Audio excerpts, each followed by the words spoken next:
No, don't do that. Okay. They're on their way, getting the jurors now. I'll note that the defendant is present at council table.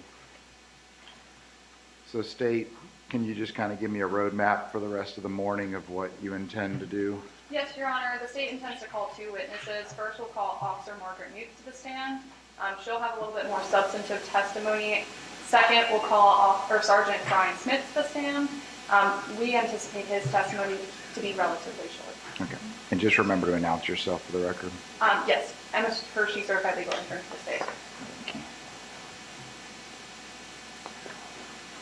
All right. Who do I have over here? She's up on the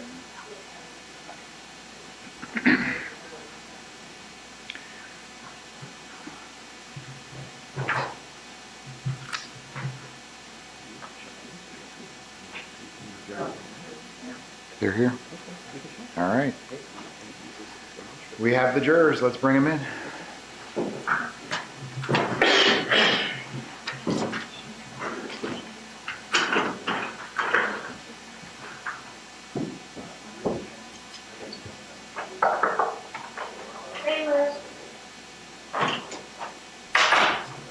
Before we begin with the witness, I am going to ask them if anybody has seen anything over the weekend, just to make sure. Yes, we would request that question be individualized. You want to do it individually? Yes, sir. All right. That way, if there is.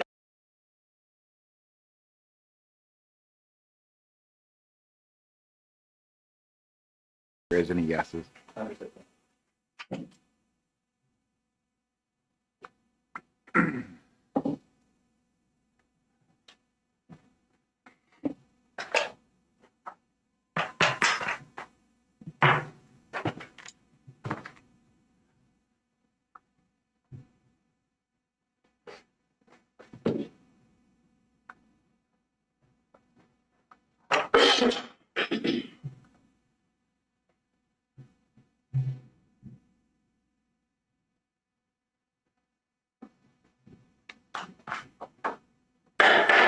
All rise for the jury.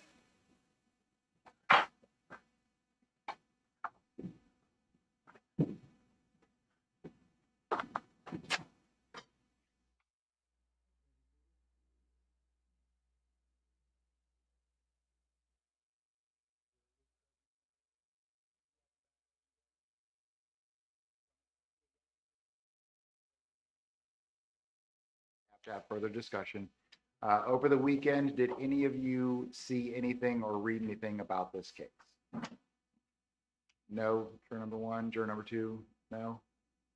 Juror number 3, 4. All right. Any additional questions from the state? None from the state, Your Honor. Defense? No, Your Honor. Okay. State, you may call your next witness. The state called Officer Margaret Mute to the stand.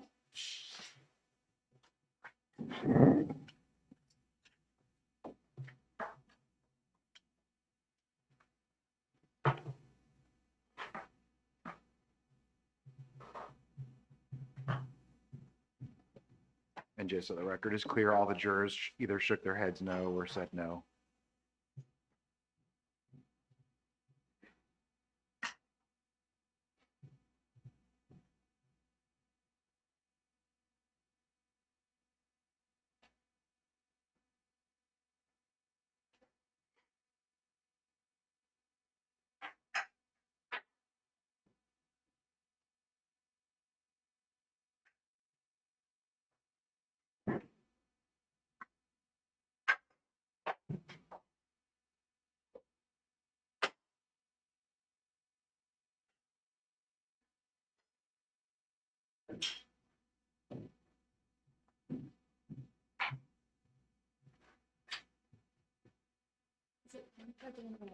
That's fine. And if you could just stop right there so the clerk can swear you in.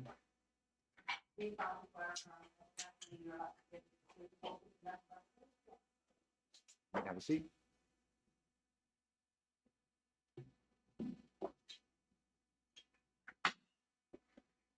You may proceed. Good morning. Could you please introduce yourself to the members of our jury? Hi, yes. My name is Margaret Muth. I'm a police officer with the city of Tallahassee. And how do you spell your last name for the record? Mueth, M-U-E-T-H. So I know you mentioned that you're an officer with the Tallahassee Police Department. I want to talk a little bit about your experience before that. Could you tell us how you started your career in law enforcement?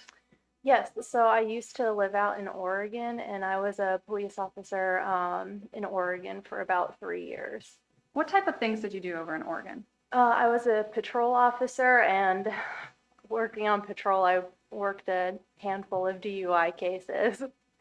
So speaking of DUI, I want to talk a little bit about your training to get you to that position. Could you tell us what type of training or education you received to become an officer in Oregon? Yes, so in Oregon, we went through a 4-month academy. During the 4-month academy, were you trained on how to spot signs of impairment?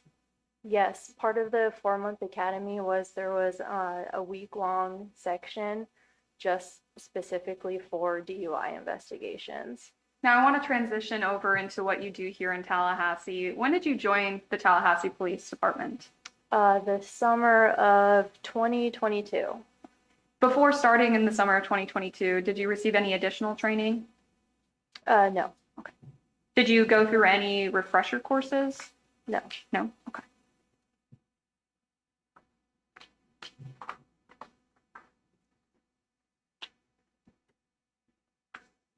Officer, I want to transition over to your involvement in this case. Were you working with the Tallahassee Police Department in May of 2023? Yes. At that point, how long were you with them? Just under a year at that point. And particularly on May 7th of 2023, were you on duty that day? Yes. Do you recall what day of the week that was? I do not. Does Sunday sound right? I wouldn't know without a calendar in front of me. Okay. So let's talk about more of the timeline from May 7th. What were you doing before 2 a.m.? I was working as a patrol officer, just responding to calls for service. Were you at another call for service when you learned of an unusual vehicle on South Monroe Street? Yes, I was on an unrelated traffic stop at South Monroe Street and Magnolia. Who were you there with? Sergeant Smith was on the stop, and Officer Oliver had just shown up to the stop or was showing up to the stop. Could you describe to us what exactly happened while you were at this stop that led Officer Oliver to leave? So when I was on my own traffic stop with my blue lights activated, Officer Oliver observed a vehicle drive by my traffic stop. Objection, hearsay. Sustained. Did you see a vehicle traveling on South Monroe Street? No. Did Officer Oliver leave the scene? Yes. And to be clear, it sounds like you were saying that your patrol vehicle had emergency lights on. Objection, meeting. Overruled. Was there a second patrol vehicle that also had its lights on? I don't recall if Sergeant Smith had his lights on.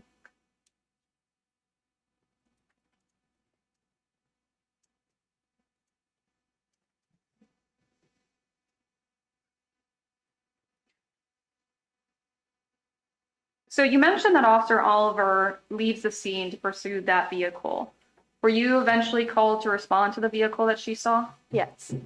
And could you tell us how long it took for you to be called to the scene? It didn't take long. It was fairly soon after she pulled the vehicle over. Okay, so I want to be clear. When you were first at the original first traffic stop, when you saw that vehicle, where were you located? Could you be more specific with that? What intersection were you located at the initial stop you were at? The first traffic stop I was at South Monroe Street and Magnolia. After you left the scene to respond to the unusual vehicle, where were you located at that point? That was South Monroe Street and Laura Lee Avenue. Could you give us an estimate about how far away that was? It's probably half a mile from my original traffic stop. Now, when you're at the intersection of South Monroe and Laura Lee Avenue, what county is that located in? Leon. Were you able to make contact with Officer Oliver? Yes. And what was your understanding of your purpose during that traffic stop? Officer Oliver called me there to assist her with the DUI investigation. Would you be primary officer? Yes. After you were able to confirm that you were going to be the primary officer for the DUI investigation, did you make contact with the defendant? Yes. Where did you make contact with him? I made a driver's side approach and contacted him at the driver's window. Could you describe to us what it was like speaking with him during that interaction? Just based on my first interaction with him, he had watery, bloodshot eyes. He had slurred speech. He had told me he was coming from Pockets. And what's Pockets? Pockets is a bar that is located off North Monroe Street in Tallahassee. So did you, when you noticed these signs or he made these statements to you, did you have your body worn camera activated? Yes. Was it activated the entire period of your interaction at the vehicle with him? Yes. Would you recognize a copy of it if I showed it to you here today? Yes. Let the record reflect that I'm approaching opposing counsel with what's been pre-marked as State's Exhibit E. Permission to approach the witness at the same. Granted.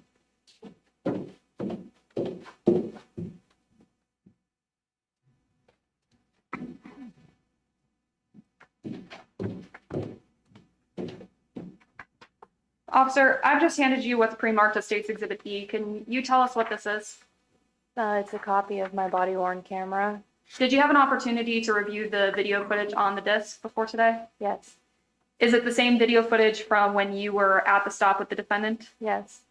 Now, since the last time you reviewed this body worn camera footage, is it a fair and accurate copy? Yes. Has it been changed or altered in any way since you last seen it? No. The state moves into evidence what's been pre-marked as State's Exhibit E as State's Exhibit 4. Any objection? Objection, Your Honor, may we approach? Yes.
United States is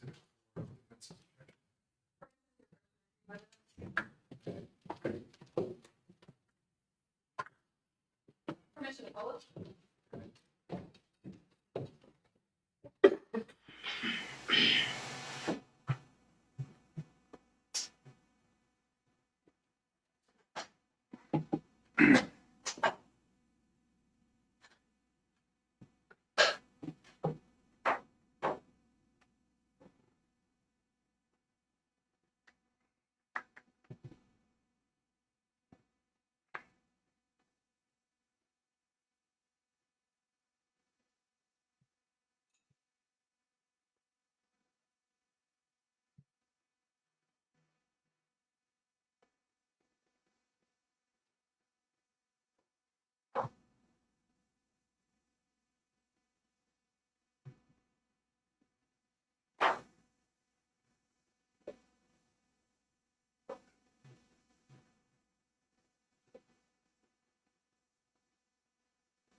Officer, I've just published what's been entered at State Exhibit 4. Can you let us know if you can see it on the screen?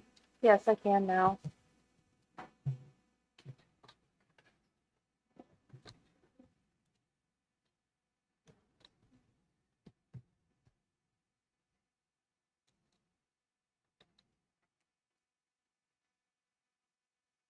For the record, the date's publishing from the 0 minute, 0 second.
Hurry up. Pockets? You're talking about pockets? Couple of minutes?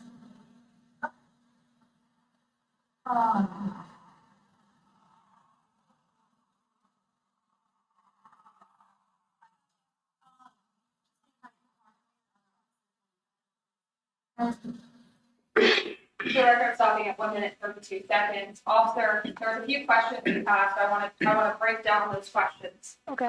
The first thing you asked him was about where he laid his head at night to sleep. Can you tell us why you did that? To see where his primary residence was located. Where did he say his primary residence was located? I don't know the numerics off the top of my head, but it was the Brevard Street address. Okay. So after he states his residence was the West Brevard Street address, can you tell us what was particularly important about him saying he was coming from Pockets Bar and Grill? Like how I said earlier, Pockets is a bar located in Tallahassee. That's an indicator that he's consumed alcoholic beverages, which it helps me with the DUI investigation. Now, I know this occurred after 2 a.m. Is that time period of any significance in your investigation as well? Yes, Can you tell us a little bit about why it's important? bars typically close at 2 a.m. So he's admitted that he was at a bar that night. What was the importance of him telling you about how much he had to drink that night? The importance of how much he told me he had to drink. So in DUI investigations, when somebody tells us how much they've had to drink, they typically underestimate, like they want to give you some truth, but not the whole truth. So they underestimate how much they've had to drink. And during this interaction, were you able to smell anything? Yes, I could smell the odor of an alcoholic beverage coming from the defendant. Now, I know this might sound like a silly question, but officer, have you smelled the odor of alcohol before? Yes, Okay. Is it a distinct smell? yes, And have you received training to identify it when you're in the field? yes. The state's now publishing from the timestamp 1 minute 32 seconds.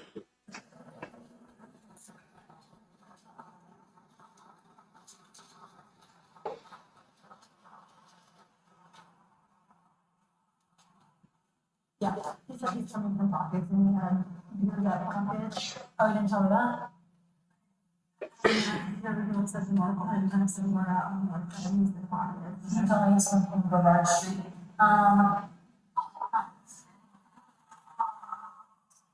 So he did say he gave me other indications. Got the watery bloodshot eyes that you have. You want me to do? Can I watch you? I promise I shall help. I think that's just gonna be on.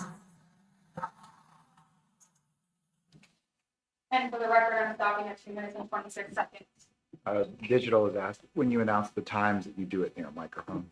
Yeah, 2 minutes and 26 seconds the state stopped at. So officer, I know you just went over and spoke with Officer Oliver. Can you tell us what she was, according to the video footage we just saw, what did she say she was told by the defendant from where he was coming? Objection, hearsay. Overruled. Where did Officer Oliver say the defendant told her he was coming from? The defendant told Officer Oliver he was coming from West Brevard Street. When you have a situation where an individual, a DUI suspect, is saying one address to another officer and a completely different one to you, what does that indicate for your investigation? Inconsistencies with statements are usually an indicator. Now, also, I know he was traveling down South Monroe Street. Was that in the opposite direction of the West Brevard Street? Yes, it was away from the West Brevard Street address. Your Honor, if I could just have a moment.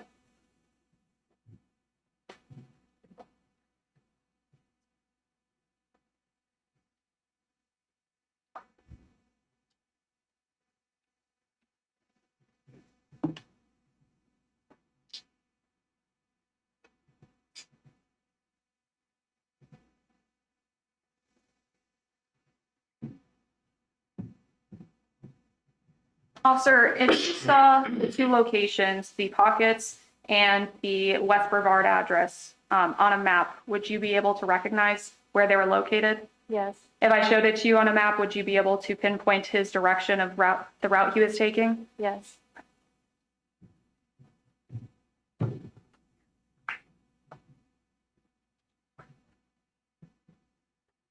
For the record, the state's showing the defense at the demonstrative aid.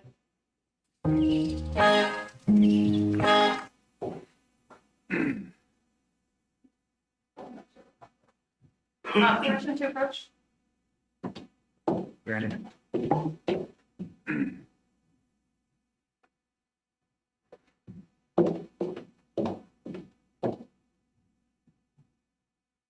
Officer, I've just handed you a demonstrative aid. Can you tell us what this is? It's a map of the city of Tallahassee. And can you tell us where it's pinpointing on the map? It has pockets, pool and pub pinpointed, the defendant's home address on West Brevard Street pinpointed, and the traffic stop location pinpointed. Would that be a fair and accurate representation of the route based on your understanding of the events that night that the defendant would have taken? Yes.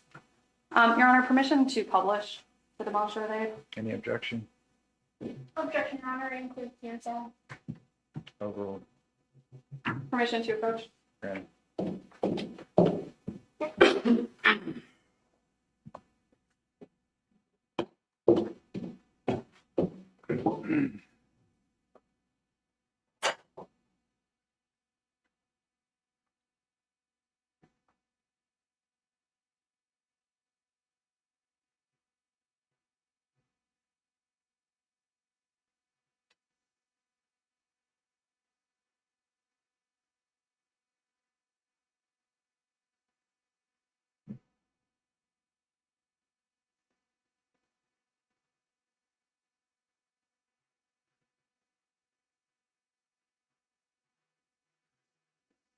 Officer, are you able to see the screen?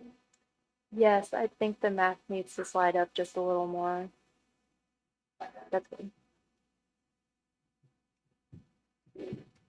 Officer, using this map, can you explain to the jury the route that the defendant would have taken? Or describe the route he would have taken that night? So Pockets Pool and Pub is up here. So he would have had to travel all the way down South Monroe Street to this is where the traffic stop took place. And then this is his home address up here. So based on what you're saying, would that mean that the defendant would have needed to turn around on South Monroe Street to get anywhere near his actual residential address? Yes. Based on that, can you tell us what that indicates in your investigation as well? Could you rephrase the question for me? So understanding that he drove past his home address, is that important to a DUI investigation? I mean, it can indicate that they're going to continue the night instead of going home.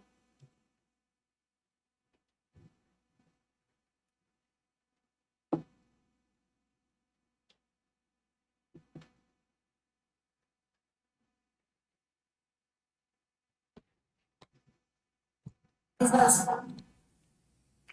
For the record, the state's publishing at 2 minutes and 22 seconds. sort of beyond the business?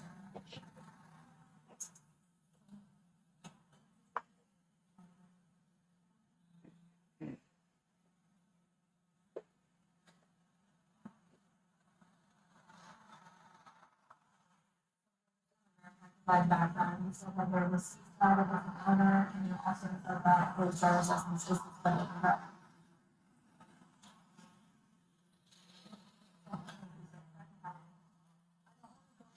No, it's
Go ahead and step out of the vehicle for us.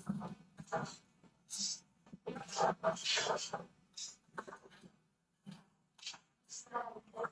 us.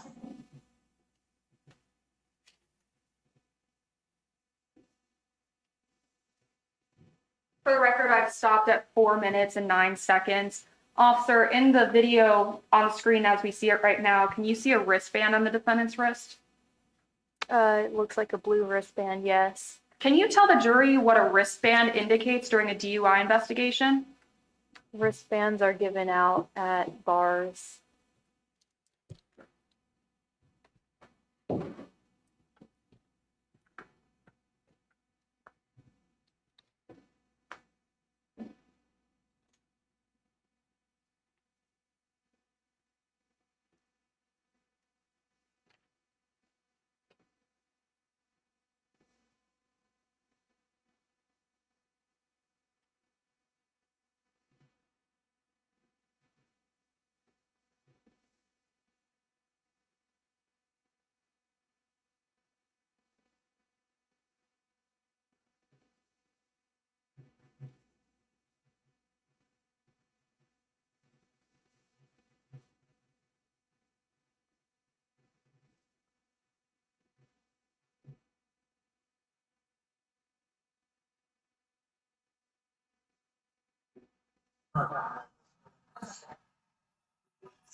Look at my shirt.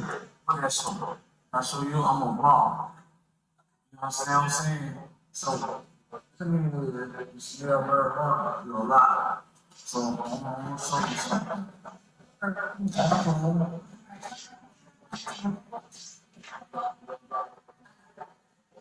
So, smell marijuana. Sit down for me. I'm here. Smell marijuana. But that's where you start with, or you start because my right is off. Yes, sir. Okay. You're seated. But just know I want some. Yes. Okay. Smell marijuana.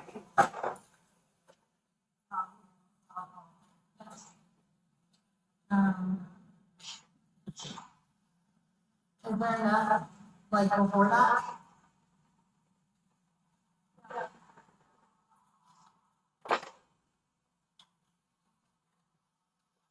Um,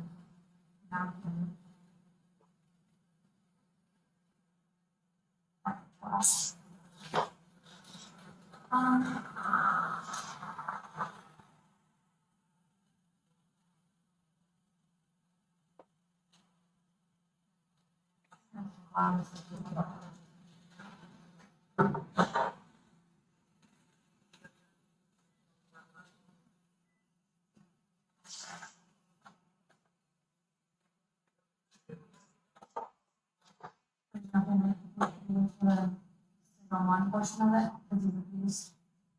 If you repeated exercises now, I think we'll do very fast. We'll go through this first and then.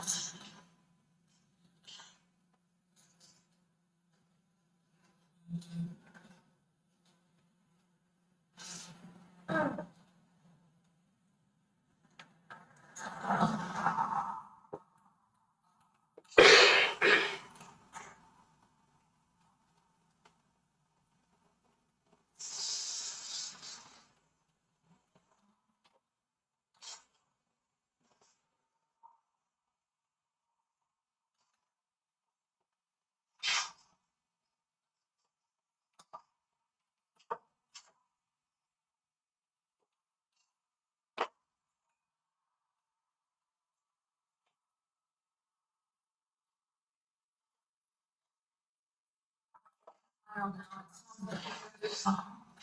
This is one right here now. Like, right.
For the record, I've just stopped at 11 minutes and 0 seconds. Officer, we just saw the search of the defendant's vehicle. Can you tell us what was found in the vehicle?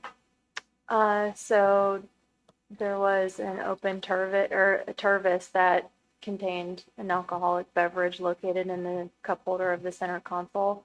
And then Officer Oliver found the bottle of vodka. Okay.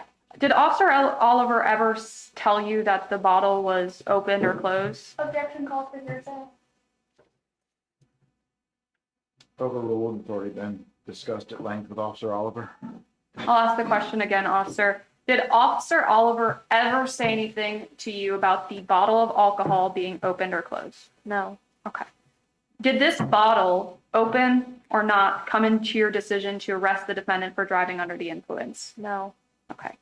Now, in your training and experience, what would it mean during a search incident to arrest when you find a open Tervis that has something that smells like alcohol and a closed bottle of alcohol? Objection called for legal conclusion. Overruled. I'll ask one more time. I'm sorry, officer. So based on your training and experience in DUI investigations, if you find an open container that has something that smells like alcohol and then something that is sealed, does that indicate anything to you? Yes, so the open Tervis in the center console indicates that they were actively drinking and driving. The bottle of liquor found indicates that once they were done finishing the drink in the center console, maybe they opened the bottle and refilled their drink.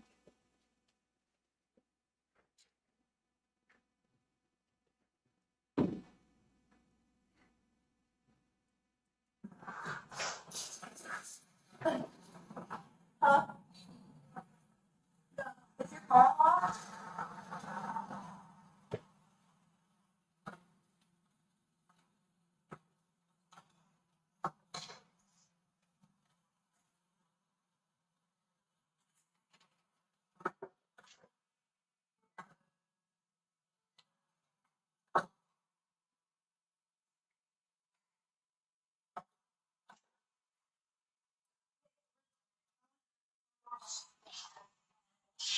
I'm gonna read your right, okay?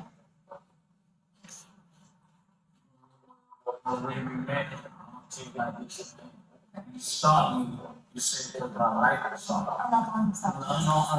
No. She said, teach me. You see what I'm saying? But it's okay.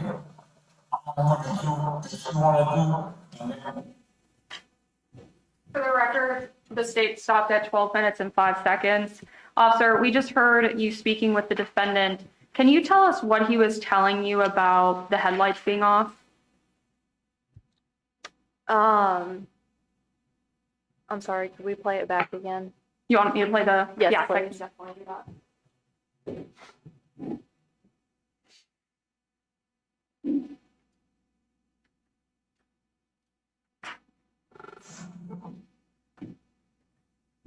And for the record, I'm starting at 11 minutes and 23 seconds.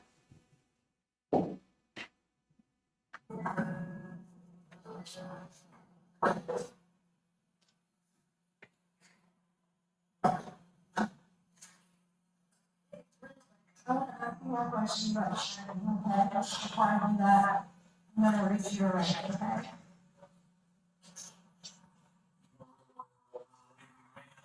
take like this. And you stopped me, you said that my light was on. I'm not going to stop. No. She said, teach me. I'm gonna do what you wanna do, and that's all. For the record, again, the state stopped at 12 minutes and 5 seconds. Officer, based on what the defendant told you, was he confused about who stopped him? Yes, he thought I was Officer Oliver there and I was the one that had stopped him.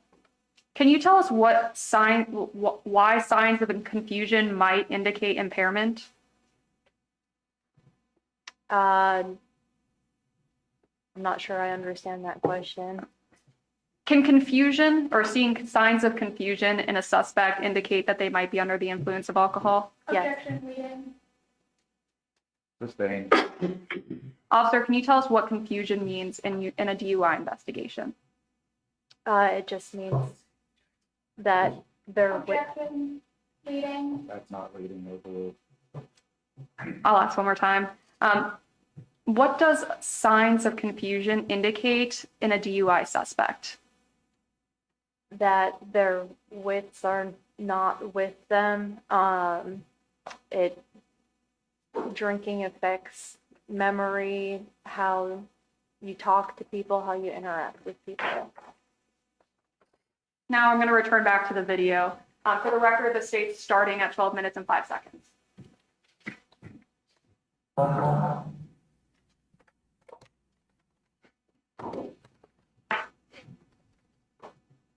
And she can do the option. I'm back up, and that she said by me some marijuana down the side of the room.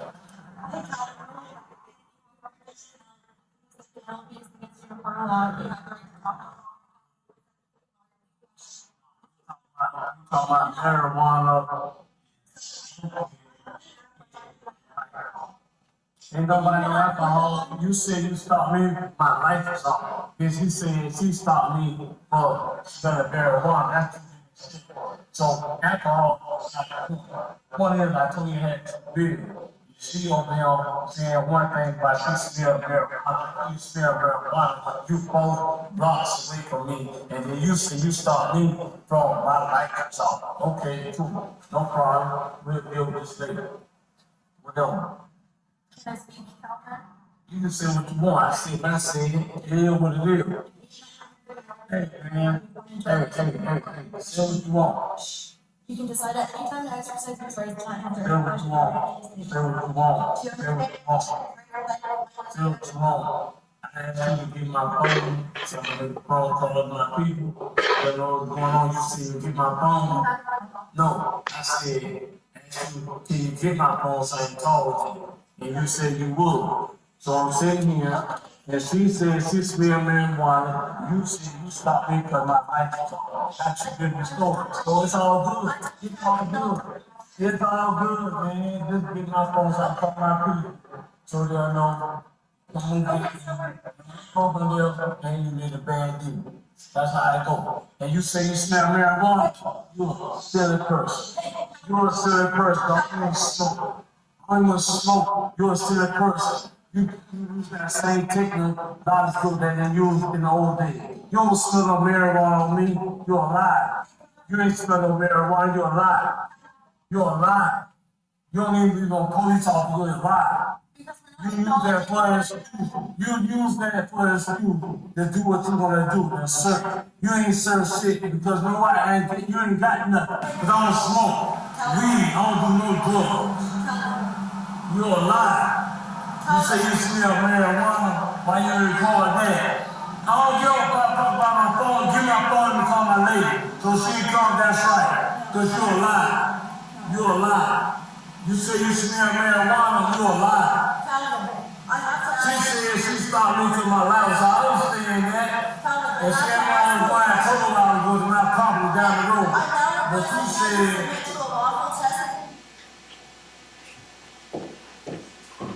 For the record, the state stopped at 15 minutes and 4 seconds. Officer, it looks like you're about to read something to the defendant. Can you tell us what that is? It's the implied consent form. Can you explain to the jury what exactly implied consent is?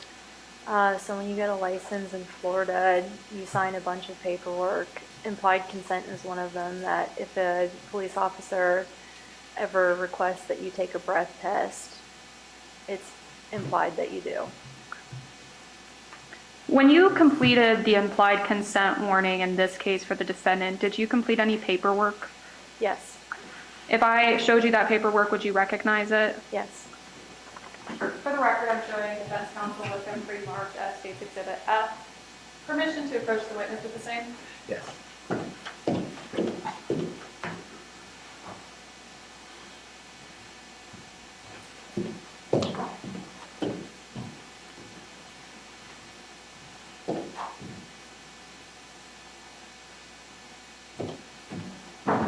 Officer, I've just handed you what was pre-marked as State's Exhibit F. Could you tell us what this is? It's the implied consent. Objection calls for hearsay. Overruled. I'm sorry, you said, what was it? It's the implied consent warning. Is this the implied consent form you filled out for this case? Yes. When did you fill this out? May 7th, 2023. Is it a fair and accurate copy of the form you filled out? Yes. Has it been changed or altered in any way? No. The state moves to enter what's been pre-marked as State's Exhibit F as State's Exhibit 5. Same objection? Yes, Your Honor, hearsay. Overruled. They'll be entered as States 5. Permission to approach and retrieve evidence, Granted? and permission to publish. Granted.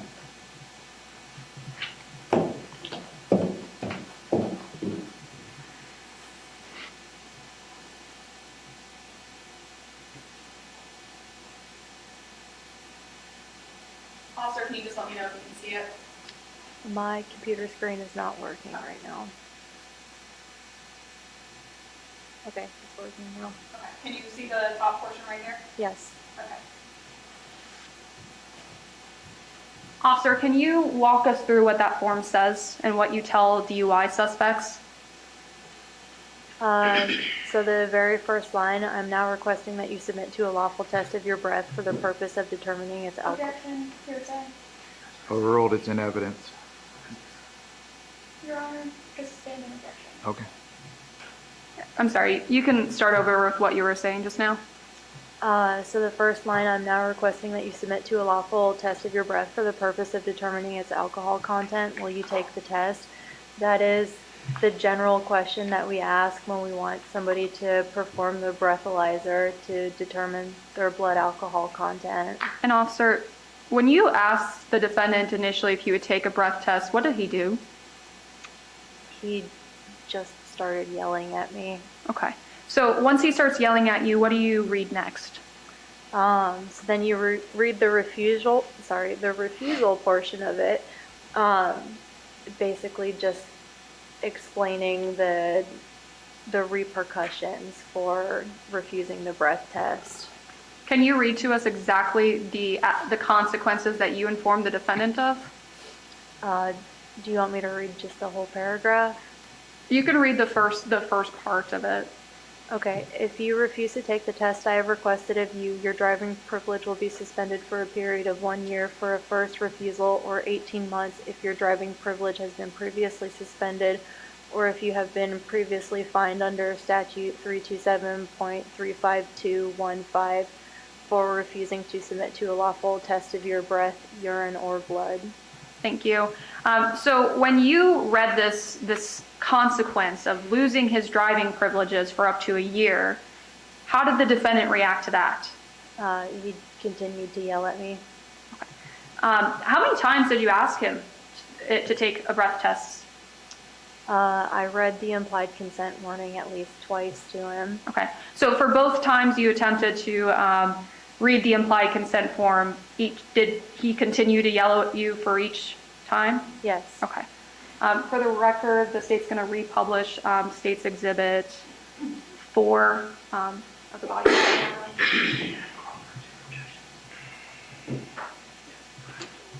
Your Honor, objection just for the standing objection, we're adding crossing. Okay. Overruled.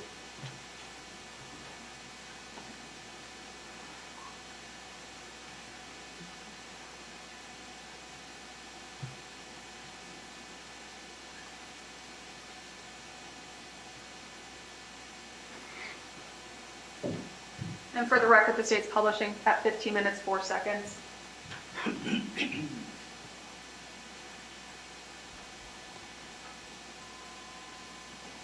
you see it? My computer screen is not working again. Okay, now it's back. I ain't listen to nothing. No, you going from 1 to 2 to 3. I ain't doing nothing. I ain't doing nothing till I speak to a lawyer. I ain't doing nothing till I talk to a lawyer. I ain't doing nothing till I talk to a lawyer. I ain't doing nothing till I talk to a lawyer. I ain't doing nothing till I talk to a lawyer. You got your damn on. I ain't doing nothing till I talk to a lawyer. Don't tell me you don't son me. I'm in the car. You got your club on CNC. I'm in the car. That's how I got to go.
stopped at 16 minutes and 48 seconds.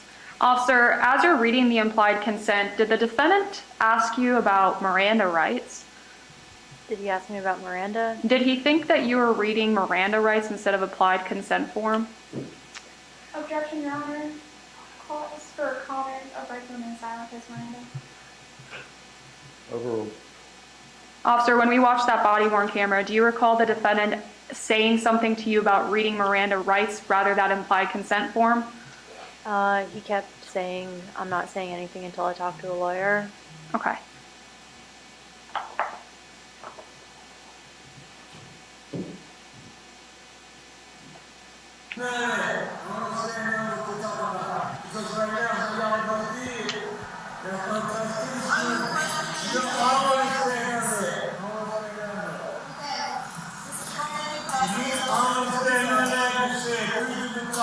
That's bullshit. Now record that. That's right, because you're a liar. You're a liar. And you want to punish, she's a liar. Because I want to smoke weed. For the record, I stopped at 17 minutes and 18 seconds. Officer, we can hear you in the video say you're going to process it as a refusal. Can you explain to the jury what you mean by that? So he wouldn't acknowledge me reading him implied consent. That's a refusal. So the repercussions that I read to you about what happens if you refuse the breath test, that is going to be what happens to the defendant.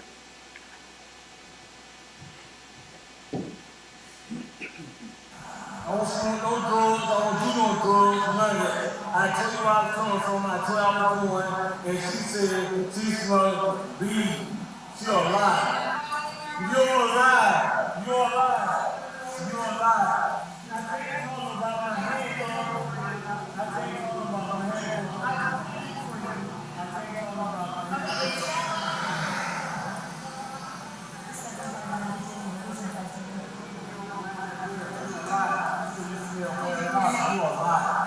I'm gonna prove that. And we're gonna fire you. We're gonna fire you because you're a liar.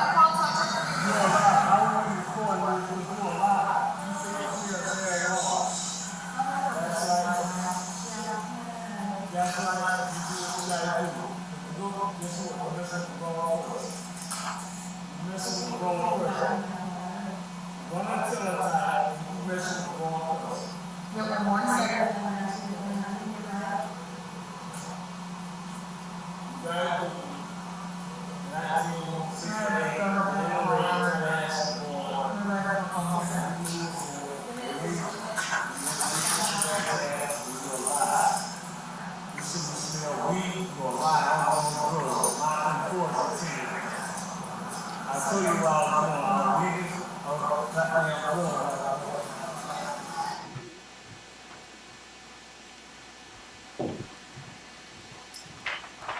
For the record, I just stopped at 18 minutes and 47 seconds. Officer, did we just hear the defendant say he was leaving that goddamn club? I'm sorry, I didn't hear. Would you like me to play it again? Yes, please. Okay.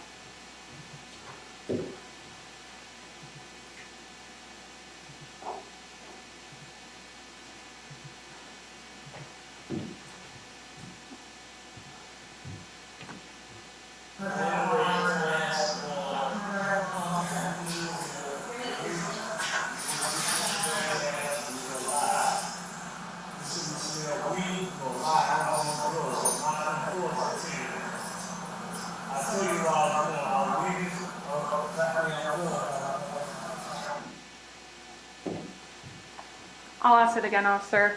Did the defendant say to you guys, I'll tell you where I was going, I was leaving that goddamn club? Yes. And I apologize, I just keep coming back to the microphone. For the record, I'm starting at 18 minutes and 46 seconds.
For the record,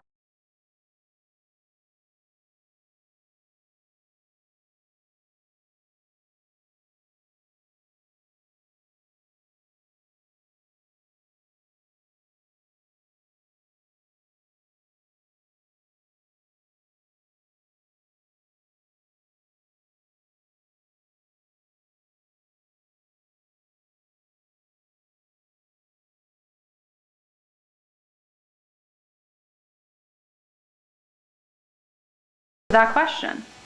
I couldn't hear what he said in response. Okay. At any point, to your understanding, did the defendant ever change his mind from when you read him implied consent and agreed to a breath test? No.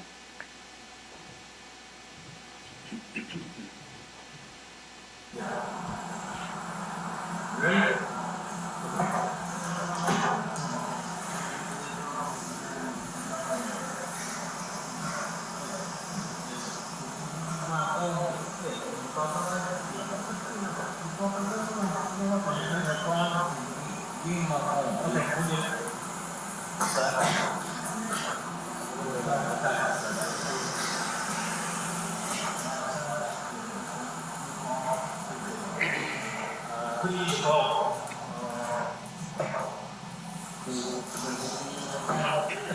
Have a seat and bring your phone and we'll play your record.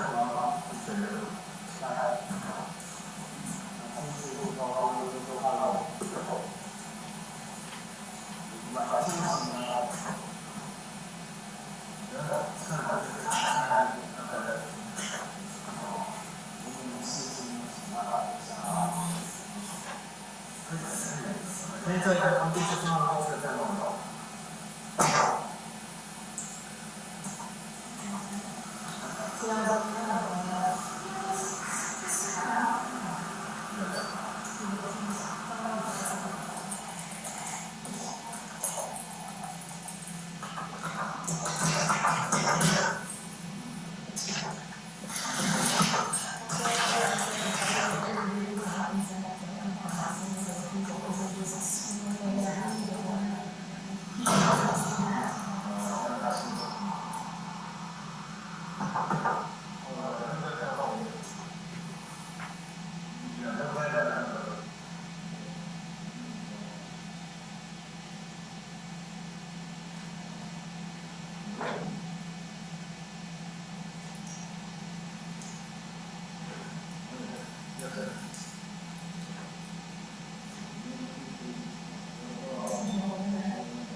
There's an opening and you have like tapped.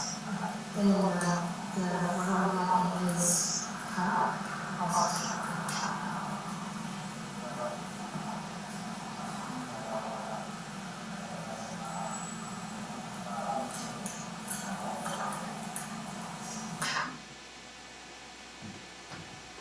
For the record, I stopped at 26 minutes and 54 seconds. Officer, we just saw a conversation between you and Officer Oliver about the liquor bottle that was found in the vehicle. At that time, did she ever mention anything to you about the bottle being opened? No. Objection hearsay. Overruled. Okay, I'll ask the question again. Did she ever say anything to you about the bottle being opened? No. Could you explain to us your thought process or why you have made a mistake saying it was open in your report? Yes, I listed it in my report because I didn't want to look like I was hiding anything. And due to the open container of alcohol, the Tervis that was in the center console, I had just assumed that the vodka was open. You could hear me in my body camera say, when we were searching the car, when Officer Oliver found that bottle, I said, oh, that's probably what was in the cup in the center console. So, would you agree that it was just an honest mistake? Yes. Okay. Additionally, officer, would you consider that bottle of alcohol to be big evidence in your DUI investigation? No. What was the big evidence in your investigation? My observations of the defendant. Is observing signs of impairment on a DUI suspect in your training and experience the biggest part in any DUI investigation? Yes. Are an individual's admissions or confessions to drinking alcohol big in your investigation? Yes. Okay. Are a defendant's admissions to being at a bar big in your investigation? Yes.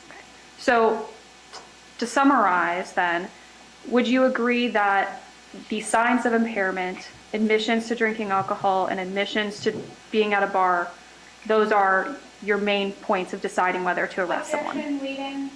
Overruled. Yes. Okay. And for the record, I'm going to start playing the video again.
Ain't no so long. I'm through talking. I'm through talking.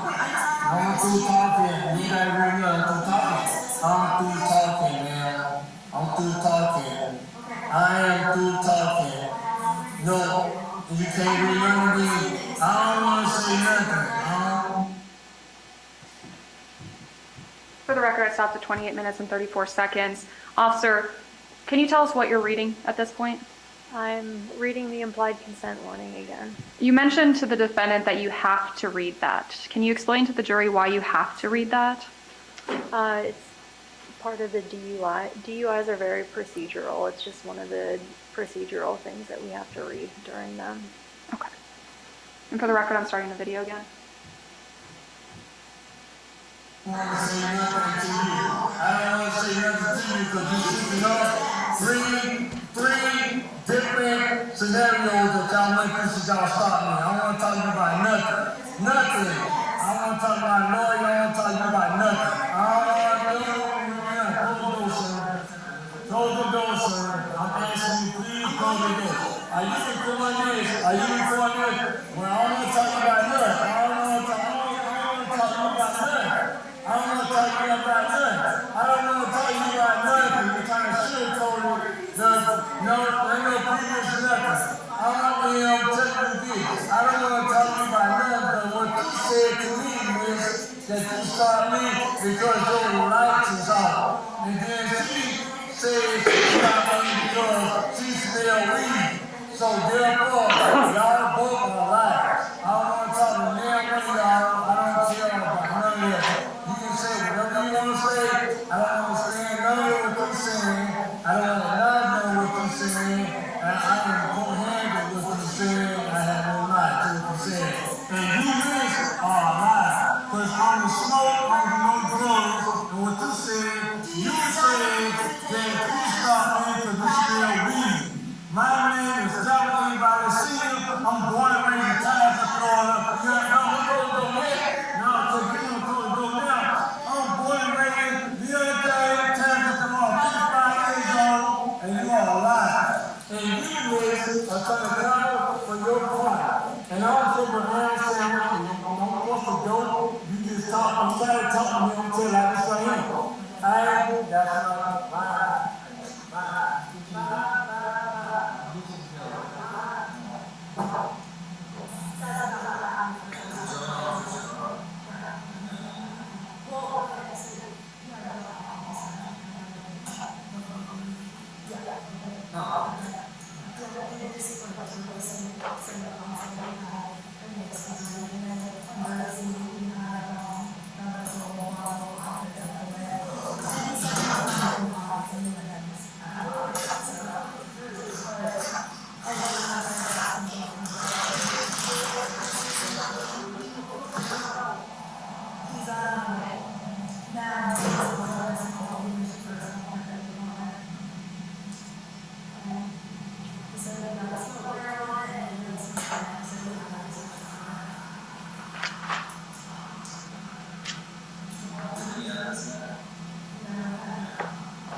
That was the end of the first video. Officer, at the very end, you asked, "Are you still live?" Can you tell us why you turned your body-worn camera off at that point?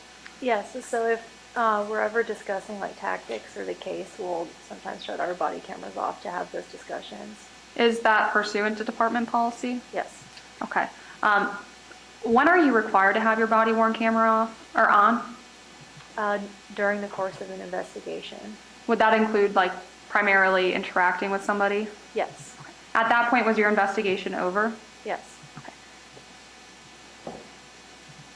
So after the defendant's placed in your vehicle, read implied consent and such, do you transport him to the jail? yes. Do you recall if your body-worn camera was on during that interaction? I did activate it during that. Could you recall if you could hear the defendant in the back seat talking? Yes. Okay. For the record, the state's going to play the second video in Exhibit 4. Objection, Your Honor, may we approach? Yes, you may.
State, you may publish. Thank you, Your Honor.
I apologize, Your Honor, my charger just fell out and stuff.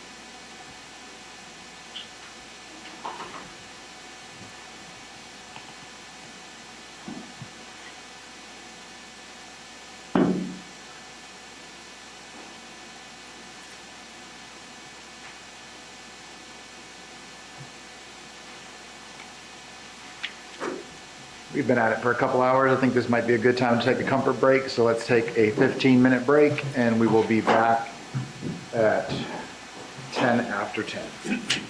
Yes, Your Honor, thank you.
And I apologize for the delay on that.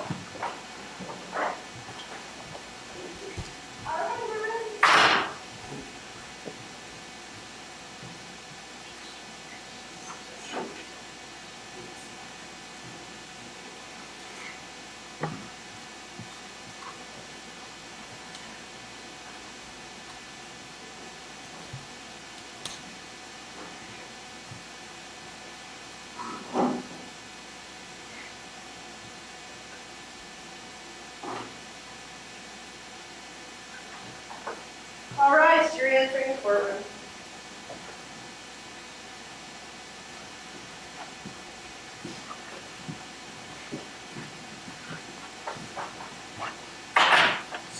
You may be seated.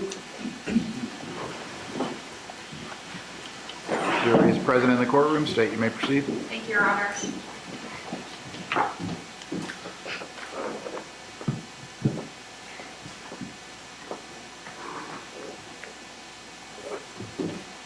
And before I start, just for the record, we were at 1 minute and 16 seconds when the video cut out. Officer, so we're going to start with watching the video in the backseat of your cars again. Okay.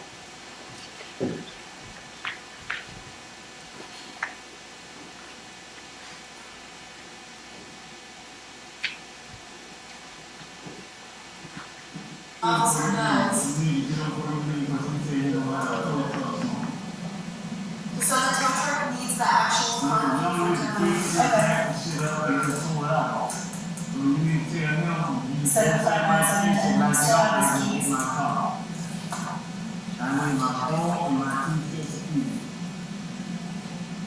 Ten 49 just on the recording.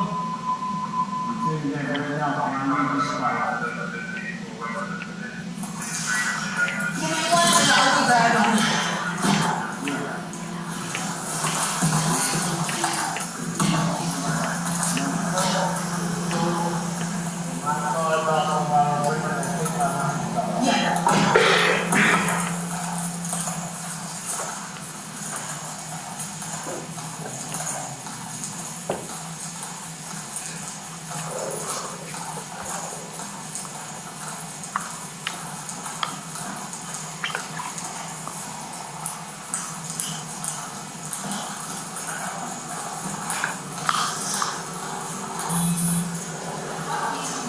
He says he wants them all, he doesn't care if he says they don't care. He said the driver doesn't need to keep them. What? Yeah. Can you get that right yet? Thank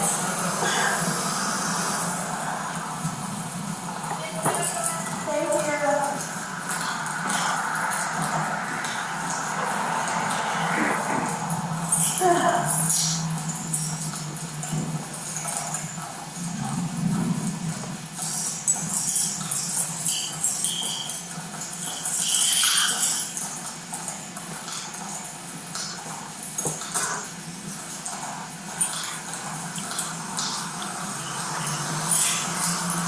All your keys and your car keys, so you want them, right? Yeah. Yeah. Okay, you want this to go with you? All of your keys?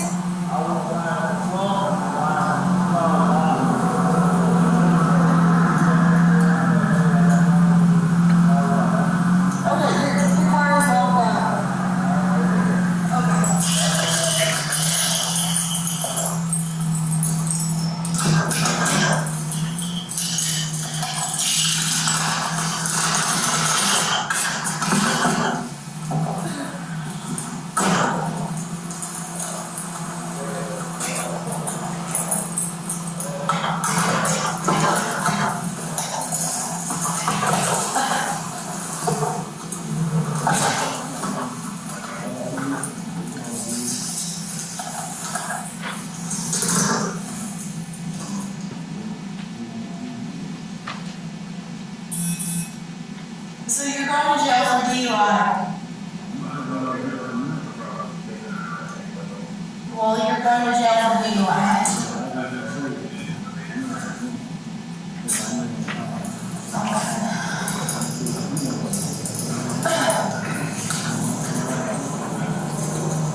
Y'all from the city. Now, let's go. You go time, do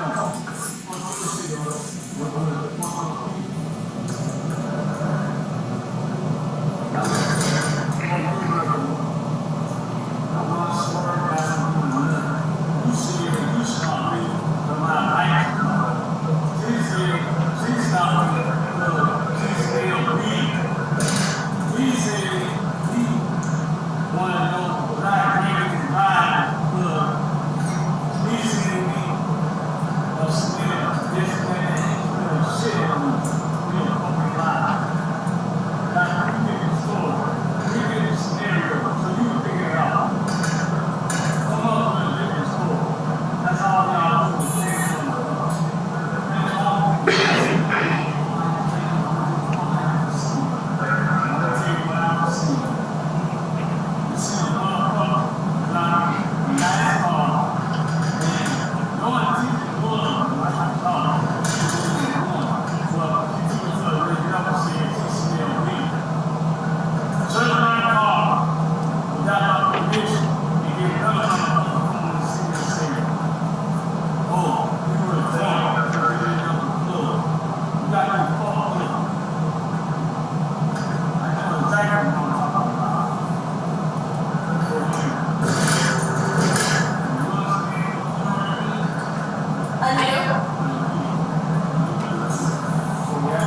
record, the state stopped at 11 minutes and 11 seconds. Officer, I know we just listened to quite a bit of information from the defendant in the backseat of the vehicle. Do you recall if he mentioned going to the club again? I believe he said something to the effect of, you're arresting me because I said I had a couple drinks. You can't do that. And to be clear, did you arrest him for being under the influence of alcohol or for marijuana? Under the influence of alcohol. Okay. So when you were talking with him throughout the entire course of your investigation, you specifically, did you ever tell him that he was under arrest because of marijuana? No. Okay. Now, as we've already talked about, so you initially encountered the defendant in his vehicle? Yes. Okay. The individual who was driving that vehicle, do you see him in this courtroom here today? Yes. Could you point to him and identify him by an article of clothing? The gentleman seated over there wearing the brown jacket. The state has no further questions. Cross-examination? Yes, Your Honor, if we could have a 5-minute recess for technology. Okay. It's 10:25, ladies and gentlemen. We'll resume at 10:30. Please don't discuss anything you've heard so far, and do not look up anything related to the case.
If you need your technical person to come back up, you can. I think it should be good. It's downloading right now, so Okay. just a few more minutes.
Okay, let's bring the jurors back in. No, Your Honor, I'm sorry, we have an issue to address with the court. Okay, hold on. Ms. Goodell just informed me she's not playing the video from the disc itself that's been entered in evidence. She's instead playing downloaded videos. We would ask that she play it straight from the disc that was entered into evidence. Your Honor, I downloaded directly on it. It's just going to run smoother from my computer, but if you're okay with, sometimes it might just take a bit longer to pull up with the disc, but if you're okay with that, then I'll. I would prefer it to be played directly from the piece of evidence. Okay. And I apologize for the interruption, Your Honor.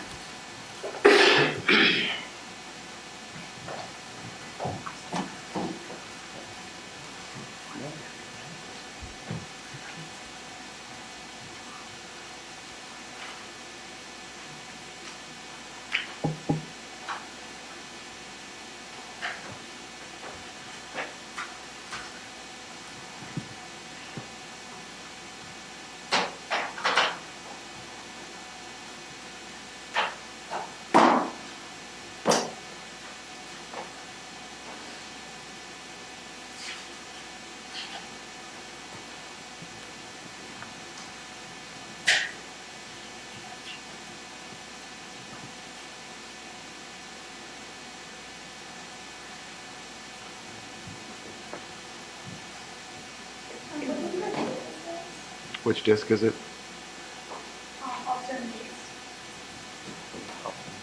Your Honor, I believe that is State's Exhibit 4. States 4, yep.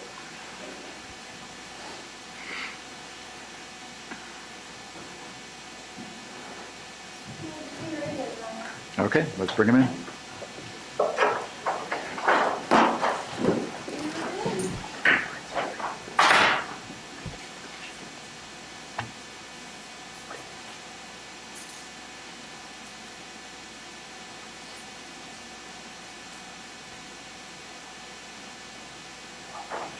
All right, you're entering the courtroom.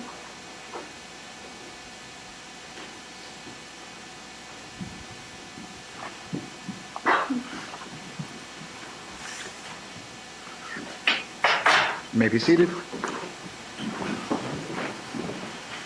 Spence, you may proceed. Jury is present in the courtroom. Officer Muth. In Florida, it is not against the law to drink alcohol, then drive. Is that right? If you drink alcohol to the point that you're impaired, it's illegal. But it is only a crime if the person drinks alcohol to the extent that their normal faculties are impaired. Correct. So it's not illegal for somebody to have drinks, be fine, and then drive. If they're not impaired, correct. You were Officer Oliver's backup, At first, yes. and you responded to where she was with Mr. Riley. Yes. You never saw Mr. Riley swerving in the road. No. That's all based on Officer Oliver's word. Correct. It was Officer Oliver who called you to the scene. Yes. She told you that she observed some DUI indicators. Yes. In fact, she indicated that she wasn't 100% sure. Yes, that's why she called me. Specifically, she tells you that she can't really smell anything. Yes. She wants you to go see if there's more. Yes. At that point, you walk to Mr. Riley's car. Yes. You talk with him. Yes. Then you go back to talk with Oliver. Yes. You decide, at that point, you ask Officer Oliver if she wants you to do a Signal 1 investigation. Yes. And she asks if she can ring watch. Yes. She giggles and tells you that she promises she'll do the next one. Yes. She told you that Mr. Riley's driver's license is suspended. Yes. In fact, she tells you that he knows it's suspended. Yes. She tells you that's why he didn't have it on him.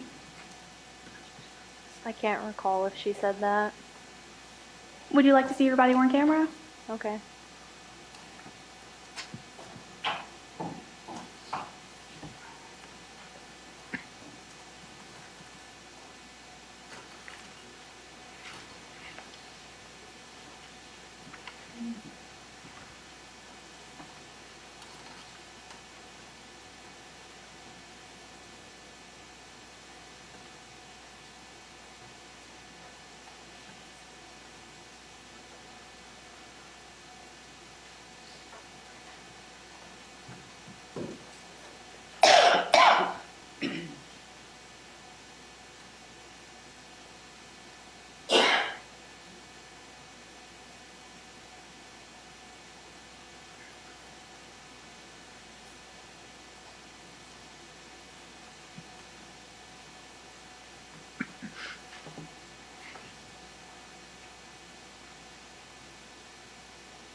Officer Muth, just to clarify, at the beginning of your video, you arrive on scene, but there's no sound, correct? Correct. But Officer Oliver had a body worn camera on, Yes. and so she would have picked up that conversation. Yes.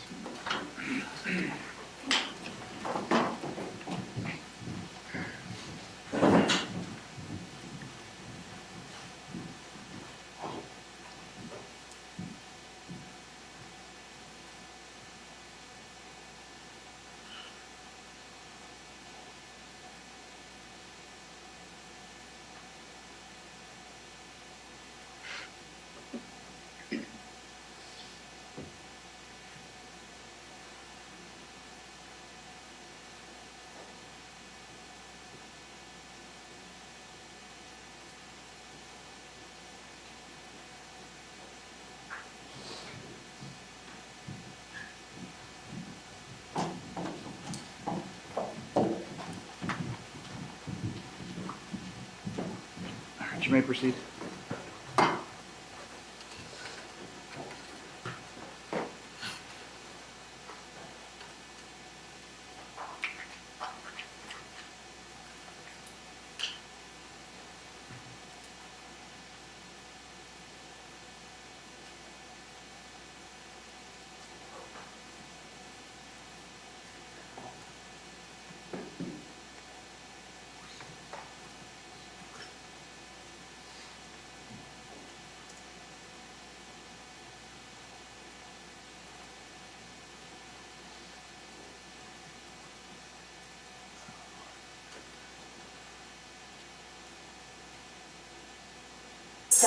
That's why he doesn't have a driver's license, because he knows it's suspended.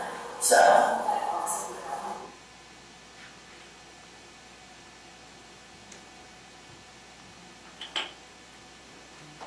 Now that you've been able to watch Officer Oliver's body worn camera, she tells you that's why he didn't have it with him. Yes. And she told you this more than once. I haven't reviewed Officer Oliver's body worn camera. I don't know if she told me more than one time. Would you know if you saw Officer Oliver's camera? Her camera would have captured things in the beginning because my camera doesn't capture the sound when I first arrive on scene. So if she said it again, hers would have captured it and mine wouldn't have. So are you denying that she told you multiple times? No. I'm just saying I don't recall if she told me multiple times. Would you remember if you saw a body worn camera? Yes.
Can I watch it?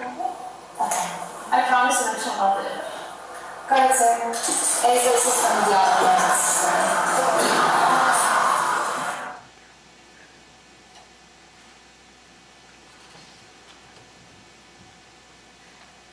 And so Officer Oliver told you a second time before you approached Mr. Riley that he knew his license was suspended. Yes. At that point, you and her go to Mr. Riley's car together. Yes. He was cooperative with you when he shut off his car. Yes. He was cooperative with you when he put his car keys on the dashboard. Yes. You approached him on the driver's side. Yes. You then ordered Mr. Riley out of the vehicle. Yes. He complied. Yes. Officer Oliver placed Mr. Riley in handcuffs. Yes. You placed him under arrest for driving while license suspended. And DUI. And that's your testimony here today. Yes. That you arrested him for, at that time, when he was placed in handcuffs, for driving while license suspended and DUI. Yes. Were you wearing a body-worn camera? Yes.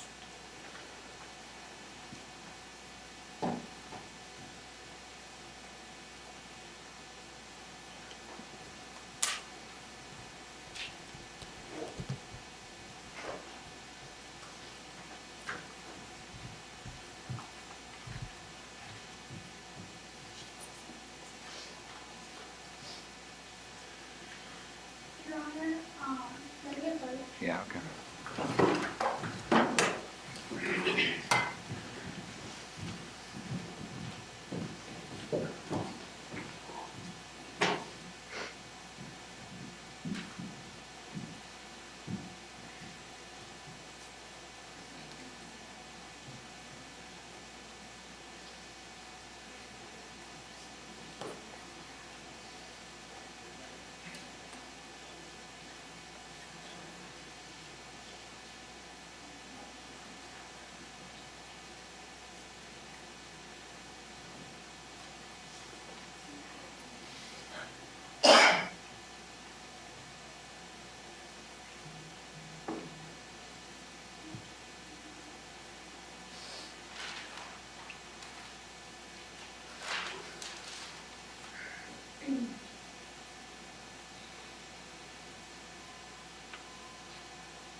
Ladies and gentlemen, there's some things we have to do outside of your presence, so please, if you could just go back to the jury room, please do not discuss anything you've heard so far, and please leave your notes on your chairs. It should be a short break for you, so just please, if you need to use the restroom or anything, do it quickly, because we will be able to bring you back fairly shortly. Yeah,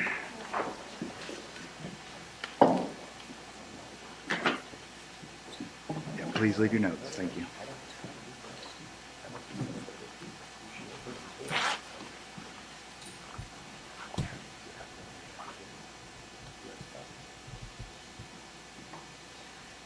You may be seated.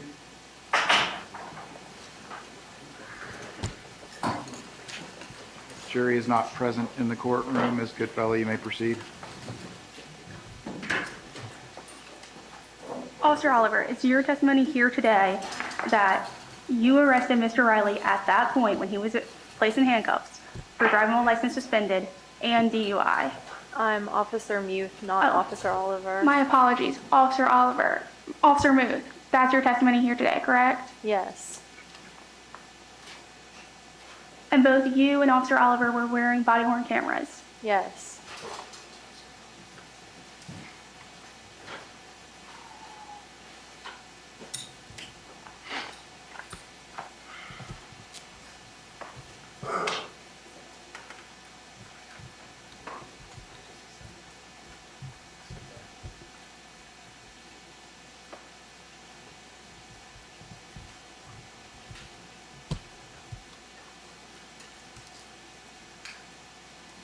The license is suspended, so we're gonna.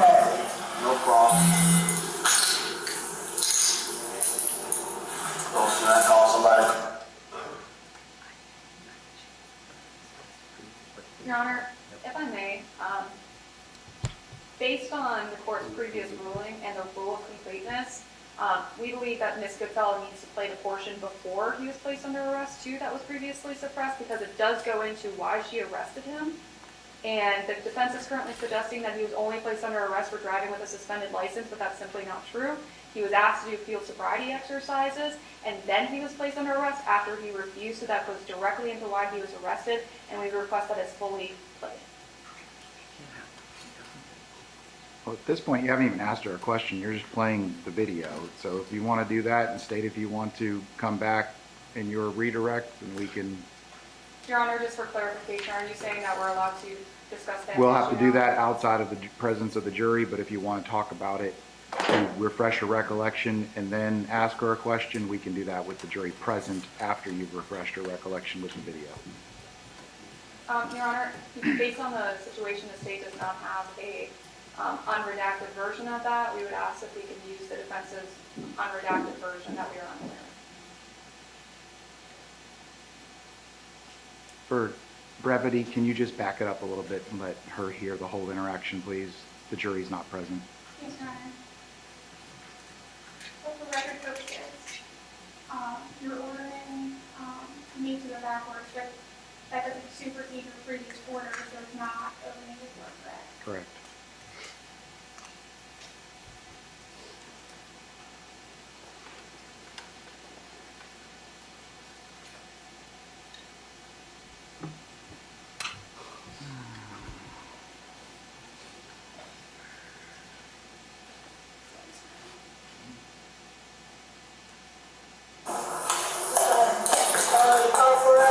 The license is suspended, so we're gonna. No problem. You need to go back to when he was in the car and she talked to him.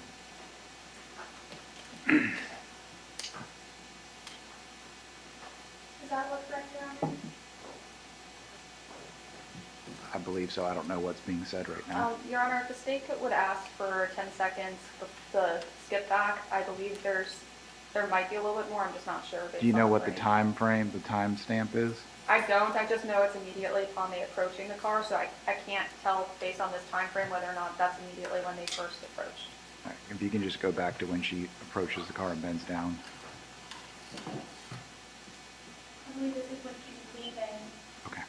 and this is from Officer Oliver's body worn camera, because that's the unredacted version that I have. Okay.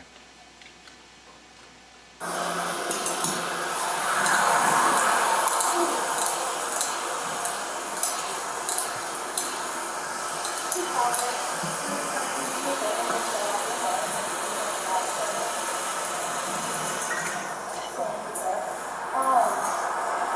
I want to go more into the beers that you said you had. Yeah. Would you be willing to do some voluntary sobriety exercises? No. Okay. Here, go ahead and step out of the vehicle for us.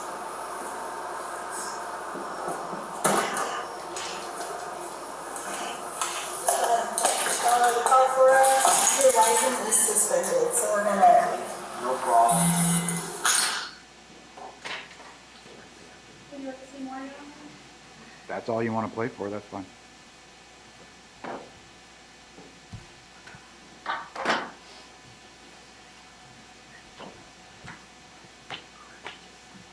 Would you like me to ask her now and then she can reiterate the answer? We'll for the proffer jury? it now, and then we can go back and ask it in front of the jury.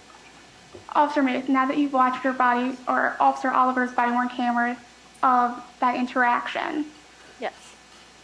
isn't it right that you only told him he was arrested for a driving while license Objection, suspended or revoked? mischaracterization of the evidence. She can answer the question.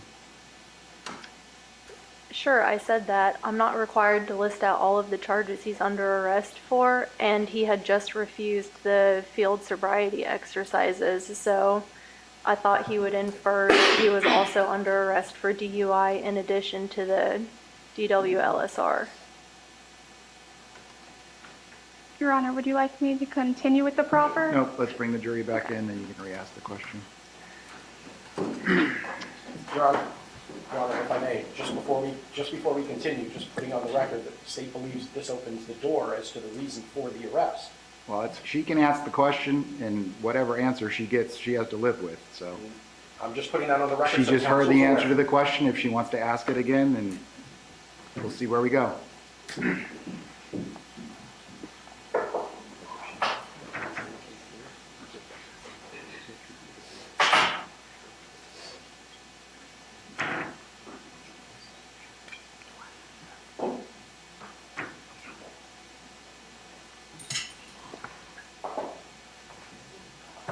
All rise to re-entering the courtroom.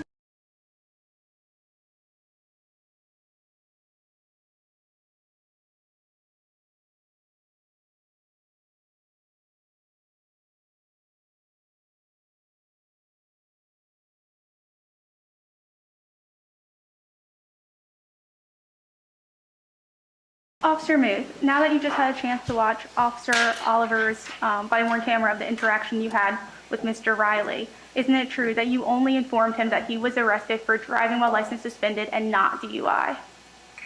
Sure, I said he was under arrest for driving while license suspended. However, he had just refused the field sobriety exercises when I asked him to step out of the vehicle, so I thought he would infer that he was also under arrest for DUI.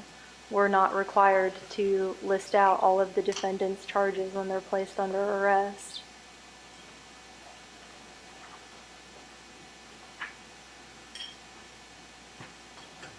May I have 1 moment to confer, Your Honor?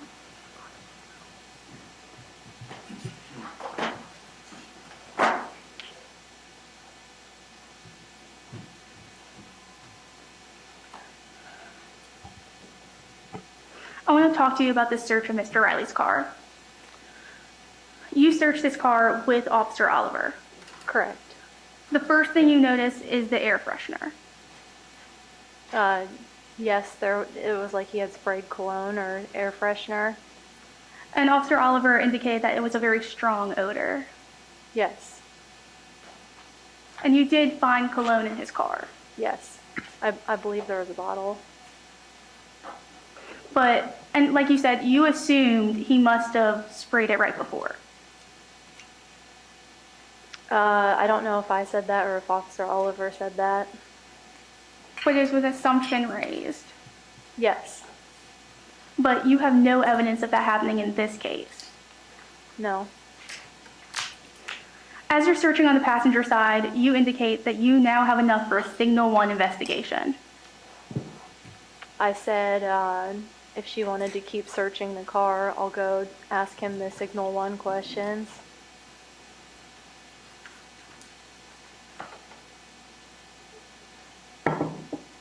But you didn't indicate that you now had enough for a signal 1 investigation. I don't believe I did, no.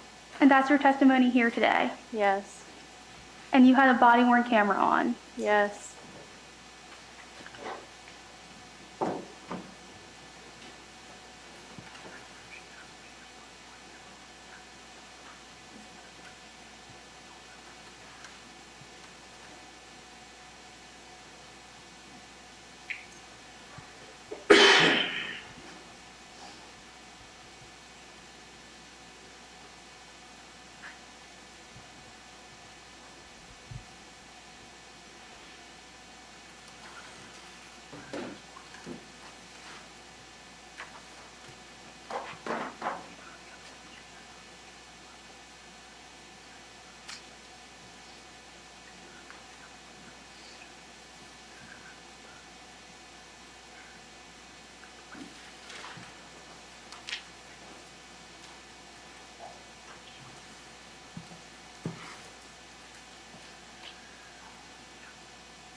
After what you said was smelling alcohol, you then said, yep, that's enough for a signal 1. I couldn't hear if that was what I said. Do you need to hear it again? Yes.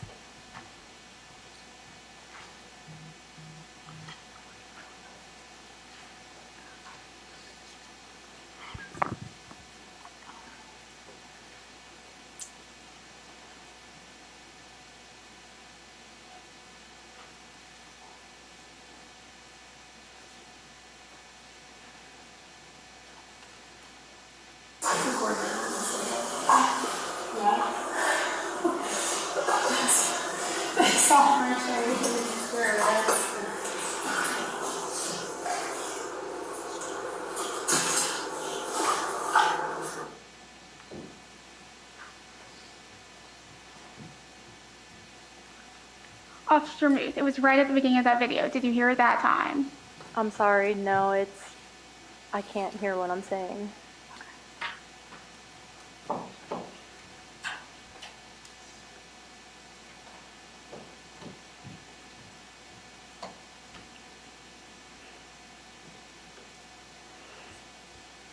But it's then that you believe you can fully conduct a DUI investigation. Well, he was already under arrest for DUI. In fact, you laugh about that being based on your training and experience. I laughed at the smelling alcohol based on my training and experience. And you think it's funny. It was a mistake. We answer calls for service all day. We have to find humor where we can. I want to talk to you about the bottle of vodka. Officer Oliver found the bottle in a pouch by the driver's side floorboard. I believe she said it was in a pocket on the driver's seat. I never saw where she produced the bottle from.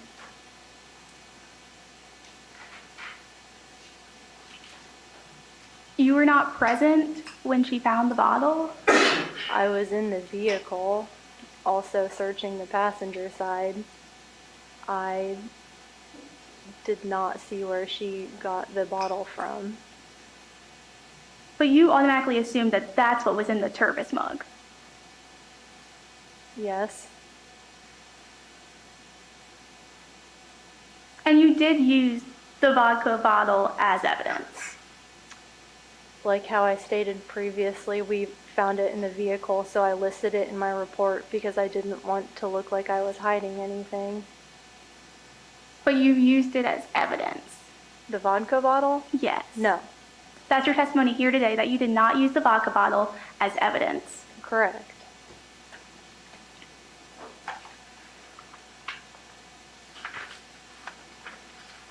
You've testified previously at a pretrial hearing, correct? Yes. And at that hearing, you were under oath. Yes. You swore to tell the truth. Yes.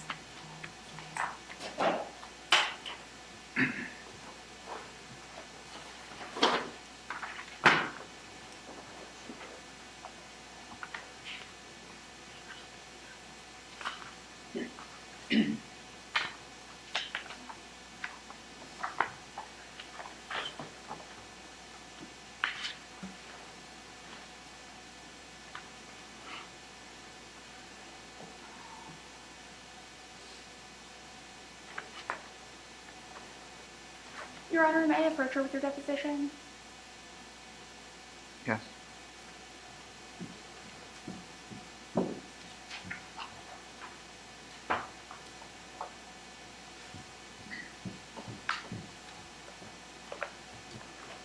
For court and counsel, that is page 40 of her pretrial hearing transcript.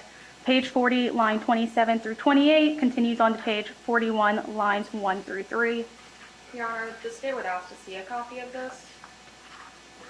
I would like to have a copy too. Your Honor, we were all present there. Do I still need to bring Yeah. additional copies?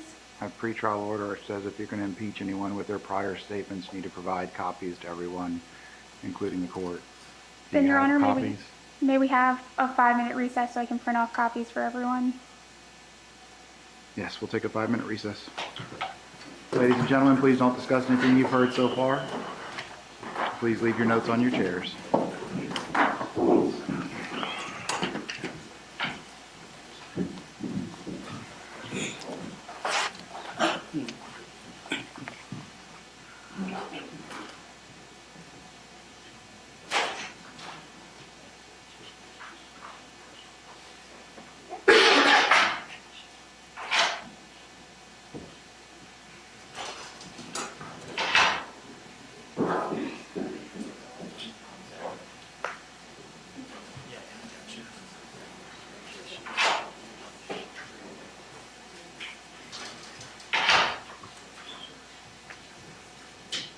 Mr. Phillips, would I be able to review it while you guys print off copies? Yeah, the only copies I have are the top line, so there's 15 back there.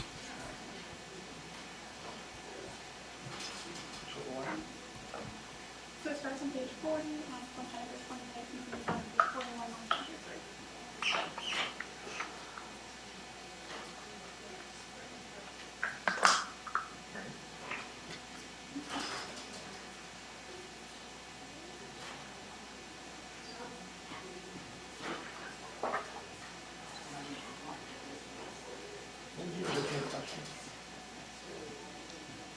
That he used the bottle as evidence. Evidence in general or evidence in the DUI? Evidence. Okay, the question is. Okay. Okay. Well, doesn't actually.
Back on the record, State v. Riley, defendant is present at council table.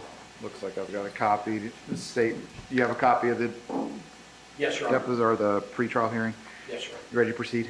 Yes, Your Honor. No, Your Honor, we would object to improper impeachment and ask an answer. So we'll get to that when she starts asking her questions. You may be seated. I mean, until the jury comes in. Let's bring the jurors in.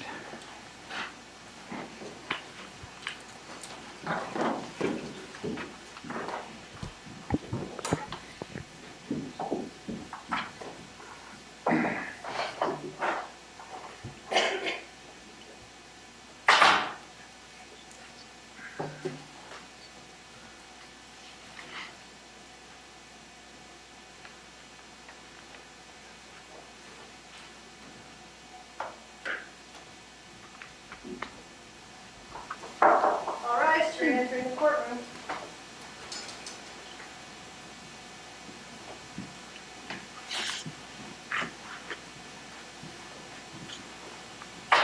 You may be seated. Jury is present in the courtroom. Ms. Goodfellow, you may proceed. Officer Muth, is your testimony here today that you did not use the vodka bottle as evidence?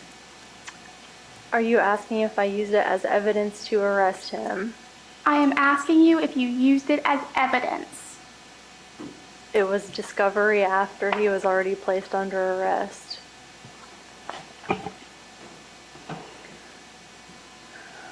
Officer Muth, you testified previously at a pretrial Objection to hearing. improper impeachment.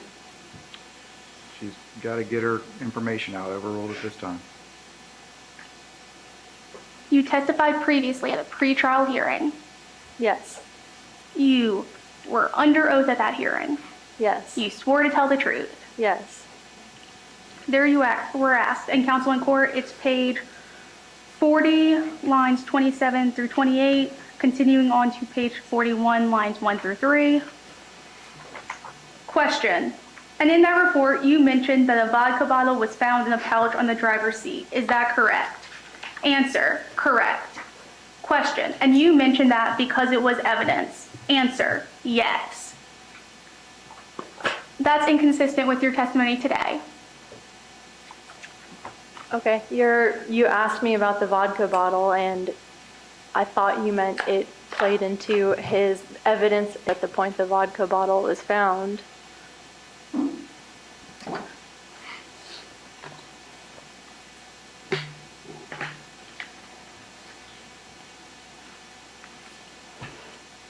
But you had automatically assumed that that vodka bottle was what was used and put in that cup. Yes, which was a mistake on my end. And you thought that even though the bottle was sealed and had never been opened. I never examined it.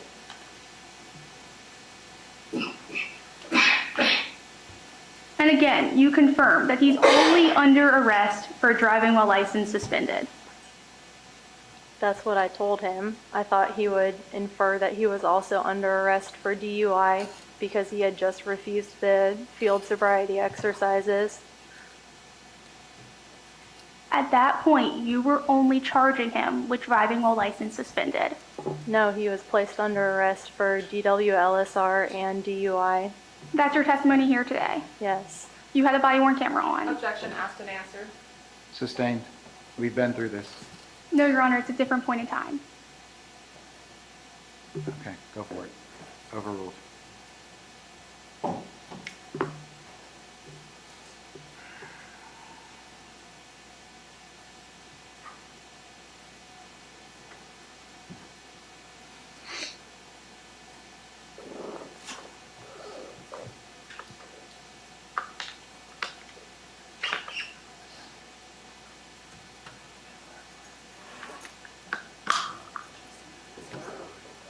Your Honor, can we just briefly move sidebar? Not yet. Let her finish her questions to see if there's another Your Honor, objection. The state was just curious as to whether or not this is the one that was entered into evidence or if it was the other one. Yeah, if you could use the video from Exhibit 4? Okay.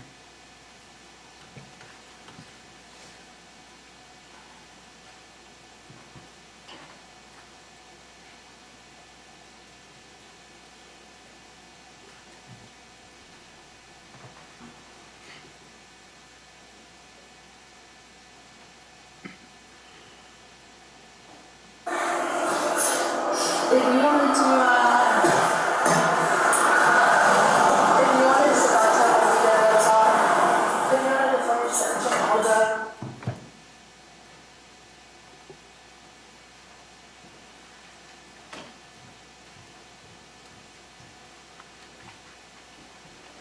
At that point, you were only charging him with driving with license suspended. No, he was under arrest for DUI and DWLSR. That was not my question. At that time, you were only charging Objection him. asked and answered. Sustained, she just said he was under arrest for DUI and DWLSR. Those are not the same thing, Your Honor. Let's go sidebar so you can explain it to me.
So when you walk away from Mr. Riley's car, you're done searching the car at that point. Yes, Officer Oliver, though, continues to search the car. yes, You go back to speak with Mr. Riley. yes.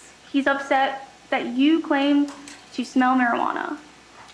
I never smelled marijuana, Officer Oliver did. He's upset that Officer Oliver said that she smelled marijuana, Yes, but you never smelled marijuana.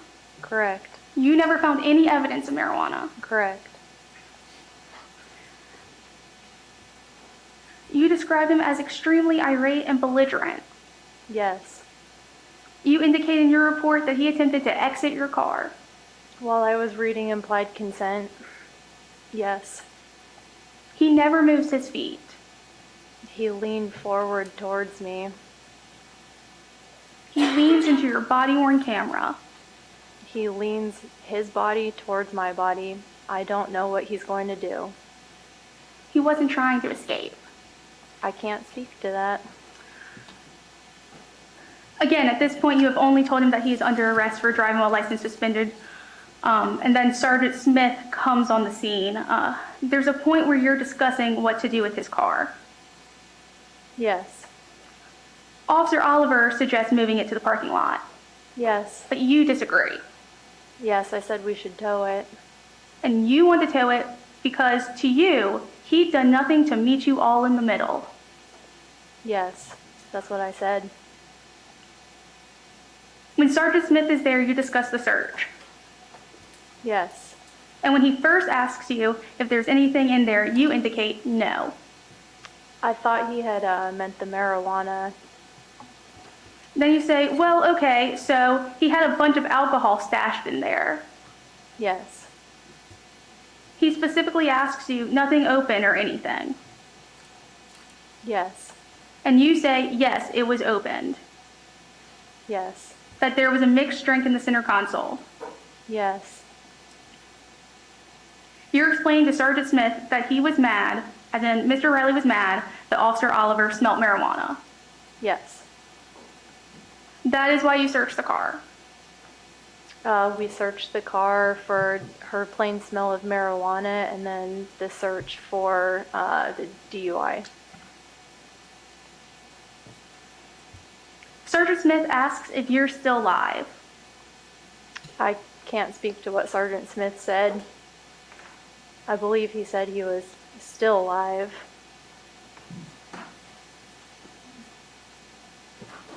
And that means that your body camera is still on. Yes.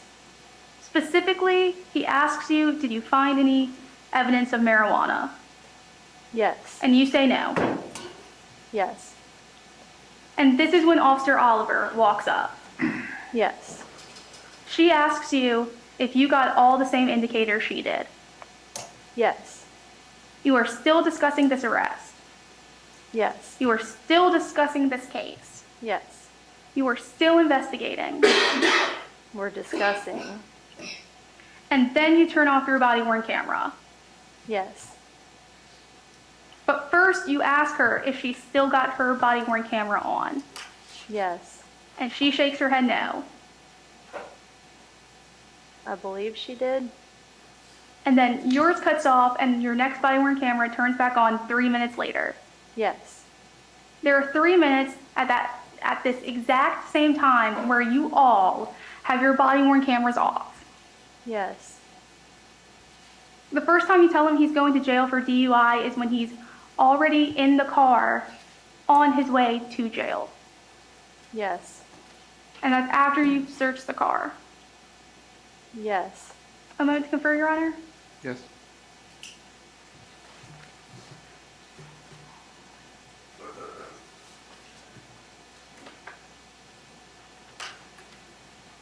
Nothing further, Your Honor. Any redirect? Briefly, Your Honor.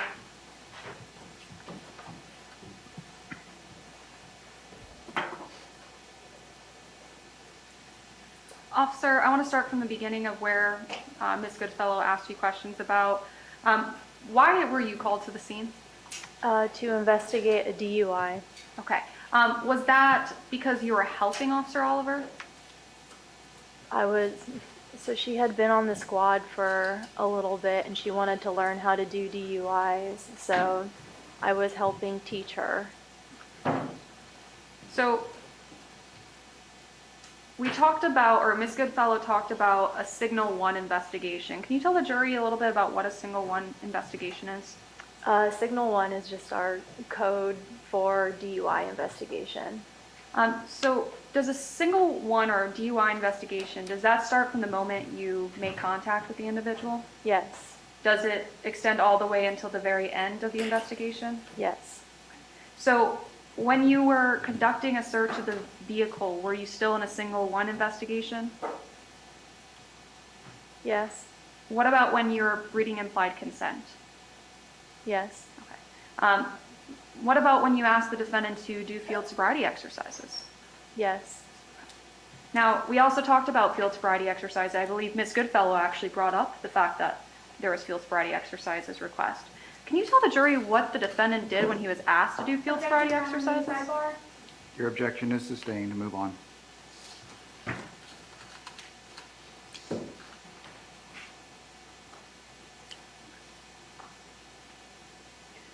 Defense counsel also asked you about how Officer Oliver said she knew that the defendant knew he had a driver's license suspension. Did Officer Oliver tell you about the notices that were sent to his P.O. box? I believe she said they were sent to the Brevard Street address box. But did she tell you that there was notices sent? Yes. Can you explain to the jury what notices like when notices are sent, what that means for an investigation for somebody who's driving with a suspended license? They sent. Objection, calls for hearsay in Crawford. Overruled. I'll ask the question again. Can you just tell the jury a little bit about when notices are sent to an individual from the DHSMB? Objection, beyond scope. Overruled. Officer, can you please tell the jury when notices are sent to an individual and DHSMB tells you about that in the internal system, what does that mean for your investigation for somebody who's driving with a suspended license? DHSMV will send the suspension notice to their primary residence, and in this case, they sent the suspension notice to his primary residence, and it updates in our system with the address that the notice would have been sent to.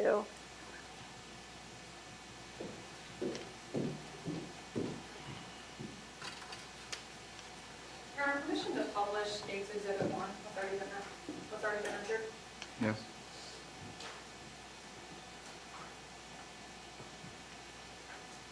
Officer, let me know when you can see it.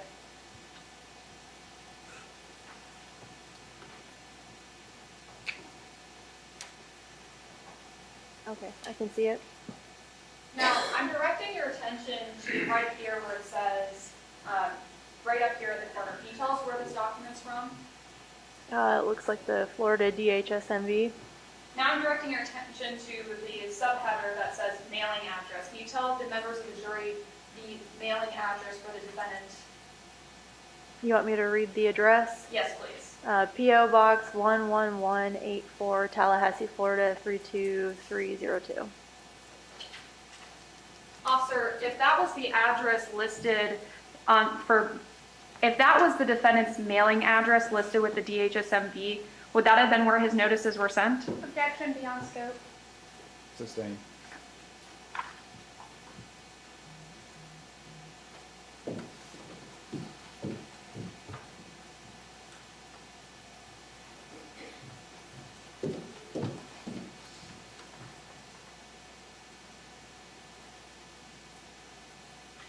Now I want to transition over into another section of questioning that the defense asked you about. When you placed the defendant under arrest for DUI, did you believe you had probable cause to arrest him for DUI? Yes. Did you believe you had probable cause to arrest him for driving with a suspended license? Yes. Let's take those one by one. When you arrested him for DUI, can you tell the jury why you believed you had probable cause at that point? Objection, Your Honor, cumulative. Overruled. Can you tell the jury why you believed you had probable cause to arrest him for DUI at that point? Based on the totality of the circumstances, Officer Oliver had observed poor driving patterns, and then my own personal observations with the thick, slurred speech, watery, bloodshot eyes. He had said he was leaving a bar and said that he had consumed a couple of 2 beers there. Now I want to transition into the second charge. Can you tell the jury why you believed you had probable cause for the driving with a suspended license? The suspension notice had been sent to his primary residence.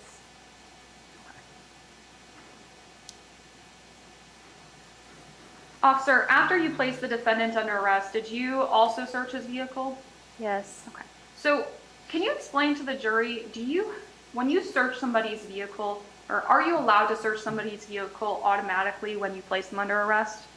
No, there has to be, it depends on what they're under arrest for, and there has to be certain things. Typically in DUI investigations, are you able to? Yes. Okay. When you decided to search the vehicle, did it have anything to do with the smell of marijuana? We could search on Officer Oliver's observation of the plain smell of marijuana, and but we could also search for the DUI.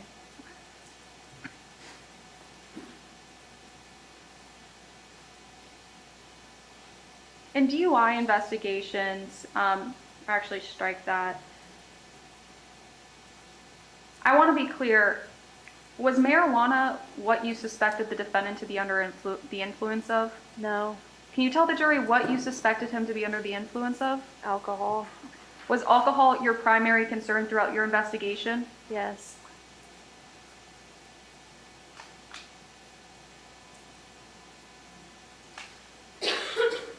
Now I want to transition also to the breath test that you asked from the defendant. Opposing counsel asked you a bit about how the defendant was leaning towards you. Can you describe to the jury what it was like when he was leaning towards you as you read the implied consent form? Objection, relevance. Overruled. Can you tell the jury what it was like as he leaned towards you when you read the implied consent form? Sure. So I was just trying to read the implied consent form. Like I said, it was one of those procedural things for a DUI, and he was yelling at me the whole time. And then when he was leaning towards me, I didn't know what his intentions were. So that's why I shut the door, and then I continued reading implied consent through the open window. I thought he might, if I had kept the door open, I thought he might try to exit the vehicle or try to, I guess, Objection calls for speculation. Sustained. Officer, can you just give us a visual estimate with your hands about how far away he got to you, or how close he was to you when he leaned towards you? I would say probably that close. No further questions. Does this witness need to be retained? Yes, Your Honor. You can step down, but please do not leave the courthouse. Thank you. I still have the paperwork that. You can retrieve it.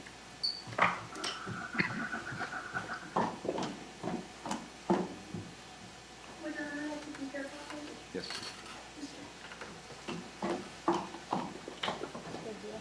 State, you may call your next witness. The state calls Sergeant Smith to the stand.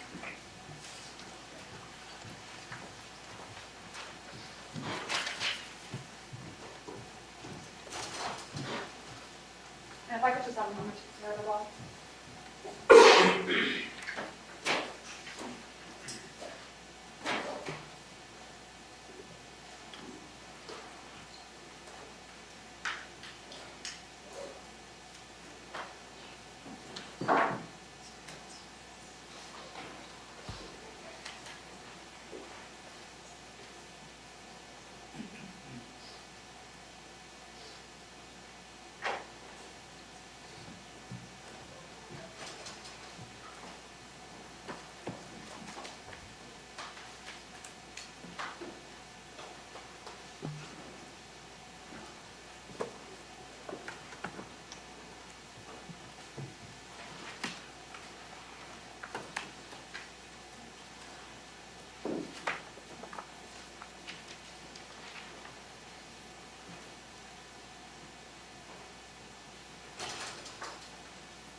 You could stop right there and let the clerk swear you in, please. You solemnly swear affirm that the testimony you are about to give is the truth, the whole truth, and nothing but the truth. All right, you may have a seat.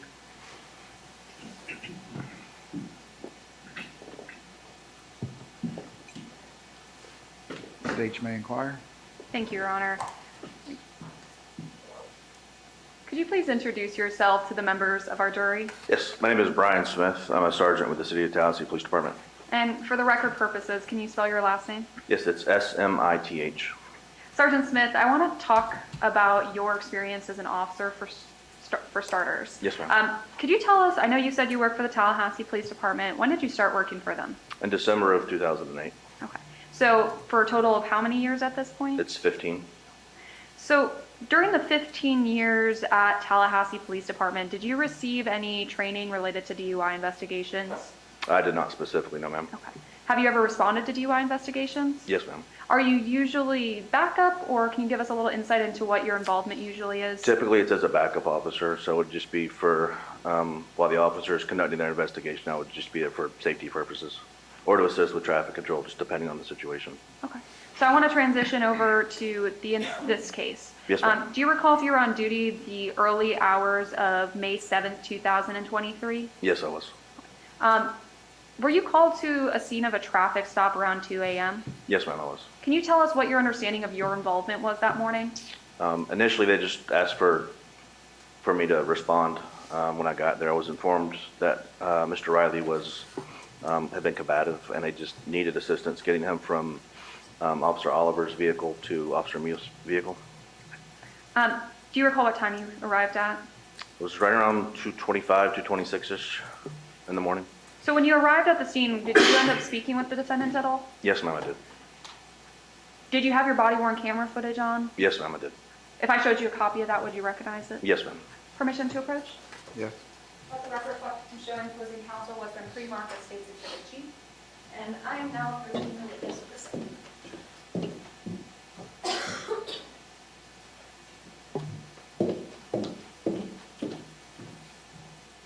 Sergeant, I've just handed you what's pre-marked as State's Exhibit G. Can you tell us what that is? It's a CD And with my signature on it. What's on the CD, to your knowledge? It's actually my body-worn camera from the night of the incident. Did you have an opportunity to review that before today? Yes, ma'am, I did. Were you able to confirm if this was a fair and accurate copy of your body camera? Yes, ma'am, it is. Has it been changed or altered in any way since you last seen it? No, ma'am. The state moves into evidence what's been pre-marked as State's Exhibit G as State's Exhibit 6. Any objection? We would object and ask to approach on one brief housekeeping matter.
Sorry, ladies and gentlemen, we need to take another break.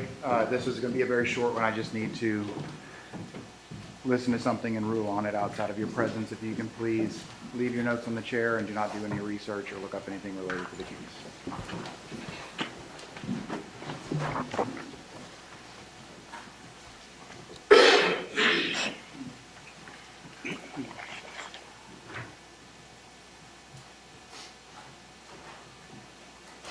You may be seated. And state if you can just proffer. We believe that the statement is in the first minute of the disc.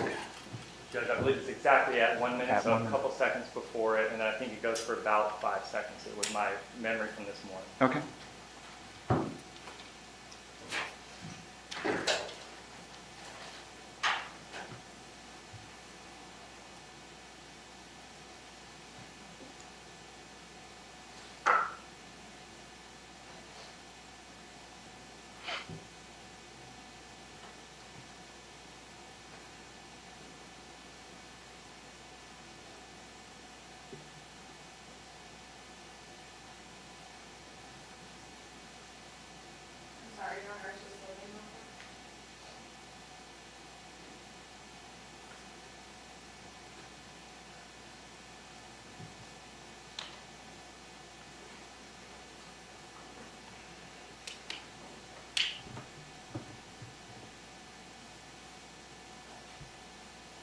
say that it's right, I got no problem, operate.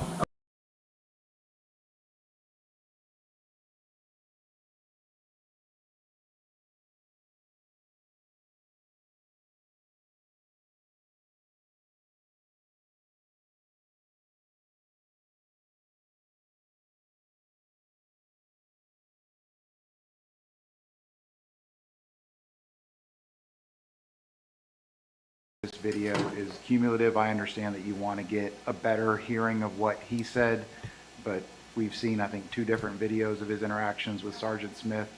So I think that this video is cumulative, unless you have an edited copy that you can proceed with right now. Your Honor, I can actually just address it with him without the video.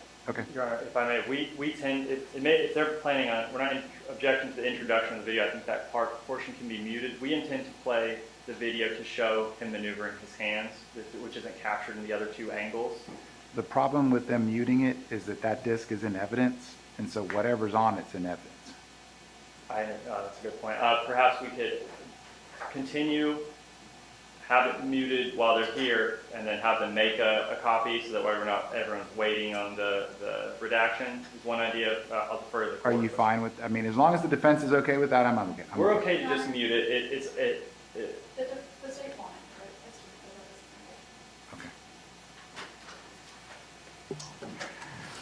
Okay. All right, so let's bring the jurors back in.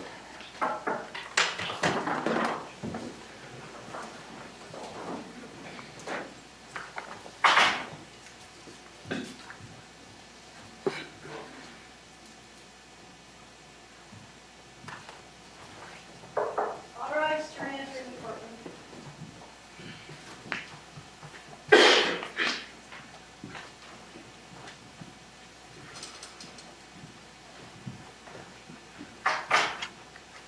You may be seated. State, you may proceed. Thank you, Your Honor. Sergeant, when you arrived to the scene, did you talk with the defendant about breath test? Yes, ma'am, I did. Could you just explain to the jury what your interaction was relating to the breath test that you were asking about? Sure. Mr. Riley was upset about the whole situation, so I just explained to him that he'd be afforded the opportunity to provide a breath sample if all this was a misunderstanding. So when you say to the defendant, if this is all just a misunderstanding, to take a breath test, can you tell the jury how he reacts and responds? From my interpretation, he was not interested in that avenue. Would you classify it as a refusal? It wasn't explicitly stated, but in my opinion, he was refusing. No further questions. Cross-examination? Yes, sir.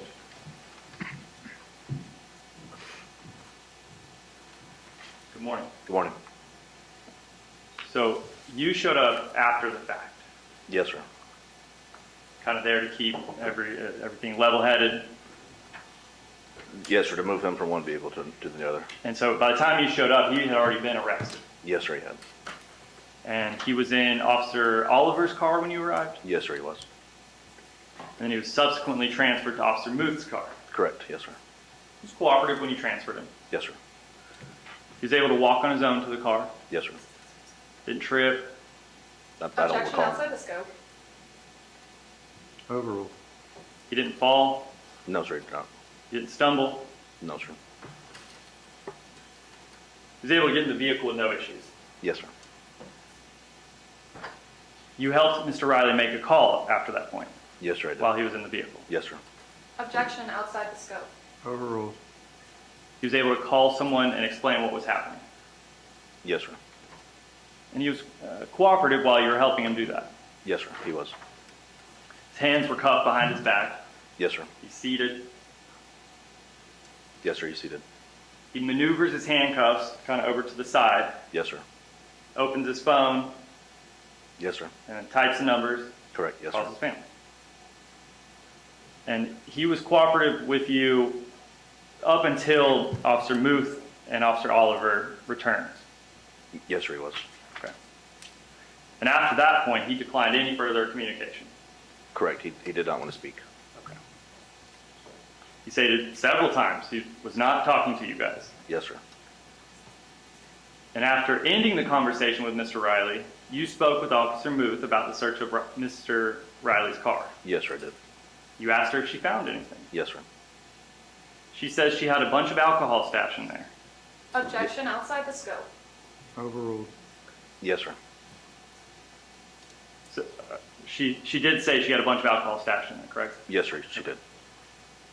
And you, when you're the supervising officer, take the officer's word on that. Yes, sir. You didn't do any, you didn't check for yourself to see if it was open or half poured out or anything like that. I did not check, sir. No, sir. You kind of rely on them being truthful with you. Yes, sir. And then you guys ended up discussing with Officer Oliver the evidence that you had that you believe supported a DUI charge. They may have gone over some things, yes, sir. I don't recall exactly what the specifics were. And during that discussion where you discussed charges, all three of you had your body camera off. Is that correct? Honestly, I'm not sure what we discussed after the camera was turned off. Okay. Can't remember that part? Sir? You can't remember that part? Correct. Okay. You didn't write any reports in this case? I did not. Okay. No further questions. Any redirect? No redirect, Your Honor. All right, you may step down. Does it need to be retained? No, Your Honor. Free to go. Thank you, sir. Thank you. I'm sorry. I know the defense had or the defense. All right, does the state wish to have him retained? The defense wishes to have him retained. Okay, so if you're still under subpoena from the defense, you just don't leave the courthouse.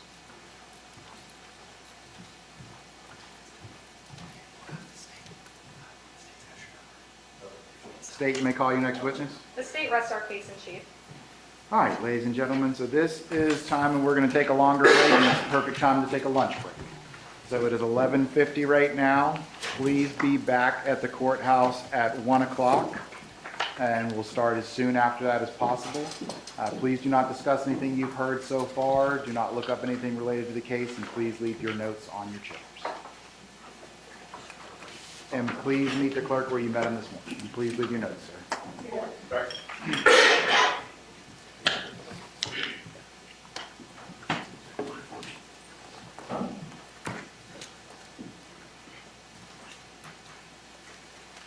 You may be seated. All right, the state has rested their case. Defense, do you have a motion? Yes, Your Honor. At this time, defense moves for a judgment of acquittal. In reviewing the evidence in the light most favorable to the non-moving party, the state has failed to present a prima facie case as to the offense of driving while license suspended or revoked.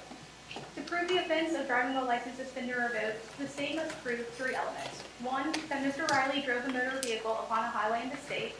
Two, at this time his license was suspended. And three, at that time Mr. Riley knew that his license was suspended. The state has failed to provide competent substantial evidence as to element 3. Florida statute 322.34 subsection 2 provides how the knowledge element may be satisfied. It reads, the element of knowledge is satisfied if the person has been previously cited as provided in subsection 1, or the person admits to knowledge of the cancellation, suspension, or revocation, or suspension or revocation equivalent status, or the person received notice as provided in subsection 4. There shall be a rebuttable presumption that the knowledge requirement is satisfied if a judgment or order as provided in subsection 4 appears in the department's records for any case except for one involving a suspension by the department for failure to pay a traffic fine or for financial responsibility violation. Additionally, 322.34 subsection 3 does provide that in a proceeding regarding a violation of the section, that the court may consider evidence other than those specified in subsection 2 that the person knowingly violated the section. The state has presented a certified driving record, which shows Mr. Riley's driver's license was suspended on May 7, 2023. The record provides the basis for the suspension as personal injury protection, property damage liability, commonly just simplified and abbreviated as PIP. PIP is a financial responsibility violation, which was suspended pursuant 324.0221 within the chapter titled Financial Responsibility. Because Mr. Riley's license was suspended for a financial responsibility violation, there is no presumption of knowledge based on department records indicating a notice was sent. Mr. Riley never admitted to knowing his license was suspended. Rather, he told officers that he did not know. And the state did not present any evidence that he had previously been cited under 322.34. Therefore, the knowledge element is restricted to 322.34 subsection 3, which allows the court to consider other evidence. In this case, the state has presented testimony from Officer Oliver that the notice was sent to P.O. Box. However, she also admitted that she previously testified under oath that the notices were sent to 429 West Brevard. Those are exactly contradictory, Your Honor. They did not present any evidence in the matter from anyone who actually knows where the notices were sent. Further, the state has presented a current driving record. The record does not represent his driving record at the time, noted by the inclusion of suspensions in September of 2023, which was after this incident. Also, the driving record provided includes two addresses, a residential address and a mailing address, which are different. I'd like to present the court with two cases, Your Honor. Okay, May I approach? Mr. May? I have copies for the state.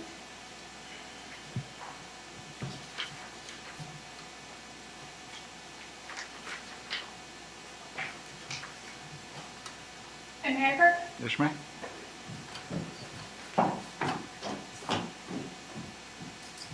Thank you.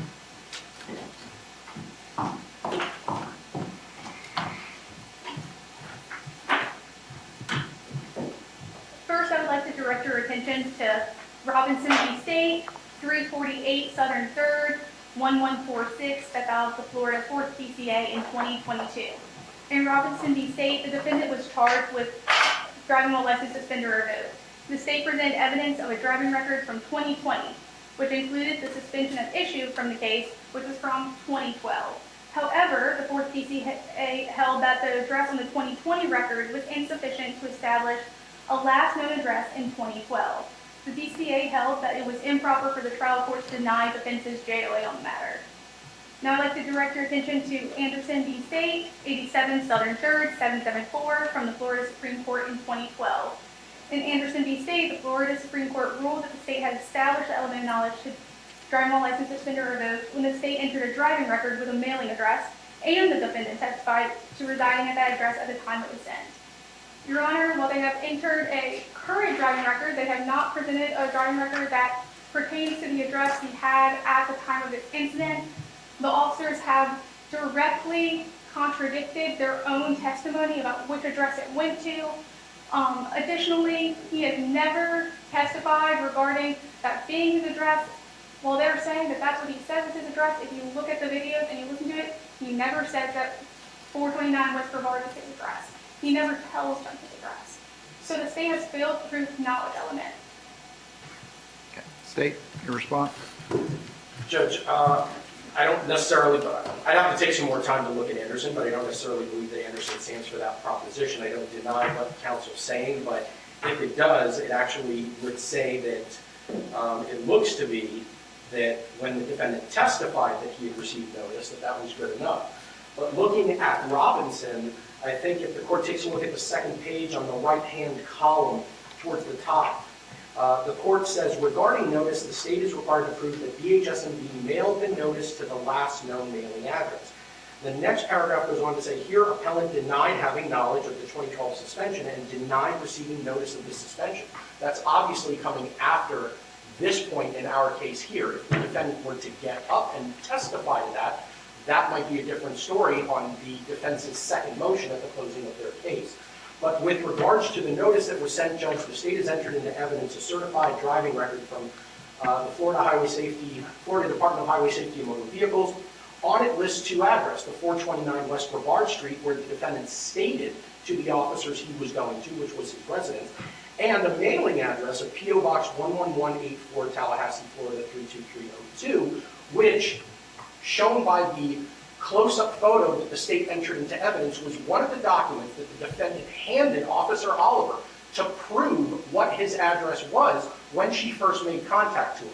So regardless of what the officers believe notice was sent to, there is an argument to be made that both of these addresses are where the defendant would have received mailing, whether it went to the home or the P.O. box.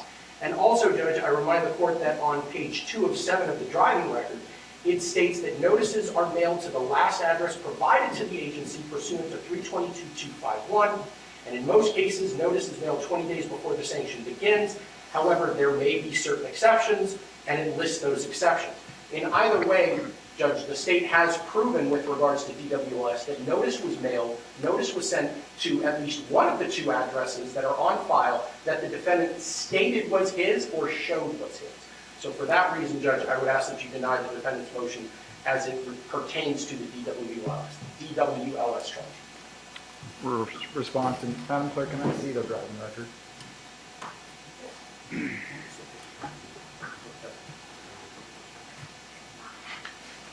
I believe it's the first one.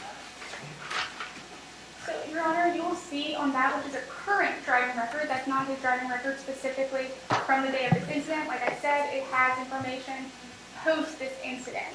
So it's not necessarily accurate to May 7th, 2023, which is what is pertinent in this issue. They list two addresses. They have a mailing address and a residential address. Both officers have given different testimony. Officer Oliver contradicted herself. She first was saying with absolute certainty that it was mailed to 429 West Brevard. And then she said with absolute certainty that it was mailed to the P.O. box with the numbers listed. And then Officer Muth, who also has no personal knowledge of this, is saying that it went somewhere. They have not presented any evidence, but anyone who actually knows where these documents went, if they went anywhere. And there being something that says that a notice was sent is insufficient. Judge, I believe that's a misstatement of what counsel actually read in the statute in her first part of the argument. Give me that statute one more time. It's So you all 322.34 sub 2, Judge. 3-4. Sub 2.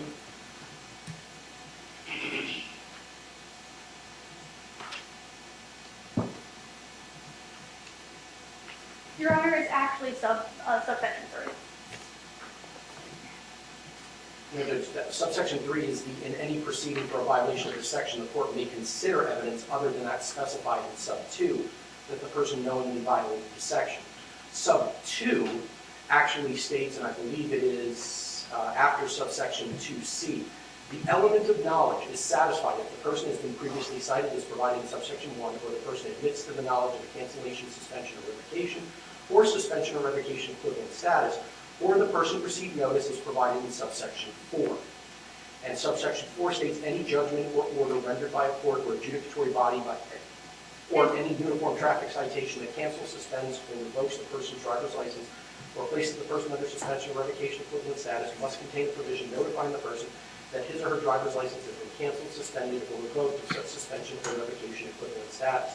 There shall be a rebuttable presumption, and this is back into subsection 2, there shall be a rebuttable presumption that the knowledge requirement is satisfied if the judgment or order as provided in subsection 4 appeared in the department's records for any case except in one involving a suspension by the department for failure to pay a traffic fine or for a financial responsibility violation. Which is what we have here, Your Honor. It's a financial responsibility violation, so therefore there is no rebuttable presumption. So you're saying not having insurance is a financial responsibility? Yes, Your Honor. It's specifically a violation of statute 324.0221, and that's literally under the chapter titled Financial Responsibility.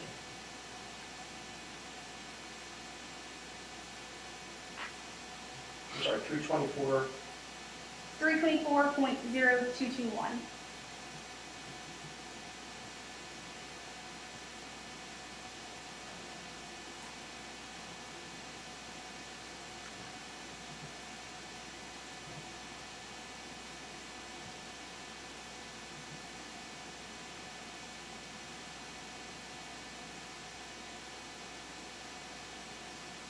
Yep, so it does show up as a financial responsibility for having your license suspended for not having PIP.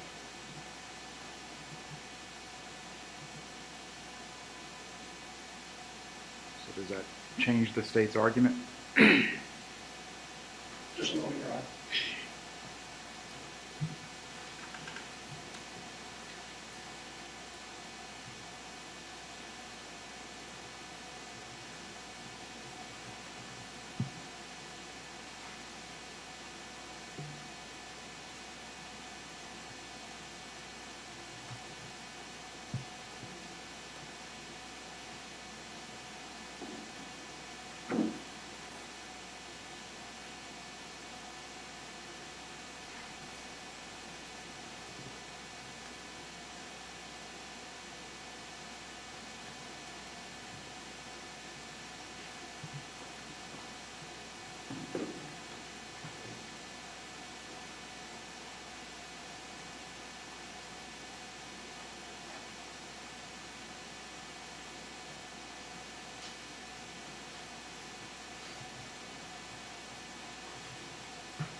State? I'm sorry, just one moment, Your Honor.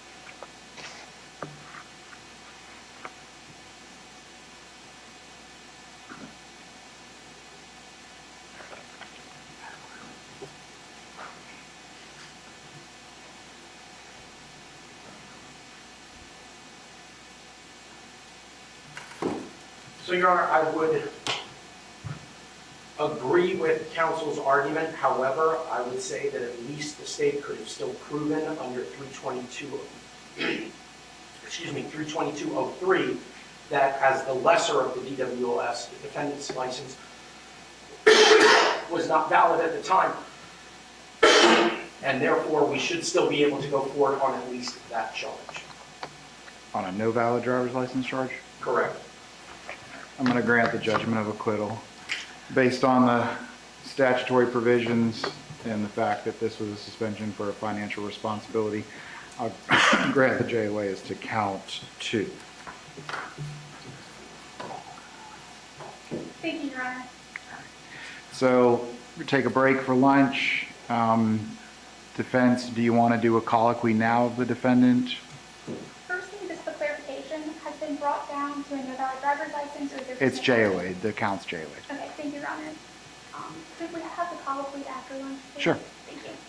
So I believe I asked the jury to come back at 1 o'clock. If you guys want to come back at 12:50, that'll just give us a few minutes to do that, and we can talk about the rest of the afternoon. Sounds good, thank you. Okay? We'll be in recess.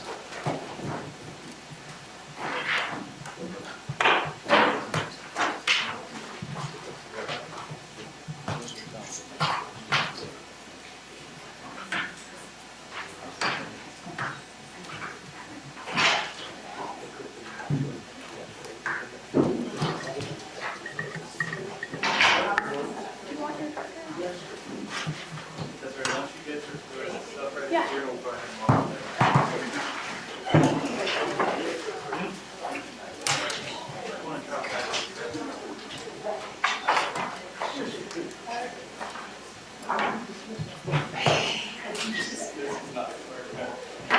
Anytime a cost planting happens.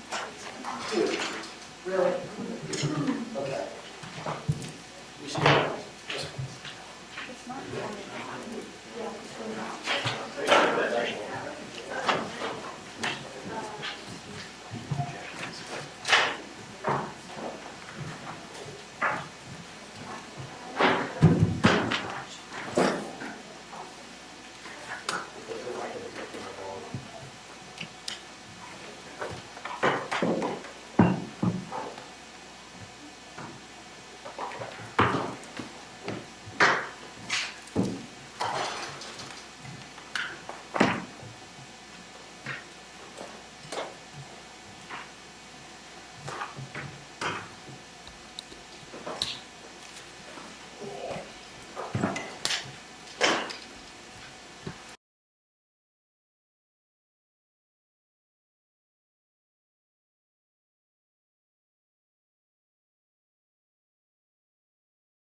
come in.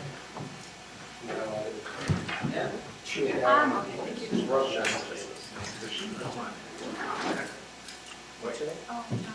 Nothing, can we do downstairs at my computer? From Linda. Ice cold Gatorade. I need to go to the fridge in my office. If you come in handy. Just so I can stash my Diet Coke. Honestly, it'll save you money in the long run.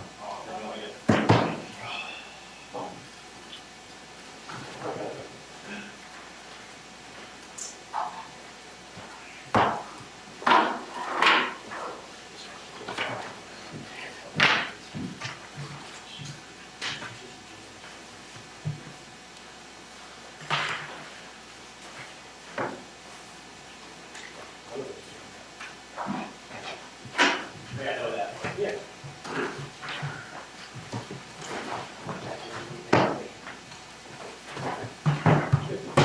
Oh, come on.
Maybe seated.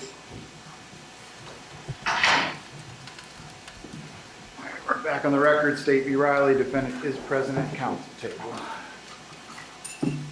Ms. Goodfellow, you ready to proceed with the colloquy? Yes, Your Honor. All right. So, Mr. Riley, there are several decisions throughout the trial that your attorneys get to make as far as what evidence to present, what objections to make, what witnesses to call, but there is one decision that is yours and yours alone. Your attorneys can advise you on it, but ultimately it's up to you to decide, and that's whether to testify or not. If you choose to testify, I will instruct the jury that they are to apply the same rules for deliberation to your testimony that they would to any other witness. If you choose not to testify, I will instruct them that it is your right not to testify and they are not to apply any weight to the fact that you did not testify, and that is your fundamental right and they cannot use it against you. With that information in mind, have you decided whether you would like to testify or not? No, sir. You're choosing not to testify? Yes, sir. Okay. All right, thank you, sir. Does the state have any other, the defense have any other witnesses that they intend to call? No, Your Honor. All right, so I will bring in the jurors, let the defense rest on the record. Do you have any additional motions that you need to make before we go into? I apologize, what was the question now? I was just saying I was going to let the defense rest on the record in front of the jury. We can do it one of two ways. We can go ahead and do our charge conference now. That way you can rest on the record, and then we can just go directly into jury instructions. Is that okay with the defense? Yes, that would be our preference. All right. State, is that okay with you? No objection for the state. All right. So you should have new copies of your jury instructions and verdict form since count 2 has been JOA'd. I know that you probably just got a chance to look at them. Would you like a few moments to look at them? I'm prepared to proceed. Okay, so let's go page by page. Okay, sorry, I do have to wait for my judicial assistant in case there are any changes. She makes the notes. Not a problem, Judge.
All right, so let's proceed with our charge conference.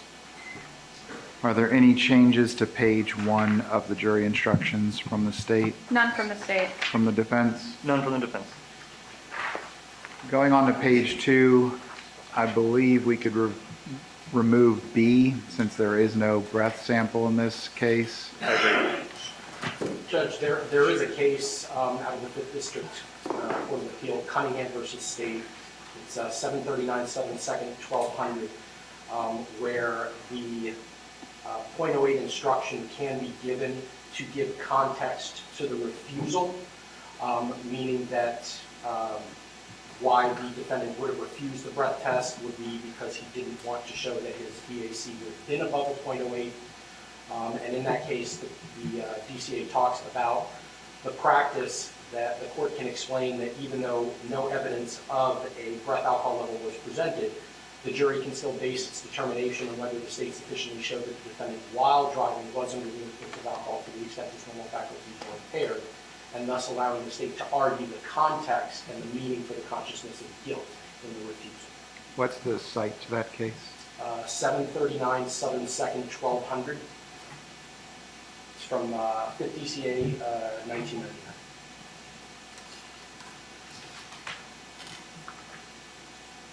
What's the defense's position?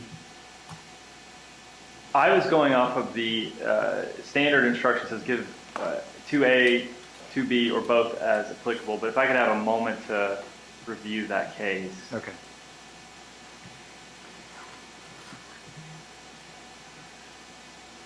And sorry, what was that final number? 739 Southern 2nd, 1200. 1200, thank you.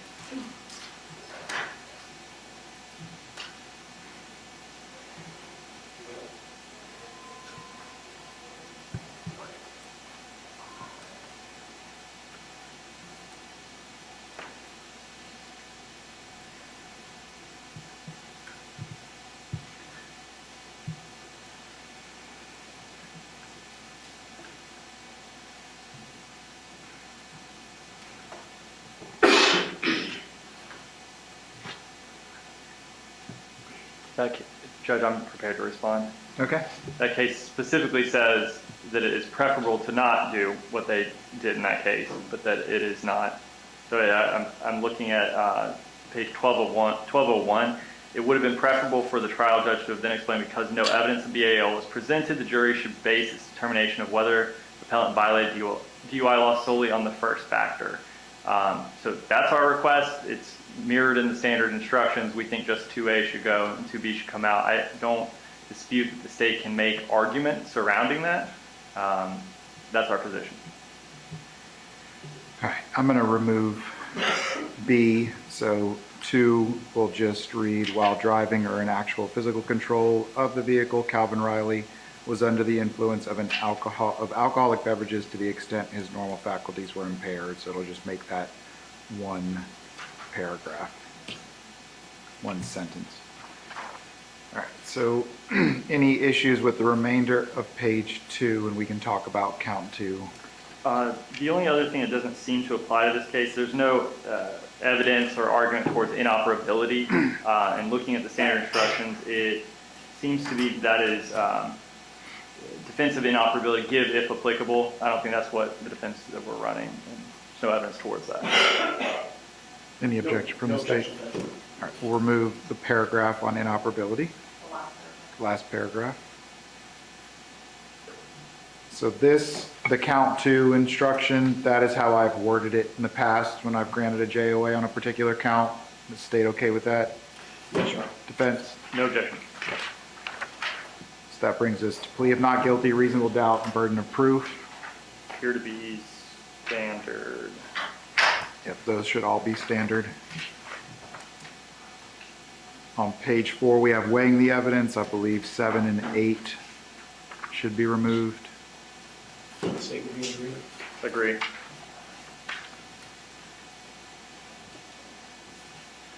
On page 5, remove the defendant testifying. Any other changes on that page? No, Judge.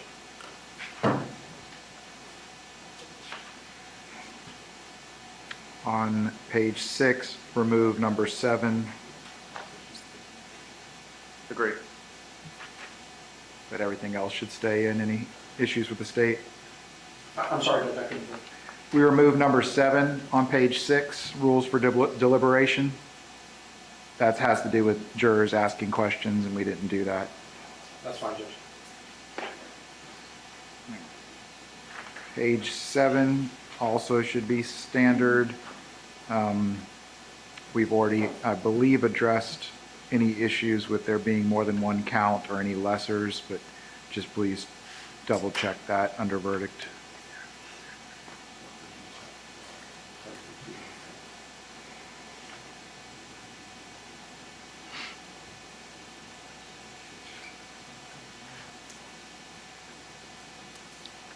Any issues with the state on page 7? No, Judge. Defense? No. And then finally, page 8 and 9 is submitting the case to the jury. That should all be standard as well.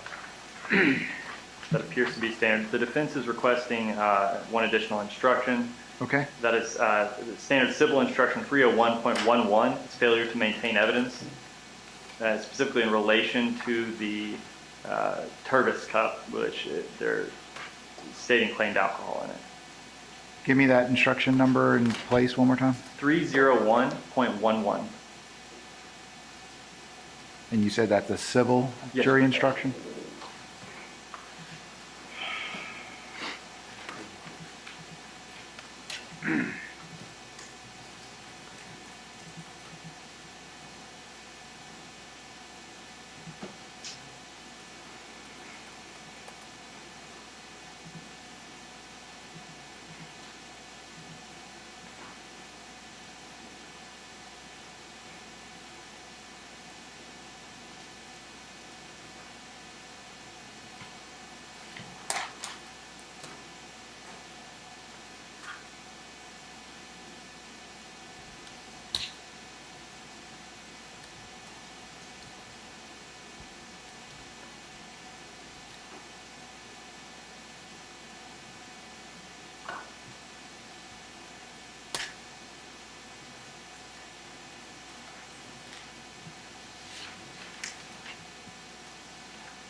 State, what's your response?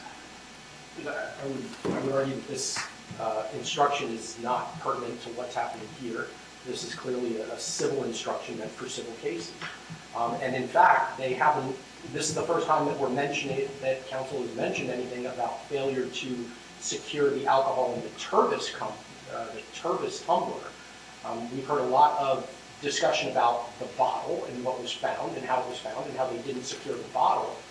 This is the first I'm hearing about the Tervis cup. And to tell the jury that they can make an inference that it would have been favorable, or first of all, this says you may infer that this evidence would have been unfavorable to the defendant. And in this case, they're already telling you that the Tervis cup was part of the DUI investigation. The bottle was not. All the evidence and all the testimony and arguments were made about the bottle, not about the Tervis cup. So to now give this instruction with regards to what was found or kept or not kept, I mean, is counsel actually arguing that they should have kept whatever liquid was in this cup for whatever amount of months, barring the fact that alcohol would dissipate from it? I mean, I think that's not a correct statement of what the duties and responsibilities are for these officers, and not once were they questioned about that. So I don't think that they would want it to say unfavorable to the defendant. I think it would be, if you find that the state of Florida lost, destroyed, mutilated, altered, concealed, or otherwise caused the Tervis cup to be unavailable, while it was within his or her or its possession, custody, control, and would have been material in deciding disputed issues in this case, then you may, but are not required to infer that this evidence would have been unfavorable to the state of Florida, I think is how they would want it read. That's correct. But Judge, I would say that it's not even relevant because he refused the breath test. So they're trying to say that it was alcohol, it would have been favorable to the defendant? I mean, I don't understand the circular argument there. Well, I'll let you respond, but I have some issues with the way it's worded. As to, may I remain seated? As to counsel's argument, it's not, we're not saying that, the idea is they have a duty to maintain this evidence. They have, I dispute the notion that they are saying that there hasn't been record evidence of the Tervis cup containing alcohol. That's clearly material. It is the core dispute, as they've now ceded that the bottle was not open. So the Tervis cup is now a key piece of evidence. The state does have the duty to maintain evidence. There are evidence lockers all over the country. That is a core component. And as far as alcohol dissipating, that's correct. They also have a means to test things like that to determine whether it's alcohol, how strong is it, things of that nature. The failure of them to do so, we believe, should give rise to the adverse inference that there was not actually alcohol in that cup. The issue I find is that it says was in the possession, custody, or control of the state of Florida, but they never even seized it. It was left in the vehicle, and then the vehicle was towed to an independent lot, and I believe, if not eventually picked up by Mr. Riley, it could have been picked up by Mr. Riley, so they never actually had custody or control of the Tervis cup. I believe they picked it up and put it back in the car, but I don't think they ever took custody of it. I understand the court's So, position. I'm not going to give the instruction. Any other proposed instructions? Judge, the one question I have, and going back to page 4, weighing of the evidence, with regards to question number 4, did the witness have some interest in how the case should be decided? I don't think any questions along those lines have ever been discussed with any of the witnesses. And just because they are law enforcement officers, without more, doesn't give a rise to they have some interest in how this case should be decided. Defense? I'm fine to cut it, but as Your Honor knows, it says, given all cases for the first 5.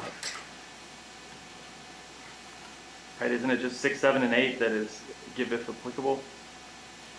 Let me look.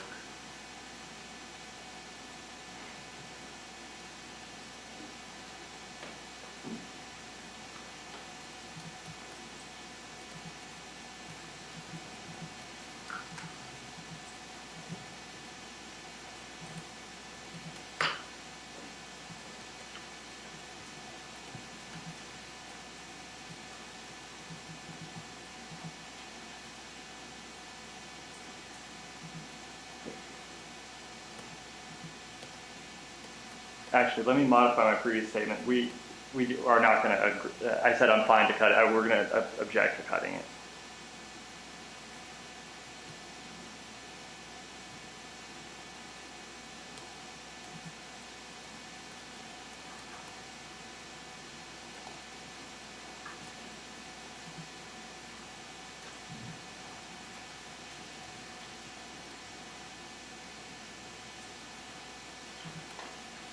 Yeah, 6 through 10 are the ones to give as applicable. 1 through 5 appear to be given in all cases, so it'll stay in.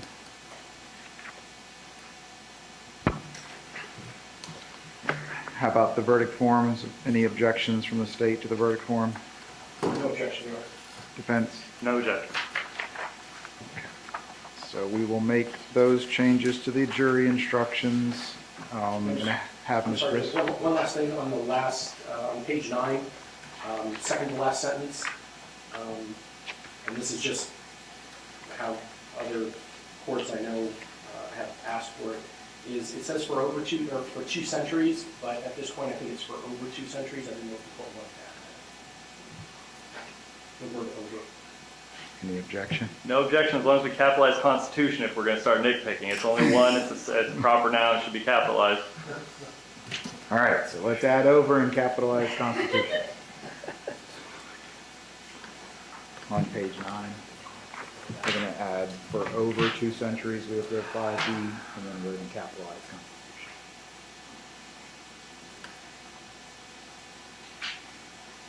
Yep.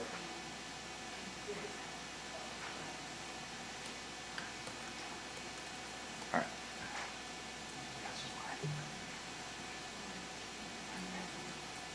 For now, let's just do 3 so we can look at them, and then it's okay to print the rest.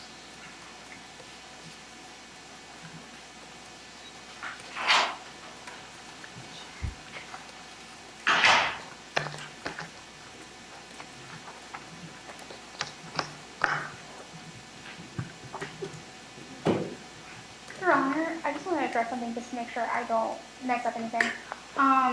So since you will be addressing with the jury that count 2 has been dismissed, is it something that I can bring up in my closing, or will that be crossing a line? So I know it's part of the videos, it's part of the testimony, that was one of the things that he was charged with. Just no references to the fact that it was JOA'd or dropped or anything. It just, I take it out of their realm so they don't know what happened to it, and it just is gone. Yes, Your Honor, thank you. But I think you can refer to the fact that he was told he was charged with driving while license suspended, all of those types of statements, just not any references to the ultimate outcome of what happened. But I can mention that that's no longer something they are You can determining. say that the judge has instructed you that's no longer for you, under your purview. And Judge, I would just ask the court to ask counsel to make sure that it vibes with what Your Honor has included in the jury instructions, that it is no longer for their consideration. And how do you guys want to handle Exhibit 1 since that's a driving record? I would be inclined to just not send that back since it's no longer relevant. I would agree. Okay.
Have the parties had a chance to review the edited jury instructions?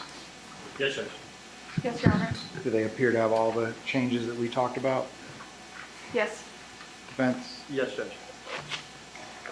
All right, Ms. Rissinger, please print, how many copies, do you all need additional copies at your tables? One more copy. One more? State, do you all want more than one more? No, Your Honor. All right, Ms. Rissinger, if you could please print out 8 copies and bring them to the courtroom.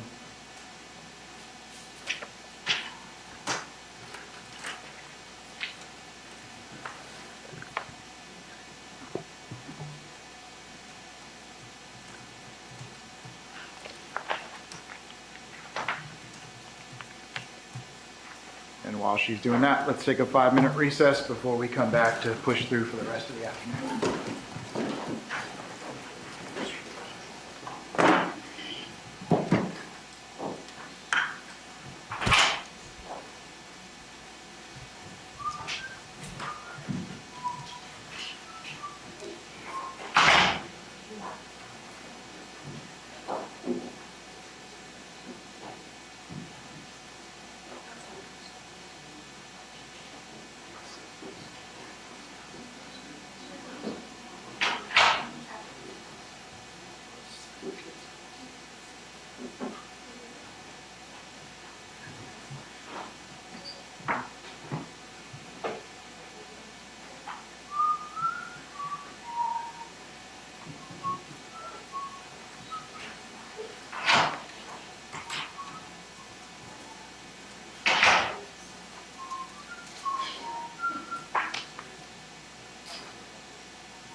No, it's just demonstrative. I only need one. I only need one. Unless y'all pretend it's not me, Oh, oh, yeah.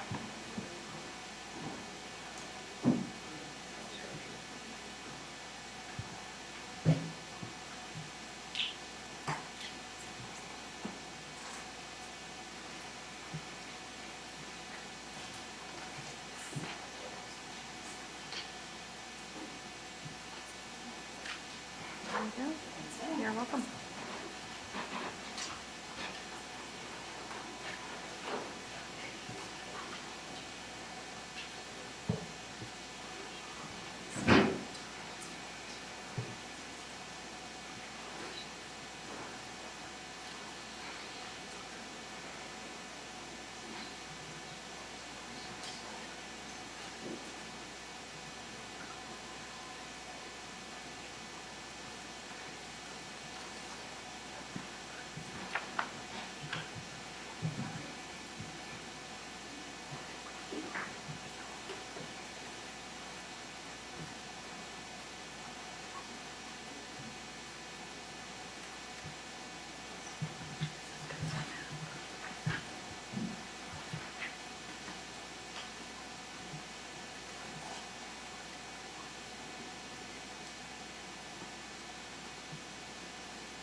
May be seated.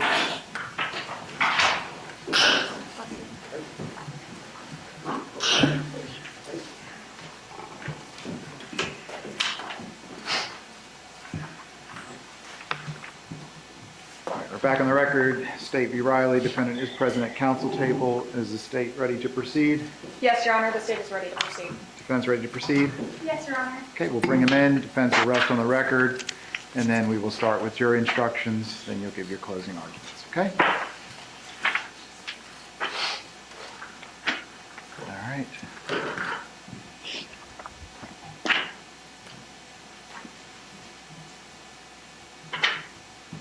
Let's bring him in.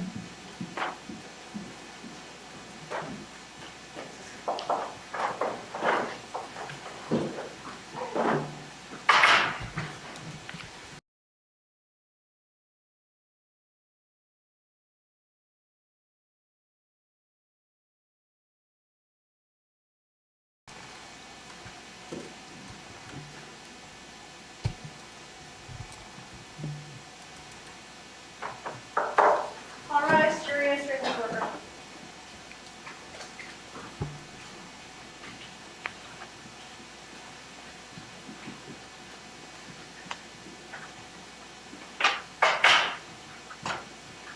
You may be seated.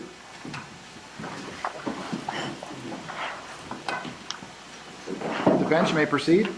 At this time, defense rests. Okay, thank you. So members of the jury, I want to thank you for your attention during this trial. Please pay attention to the instructions I'm about to give you.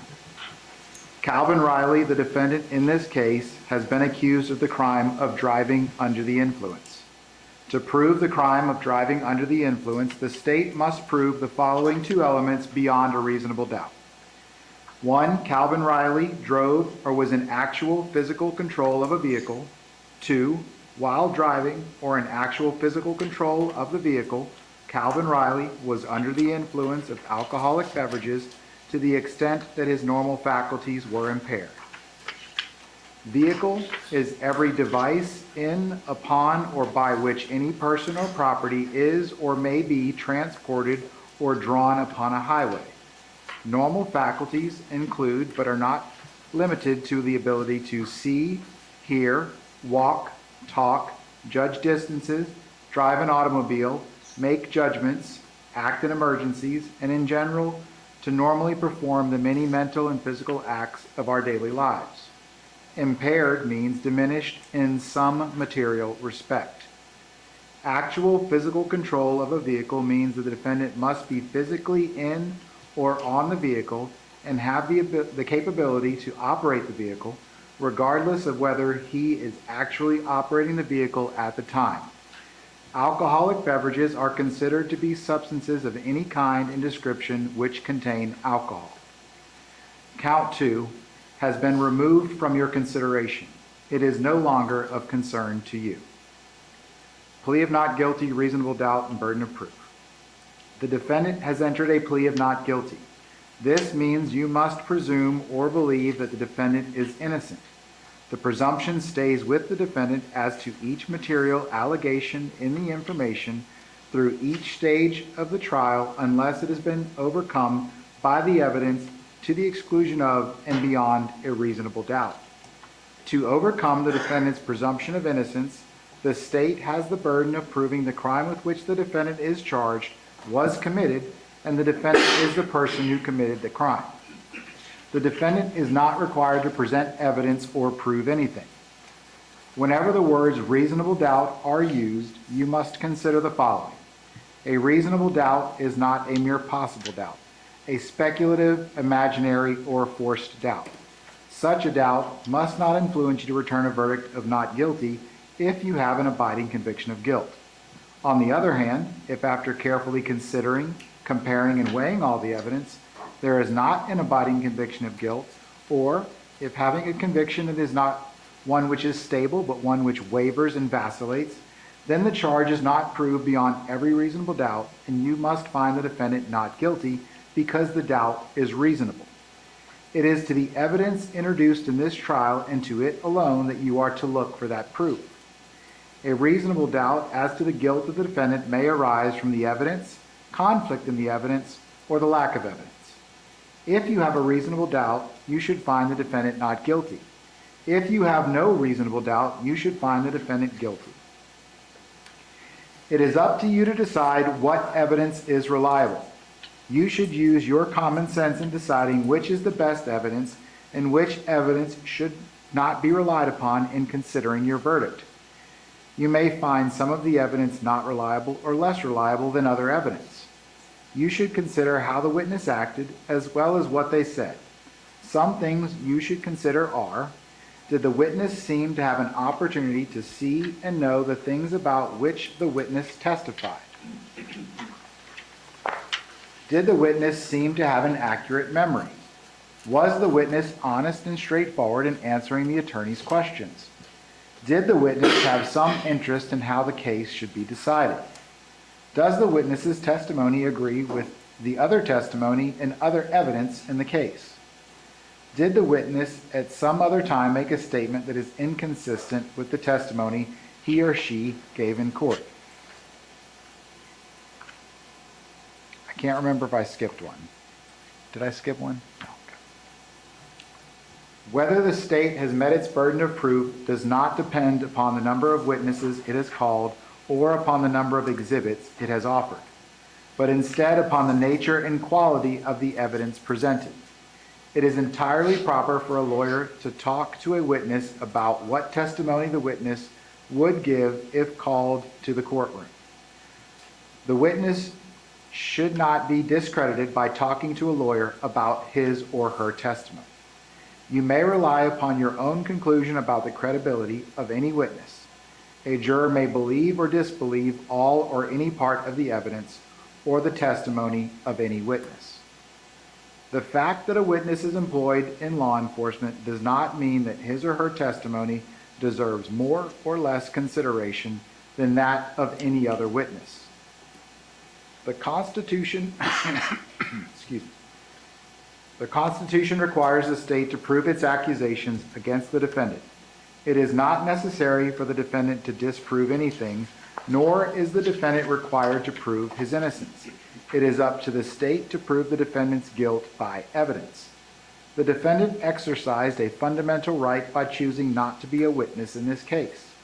You must not view this as an admission of guilt or be influenced in any way by his decision. No juror should ever be concerned that a defendant did or did not take the witness stand to give testimony in the case.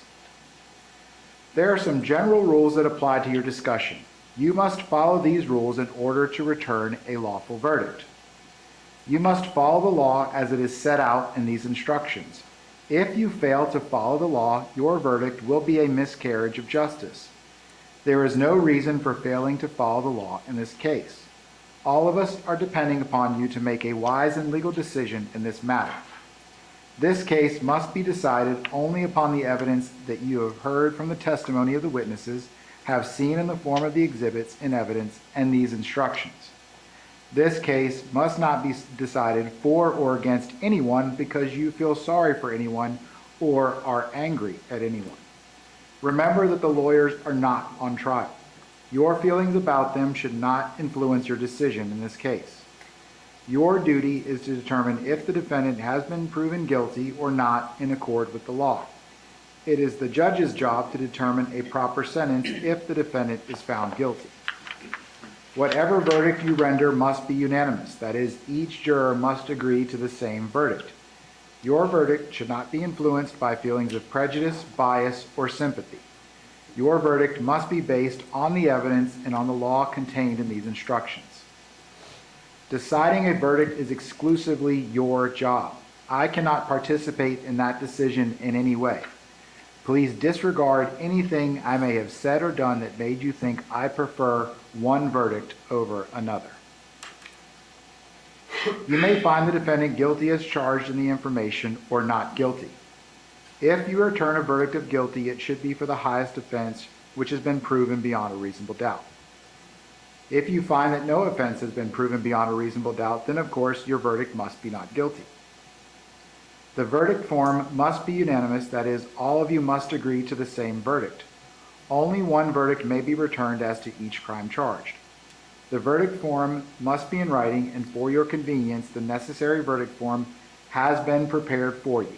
It is as follows. The verdict form has the style of the case on top. It says verdict. We, the jury, find as follows as to count one of the information, driving under the influence. Check only one. A, the defendant, Calvin Riley, is guilty. B, the defendant, Calvin Riley, is not guilty. It needs to be signed and dated by the foreperson, and please bring it back with you when you return to the courtroom. The attorneys will now present their final arguments. Please remember that what the attorneys say is not evidence or your instruction on the law. However, do listen closely to their arguments. They are intended to aid you in understanding the case. Each side will have equal time, but the state is entitled to divide this time between an opening argument and a rebuttal argument after the defendant has spoken. State, do you wish to give a closing argument? Yes, Your Honor. You may proceed. If I can just have a moment to prepare the well.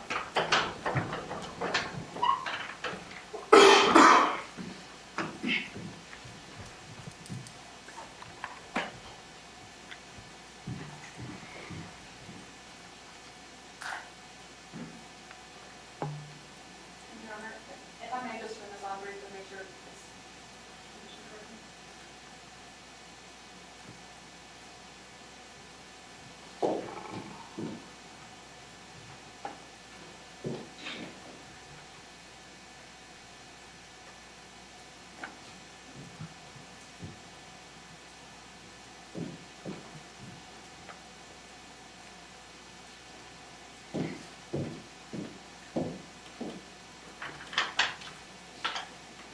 May I proceed? Yes, ma'am. May it please the court, defense, and members of the jury. It was 2 a.m., and the defendant was driving down South Monroe Street with no headlights whatsoever. We learned in today's trial that it wasn't just as simple as him forgetting the lights. He didn't notice that his headlights were off for at least 5.5 miles. He didn't realize. And when he was finally stopped by law enforcement, his words tell us all that we needed to know from the start. Of course I've been at the club, had a couple of drinks. I've been at that club. I've been at Pockets, Pool, and Bar. His words are all we need. The statement of law. Now I want to pause for a Objection, Your moment. Honor, the statement of law. Sustained. I want to pause for a moment and thank you. Just Because- hold on a second, Ms. Hershey. The state has just misstated the law for what is needed for driving under the influence. Please use the jury instructions that I presented to you as your instructions on the law. You may proceed.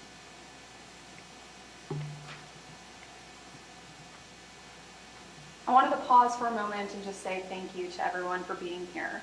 I know we spent Tuesday all together going through jury selection and deciding who would be a best fit for our jury.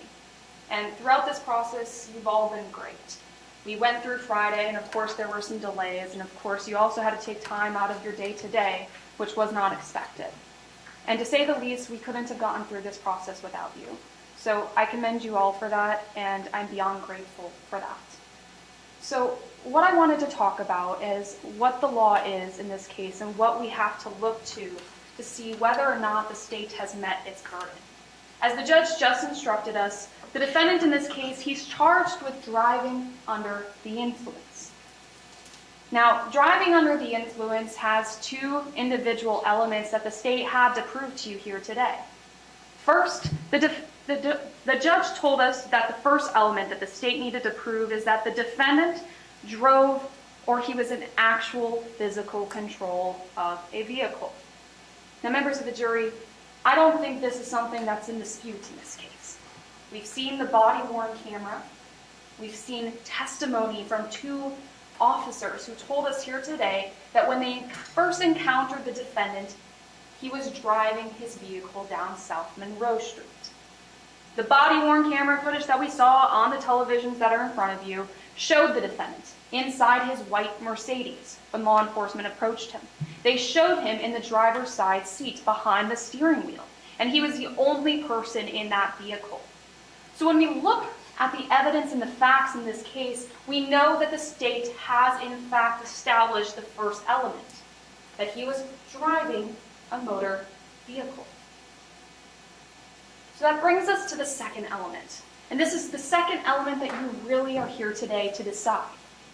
See, as the judge just told us, while driving or the state must prove that while driving or in actual physical control of the vehicle, Calvin Riley, the defendant, was under the influence of alcoholic beverages to the extent that his normal faculties were impaired. Now that element is a bit lengthy, so I want to break it down into two separate parts, starting with under the influence of alcoholic beverages. We learned throughout today's trial that the defendant was undoubtedly under the influence of alcohol. There's multiple things that we learned that through. We learned that through his own admissions. When Officer Muth approached the vehicle... Objection to the statement passed. Let's go sidebar.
The objection is sustained. Just restate your statement.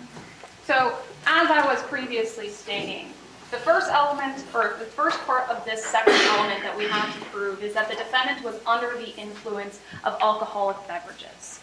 Now, when we look to the facts and the evidence in this case, we know that there's several signs or several statements from the defendant that point us to the conclusion that he was under the influence that night. For starters, he admitted to Officer Muse at the scene that he had had a couple of drinks that night. He told Officer Muse that he was at a bar that night, that he was out at a club. How do we know he was out at the club? Well, we saw the wristband on his wrist that corroborated that statement. We know he was out drinking that night. We know that he was out there, and he left around the time that bars close. It was 2 in the morning. So when we look at that element, we would assert that it's been proven. And if that's not enough, we can also look to other things. We can also consider whether or not his normal faculties were impaired. And that's the second part of element 2. As the judge just instructed us, normal faculties include multiple things. It includes our ability to see. So when we're talking about the defendant's ability to see that night, there's several things that officers noted that were concerning. So let's talk through those. Starting with Officer Oliver. Officer Oliver told us here today that when she first saw the defendant, he was driving down the road in his white Mercedes. And as he was driving down the road, he didn't have his headlights on. Like I mentioned earlier, he was driving nearly 5.5 miles with no headlights, and he couldn't see that? It's dark outside, it's 2 a.m., and you can't tell that you're driving down in the road in the dark? What does common sense and reason tell us?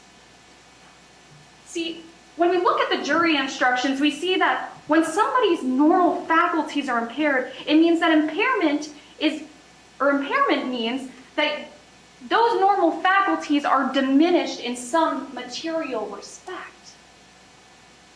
And when you can't even tell that your headlights are off, I think it's safe to say that your ability to see has been diminished.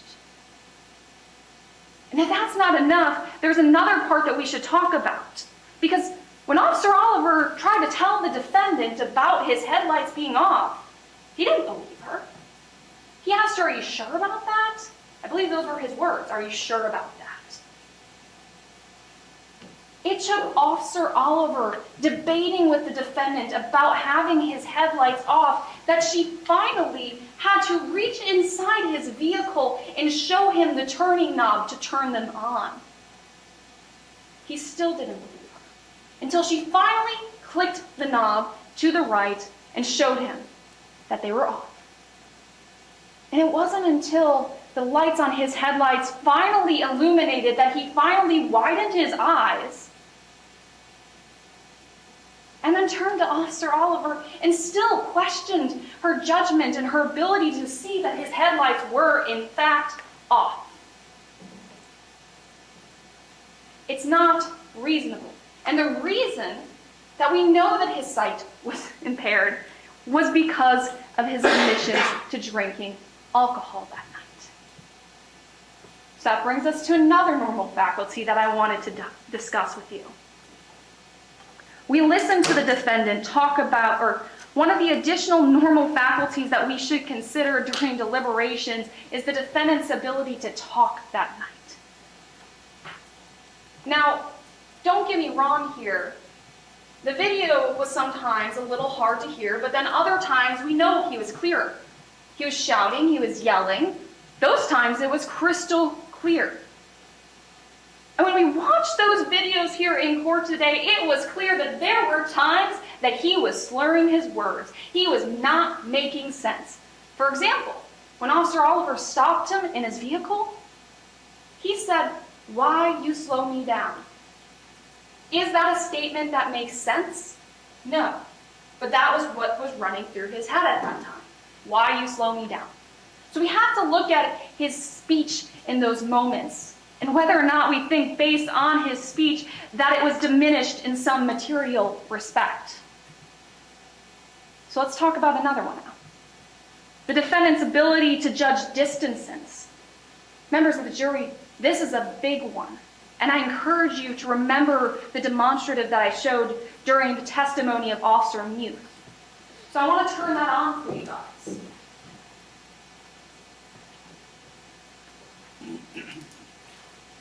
This is a map of the defendant's route that night, based on his own admissions. Like I originally stated, when he was first stopped by Officer Oliver, first he says, "Oh, I'm just going home, I'm going to West Brevard Street." Well, that didn't make sense, because as Officer Oliver told us on the stand on Friday, he was heading the opposite direction. So, are you really going home if you're going completely the opposite direction? I think not. So now let's look at the other perspective. Because after Officer Oliver gets to the scene, Officer Muth, as she told us, went and did her own independent investigation. She told us here today that she went up to the defendant and asked him, "Where are you going? Where were you planning on going?" He said he was going home. And when she asked, "Where are you coming from?" she said, he said, "I was coming from Pockets." And as we learned in today's trial, Pockets is a local bar here in Tallahassee located on the north side.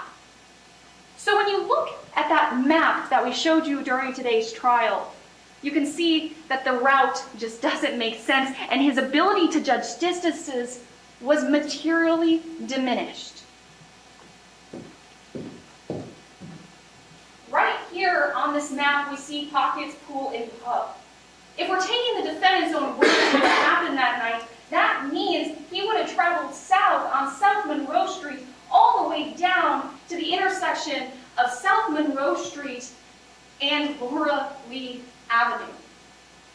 We see how far he went, passing by his own residence, passing by the home he said he was heading to. Objection, Your Honor, that's not evidence. May we approve? Yes.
Overruled.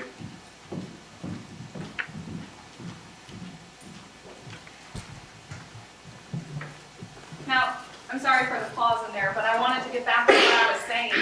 Members of the jury, as we saw in today's trial, he would have started at Pockets Pool and Pub, all the way up in the north side here in Tallahassee. If we take the defendant's own word for what happened that night, he would have traveled well past his home address, well past that West Brevard Street address that he kept telling officers about that night, all the way down until he got to Laura Lee and South Monroe's intersection. That's where law enforcement finally stopped him because he didn't have his headlights on. And that's finally where they stopped him, and who knows how much further he would have gone before law enforcement stopped him that night. It's not clear, but it clearly wasn't in the direction of his home, because if he was heading home, he would have to turn all the way around and go the exact same way north back to his address.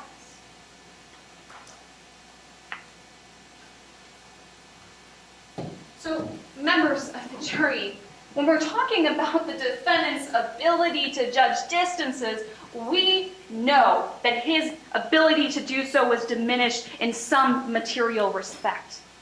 Absolutely. The jury instructions also say that normal faculties include your ability to drive an automobile. That's another thing that we heard about in today's trial. Not only the lack of headlights, but also Officer Oliver told us about his driving pattern when she went to stop him. He was speeding down South Monroe Street. At least 10 miles. Who knows, maybe potentially more. We don't know because Officer Oliver didn't have a speed gun to tell us exactly how far. But based on her training and experience, she was able to assess that he was speeding that night. Now, he wasn't just speeding. He was speeding past 2 police cars, with one of them that at least had their headlights on. Does that make sense? To drive over the speed limit as he's passing a police car with its headlights, its emergency lights activated. You can't miss that. But he was speeding. We also learned that in addition to the speeding, he was swerving. Officer Oliver got on the stand and told us about how she was concerned based on how he was operating his motor vehicle. See, when he was in the left-hand turn lane, there was a when he was in the left-hand lane, there was a vehicle coming up on the side of him in the right. Officer Oliver told us here on Friday that while he was passing this vehicle on the right, he started swerving. And although he didn't collide, he could have and almost hit that vehicle. His ability, members of the jury, to drive an automobile safely was diminished.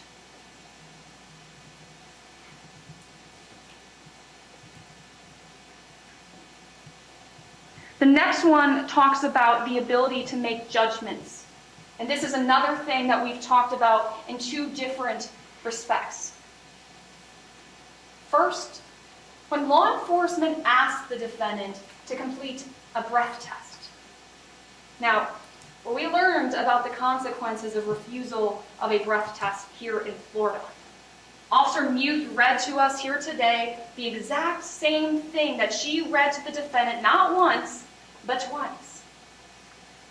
That here in Florida, if you refuse to submit to a breath test, your driving privileges will be suspended for an entire year. An entire year.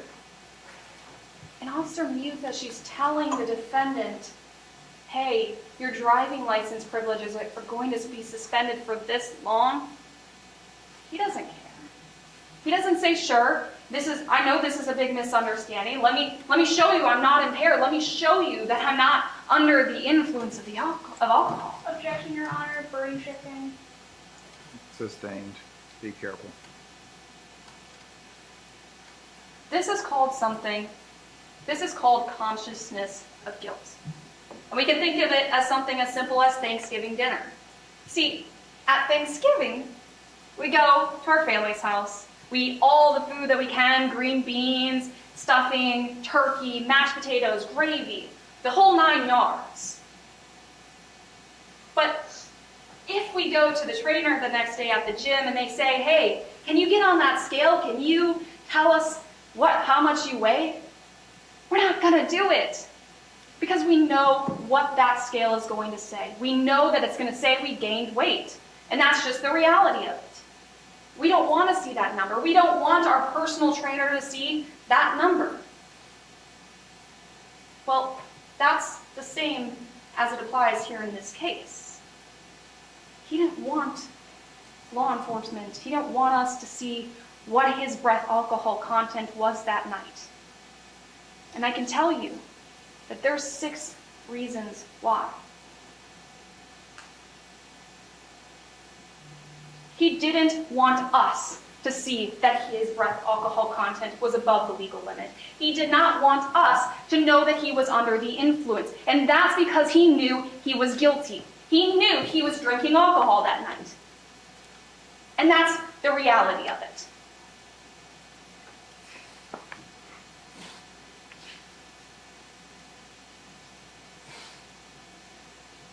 The next part of normal faculties being impaired is the ability to act in emergencies. Now, I understand that a traffic stop might not at first glance sound like an emergency per se, but when we assess how somebody behaves at a traffic stop, we can assess their ability to also react in times of emergency.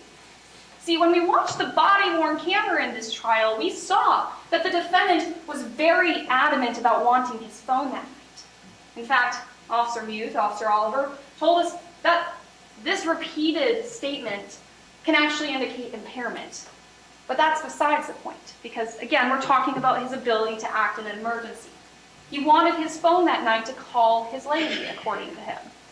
And officers, of course, at first weren't going to give him his phone. They were trying to transport him from his vehicle over to the other patrol vehicle. But when Officer Oliver finally went up to him and said, "Hey, I've got your phone. Can I make a phone call for you? Can I help you call your lady?" No, I don't want any of that. He didn't want any of that at that point. He wanted to continue to yell, shout, and scream. He wanted to talk over the law enforcement officers, and that's what he wanted to do. He didn't want his girl to come and pick up his car. He didn't want that. He couldn't even decide whether or not to have his car towed versus having a loved one come pick it up. And that speaks to his ability to act in an emergency, his ability to react in response to somebody else. Couldn't even make up his own mind. Lastly, the jury instructions mentioned the ability to perform the many mental and physical acts of our daily lives. Now, we've covered several things of this sort. We've covered his inability to assess that his headlights were off, his inability to assess the fact that he was speeding. We talked about how he couldn't make judgments. But there's a few other things I want you to remember when you enter the deliberation room. See, we saw the video footage of Officer Oliver when she first approached the defendant. We saw how when she asked him for his driver's license and his registration, he was unable to produce those things. It took him several moments to finally find something with his name on it. He was up on the top of his vehicle, fumbling, flipping through papers, couldn't find anything. Not even a driver's license. Not his car registration, not his insurance. Nothing. That's something we should be able to do in our everyday lives when the law enforcement says, "Can I have your driver's license and registration?" But the defendant couldn't even do that.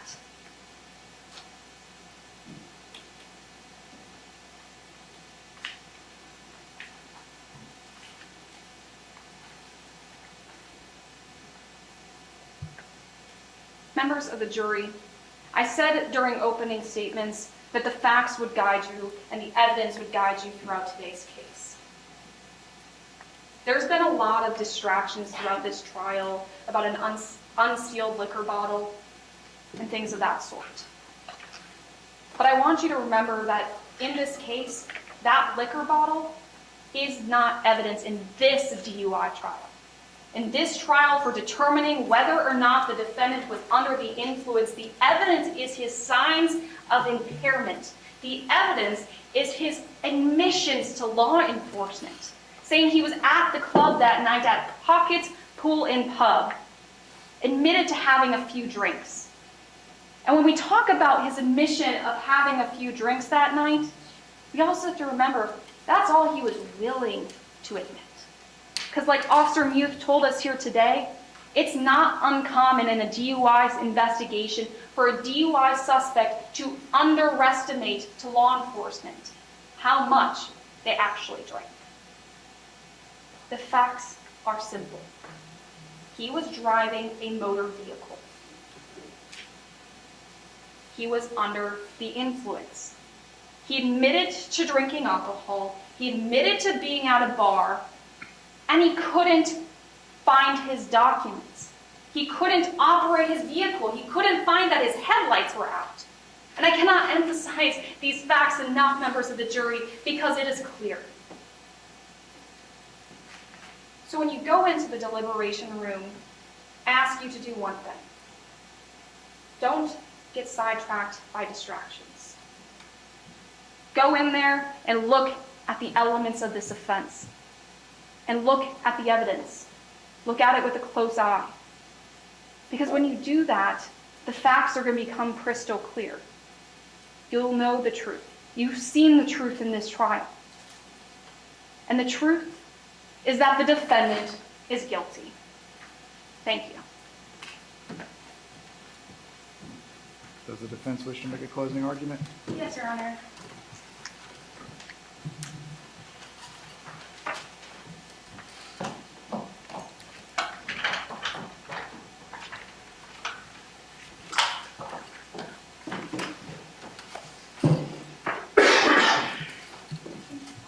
Thank you.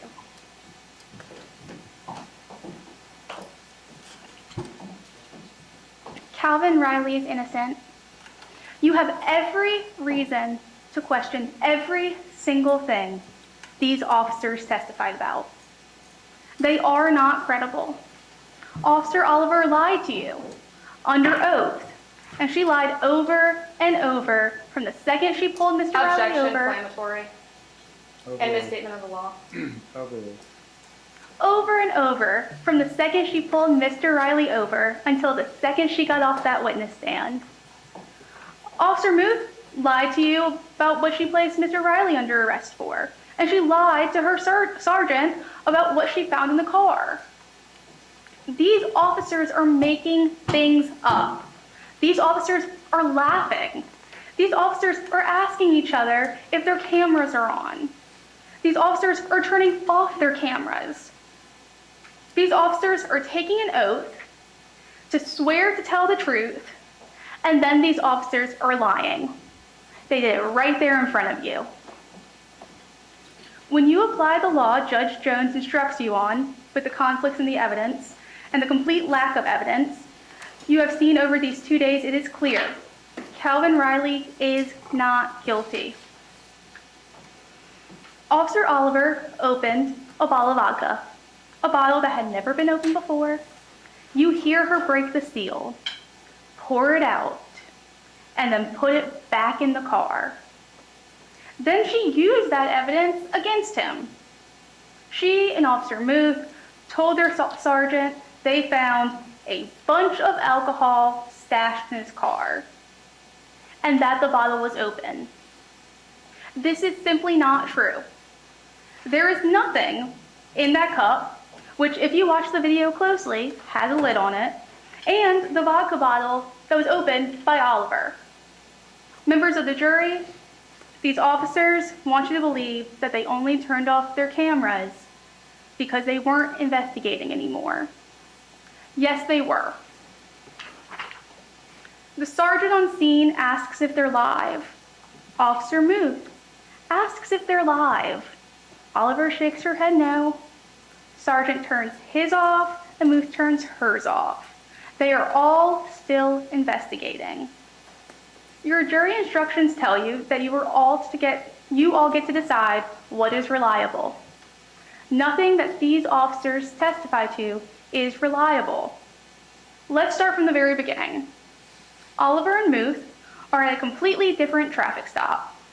Oliver says she notices Mr. Riley's car going by without headlights and at a high rate of speed. She doesn't have a radar gun. That's just her word, which we know is not believable. She tells you that he was swerving. None of that is captured on her camera. There is no camera footage of it. It's just her word, which we knew is not believable. She tells you that she noticed his eyes were glossy through his glasses. And on Friday, for the first time, she adds that they're bloodshot. She's been under oath twice before, as well as written a statement that was also under oath. And none of those 3 times did she ever say they were bloodshot. The first time was on Friday. Members of the jury, you can see Mr. Riley's eyes on camera. At one point, he leans into Officer Muth's body camera. His eyes are not glossy. His eyes are not bloodshot. Again, her word is not believable. She tells you that she smelled an odor of alcohol. But in her camera footage, the first thing she tells Officer Muth is that she can't really smell anything. She tells you that she smelled marijuana. Again, after telling Muth that she can't really smell anything. And there is no marijuana, paraphernalia, or anything regarding it, nothing found in the car. And let me take a moment to point to something out here, because the state is making a huge deal about Mr. Riley yelling. The officers call him belligerent and irate. Members of the jury, he's completely cooperative and polite up until she says she smells marijuana. That's when it all changes. At that point, he knows exactly what they're trying to do. And yes, he is absolutely upset. And he was very right to be. He's being falsely accused for something, and he is mad about it. He is completely justified in acting the way he did. And also remember how he interacts with Muth at first, cooperative with turning off the car, cooperative with taking the keys out, cooperative with getting out of the car. Remember how he interacts with Sergeant Smith. Completely cooperative and respectful. It is only when Officer Oliver says that she smells marijuana, after saying she couldn't smell anything, that he gets upset. And it is completely understandable. So now Muth gets on scene. Oliver asks her to verify Mr. Riley's address as 429 West Brevard Street. But when asked, Mr. Riley said it was a family house. He never said that that was his residence. That was something that Officer Muth just assumed. And remember, at this point, it's 2 officers there with Mr. Riley. Oliver wants Muth to see if she thinks this is a DUI, and is excited to watch her conduct an investigation. Officer Oliver promises that she'll do the next one. The state wants you to believe that the evidence tampering and the lying about it doesn't matter, because he was already under arrest for DUI. But that is not true. When they order him out of the car, which he does cooperatively, they arrest him, handcuff him, and tell him it's because his license is suspended. And again, when they're searching his car, they indicate that they're going to charge him with driving while license suspended. They say DWLSR, which means driving while license suspended or revoked. They are telling him that he was only under arrest for a suspended driver's license. But now they want you to believe that he was under arrest for DUI. Their testimony was that he should have inferred that he was under arrest for DUI. But members of the jury, the law does not allow you to make inferences. That is reasonable doubt. The very first time that anyone tells him that he is under arrest for DUI is when they're taking him to jail. That is the first time they tell him that. And that is after they've already searched his car and used that bottle of alcohol as evidence against him. And this is also very important distinction, members of the jury. Remember, at this point, all the police need is probable cause to arrest someone. That is a very low standard versus what you must today, here in the trial, when a man's liberty is at stake. The law is clear. The state must convince you of every element beyond and to the exclusion of every single reasonable doubt. And there is overwhelming doubt in this case. Now, Mr. Riley is in the back of the police car. He is under arrest. And again, at this point, he is justifiably and understandably upset. But members of the jury, listen to him. Listen to his speech and his articulation and his communication with the officers. He is not slurred. He is not confused. He is just mad that he is being falsely accused.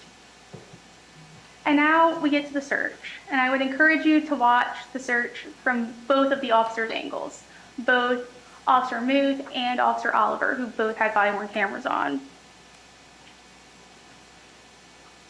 The first thing they notice is an air freshener, or maybe it's cologne, they think, but according to them, it is very strong, and they immediately assume he must have sprayed it right before they came up to his window.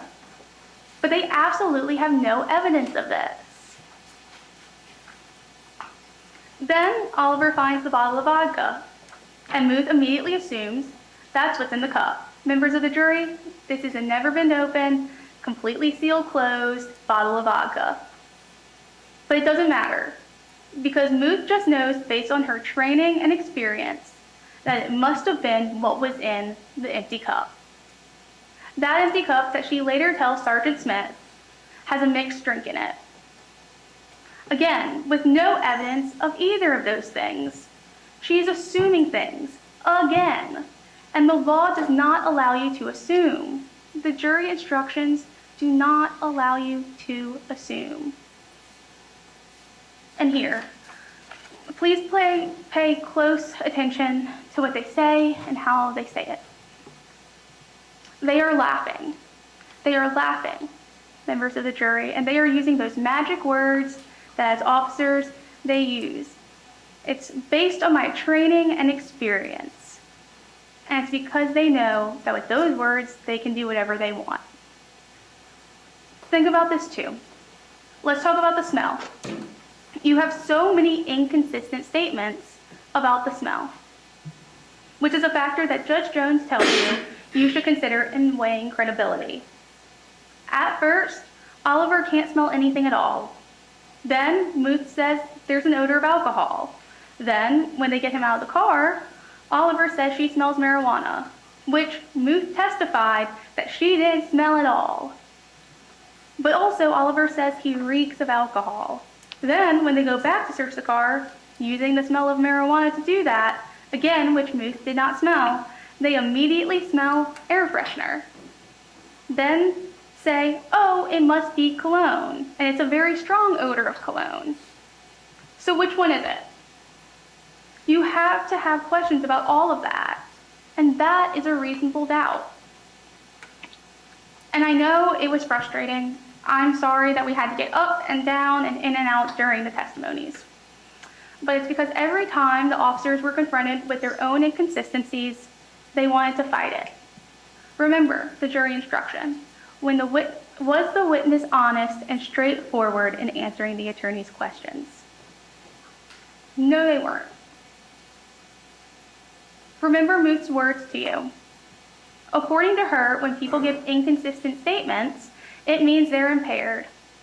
Under that logic, every time that these officers had given inconsistent statements, under oath, they must be impaired. Now, Balavanka, please do not believe that this is a simple mistake. Do not believe that this is not a big deal. It is not just that Oliver did what she did, but it's that she lied about it under oath in a pretrial hearing. The bottle had never been opened before. You hear the seal break when she twists it off and throws it back in the car. On scene, all the officers continuously refer to it as open. Sergeant Smith specifically asks if the bottle was opened. Muth says yes. And he shrugs in agreement because they all know an open bottle is a huge piece of evidence for DUI investigation. And also remember, they're all asking if they're live, if their cameras are on. And right after that, they all turn them off. And today, again, Muth wanted to deny that she used the bottle of vodka as evidence, even though, again, under oath at a pretrial hearing, she said that she did use it as evidence. Members of the jury, it is not against the law to drink and drive. What the state has to prove to you beyond and to the exclusion of every single reasonable doubt is that Mr. Riley was under the influence of alcohol to the extent that his normal faculties were impaired. They weren't. They just weren't. He thought his headlights came on automatically, which is reasonable. There is no evidence of his speeding. His eyes are not bloodshot or watery. That's all the evidence that they brought you. And because there wasn't any other evidence, the police manufactured their own. On page 2 of your jury instructions, you'll see the definition for normal faculties. Sergeant Smith today testified that Mr. Riley was able to walk from one car to another, that he didn't trip, stumble, or fall. He testified that Mr. Riley was able to make a call, dialing the number, even with his hands handcuffed behind his back. Gratefully, thankfully, there was body-worn camera footage that night because without it, everything Mr. Riley was worried about would be true. That these 3 officers would make up a story and evidence against him. That these 3 officers would make up a story and evidence against him, and it would just be his word against theirs. But thankfully, there was footage. At least there was footage some of the time, as their cameras were off some of it too. What else did we get to see in that footage? We got to see Mr. Riley, a 56-year-old man, born and raised in Tallahassee, Florida. A barber who had employees that worked with him at his shop. A man who had to endure this awful, horrible night with 3 police officers surrounding his car, arresting him, and making up evidence against him. Judge Jones read you the instruction to reasonable doubt. A reasonable doubt is not a mere possible doubt, a speculative, imaginary, or forced doubt. Such a doubt must not influence you to return a verdict of not guilty if you have an abiding conviction of guilt. On the other hand, if, after carefully considering, comparing, and weighing all of the evidence, there is not an abiding conviction of guilt, or if, having a conviction, it is one which is not stable, but one which wavers and vacillates, then the charge is not proved beyond every reasonable doubt, and you must find Mr. Riley not guilty, because the doubt is reasonable. If you have questions, those are doubts. If you think Mr. Riley didn't look impaired, that's a reasonable doubt. If you question whether just 2 beers make someone impaired, that is a reasonable doubt. If you question all the different smells and odors that these officers claim to have smelled, that is a reasonable doubt. If you question Officer Oliver's actions, which you absolutely should, that's a reasonable doubt. If you question Officer Muth's actions, which you absolutely should, that is a reasonable doubt. When you use Judge Jones' instructions and questions whether these witnesses have given testimony today that is different with previous testimony, which they have, that is reasonable doubt. When you know for certain that they only told Mr. Riley he was under arrest for driving on a suspended license, and it wasn't until after they searched his car and planted evidence that they then charged him with DUI, that is a reasonable doubt. Now, members of the jury, I'm about to end my argument, and the state is going to come up here and have the last word. These officers get to arrest Mr. Riley, lie about the evidence they found, and then the state gets to have the last word in trying to convince you to disregard all of that. Please don't do that. Remember all of these reasonable doubts, but most important, use your common sense. Use your own review of these officers and this footage. See the truth. Understand why Mr. Riley was so upset. Because he was being falsely accused, falsely arrested, and evidence was falsely manufactured here. They get to have the last word up here, but you get to have the last word back there. This case is full of reasonable doubt, and when you follow the law in this case, your last words have to be not guilty. Please find Mr. Riley not guilty. Rebuttal? Yes, Your Honor.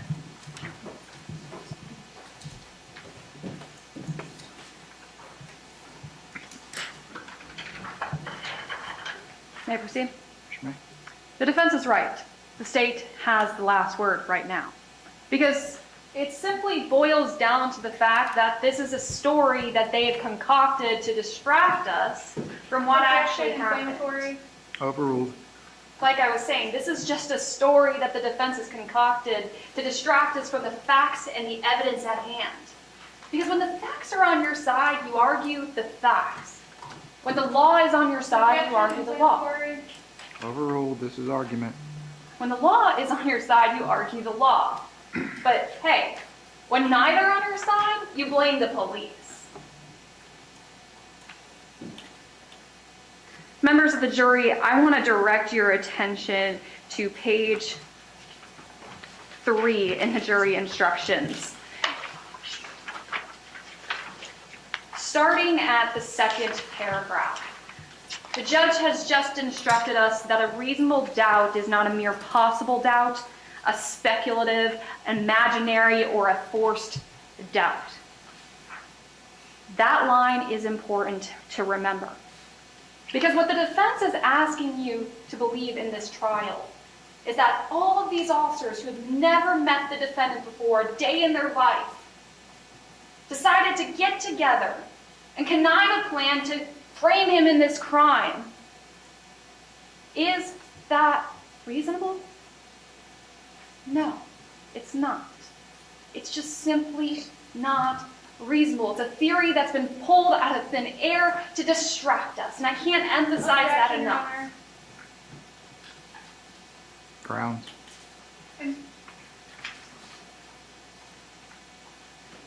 Asking jury to determine who was lying as a test for deciding fakes. Overruled. Now, members of the jury, I want to direct your attention to another page in the jury instructions, page number 5. Under the rules for deliberation, under bullet point number 3, the judge just explained to us that this case must not be decided for or against anyone because you feel sorry for anyone or you're angry at anyone. When we take a look at the arguments that have been raised by the defense, that's exactly what they're asking us to do. They're asking us to be angry at these officers for making a human mistake. Things that they admitted to us and admitted to telling us here today, they're honest about those mistakes. They're asking us to make a ruling, a decision based on feeling rather than facts and evidence. So let's just briefly talk about what the evidence is in this case and what it is not. The defense, throughout the entirety of this trial, in fact, majority of their closing argument focused on this sealed liquor bottle that was found in the defendant's vehicle. I didn't want to mention that during my initial closing argument because, as I briefly stated, it's not evidence during this trial. It's just not. See, members of the jury, the defense is saying the words that law enforcement manufactured evidence. Does opening a bottle of vodka sound like manufacturing evidence? Does it sound like this law enforcement officer went to the store and bought a bottle of alcohol just to put it in his vehicle? No.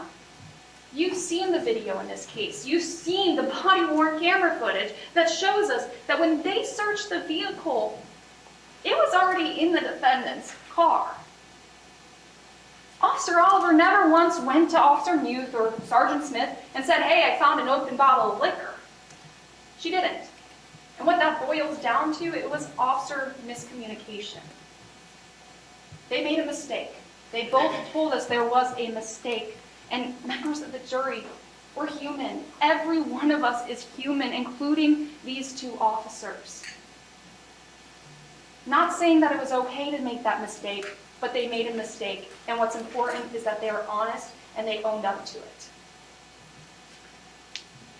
And even if we're going to talk about this bottle of liquor, it's important to remember that he was already placed under arrest for driving under the influence before they found this bottle. Law enforcement had already determined that he was impaired by alcohol before he was even told about this bottle. In fact, we saw this body-worn camera footage.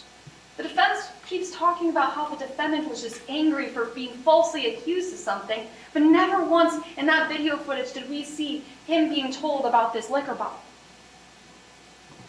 He keeps talking about marijuana, but that's not the charge in today's case. We haven't charged him with possession of marijuana. We haven't charged him with DUI by consuming something such as marijuana. That's not something that's relevant in your deliberations in today's trial.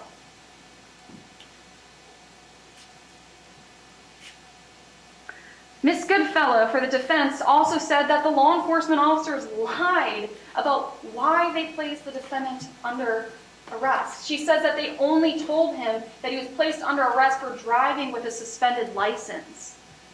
But you heard the testimony of Officer Muth. You've heard her own words. When Ms. Goodfellow got up here and asked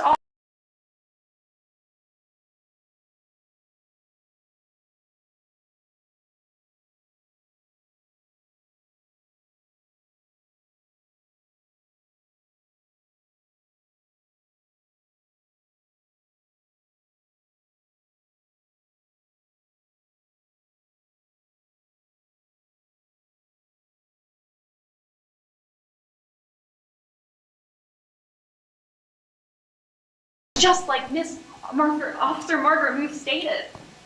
So not only do we have field sobriety exercise refusals that would have shown us here in today's trial whether or not his normal faculties were truly impaired, like the defense really doesn't want us to believe. Objection, Your Honor. May we sidebar? Yes.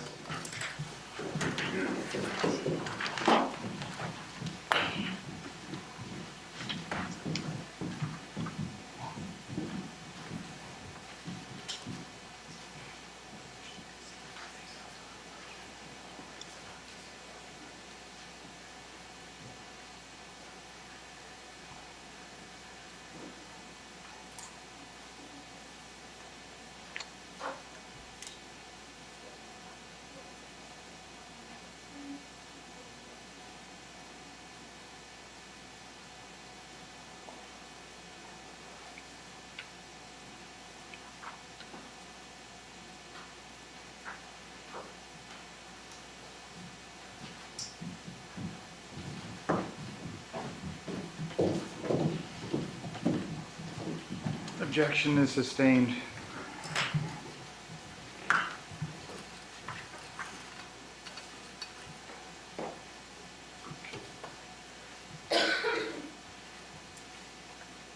That also leads us to question why the defendant didn't take the breath test.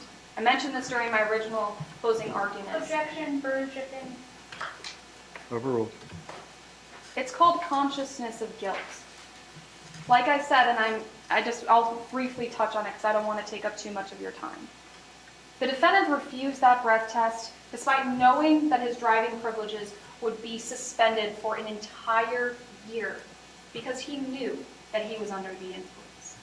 He knew that he had been drinking alcohol that night. We know that he knew he was drinking alcohol because, like I said earlier, he admitted to being at the bar. He had a wristband on consistent with being at the bar. He also told officers that he was drinking alcohol. And when we look inside the evidence, if we're going to completely disregard this liquor bottle, it does not take away from the fact that there was still a cup in the center console that had a mixed drink in it. Both officers told us that they've been trained, they have experience, even just as everyday persons, to know what alcohol smells like. We saw the body-worn camera footage. Both officers took turns smelling it, and their immediate reaction is, that smells like alcohol. So he's also got alcohol in the video, in his vehicle.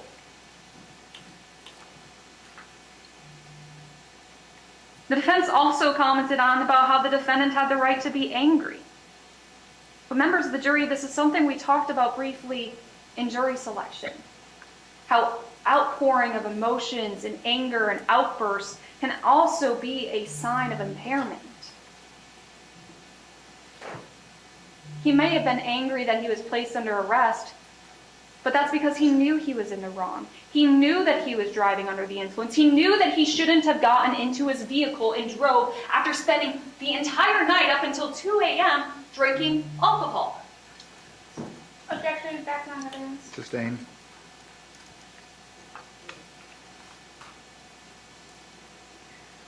Members of the jury, the facts are simple. We've seen it, and I encourage you to look at the videos and the physical pieces of evidence that we presented throughout this trial when you enter the deliberation room. They're simple. And the state has met its burden. We've proven beyond a reasonable doubt that the defendant was driving under the influence that night, to the extent that his normal faculties were impaired. Now that you've seen the truth, and when you go into the deliberation room, the truth and the evidence demands that you find this defendant guilty.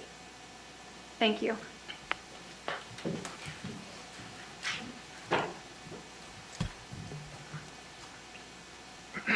In just a few moments, you'll be taken to the jury room by the bailiff. The first thing you should do is choose a foreperson who will preside over your deliberations. The foreperson should see to it that your discussions are carried on in an organized way and that everyone has a fair chance to be heard. It is also the foreperson's job to sign and date the verdict form when all of you have agreed on a verdict and to bring the verdict form back to the courtroom when you return. During deliberations, jurors must communicate about the case only with one another and only when all jurors are present in the jury room. If a juror goes to the restroom, the deliberation should stop until the juror returns. You are not to communicate with any person outside the jury about this case. Until you have reached a verdict, you must not talk about this case in person or through the telephone, writing, or electronic communication, such as a blog, Twitter, email, text message, or any other means. Do not contact anyone to assist you during deliberations. These communication rules apply until I discharge you at the end of the case. If you become aware of any violation of these instructions or any other instruction I have given in this case, you must tell me by giving a note to the bailiff. Many of you have cell phones, tablets, laptops, or other electronic devices here in the courtroom or back in the jury room.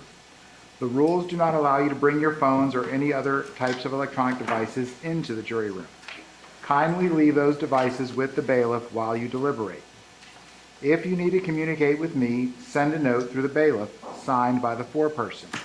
If you have voted, do not disclose the actual vote in the note. If you have a question, I will talk with the attorneys before I answer, so it may take some time. You may continue your deliberations while you wait for my answer. I will answer any questions, if I can, in writing or orally here in open court. During the trial, items were received into evidence as exhibits. You may examine whatever exhibits you think will help you in your deliberations. If you wish to see any exhibits, please request that in writing. We're actually going to send all the exhibits back with you in the jury room. You should have the ability to view them. In closing, let me remind you that it is important that you follow the law spelled out in these instructions in deciding your verdict. There are no other laws that apply to this case. Even if you do not like the laws that must be applied, you must use them. For more than 2 centuries, we have lived by the Constitution and the law. No juror has the right to violate the rules we all share. All right. You may retire to deliberate. You can take your notes and your jury instructions with you at this time. The bailiff will come back and collect all of your electronic devices and bring them out here. They will be kept safely while you are deliberating.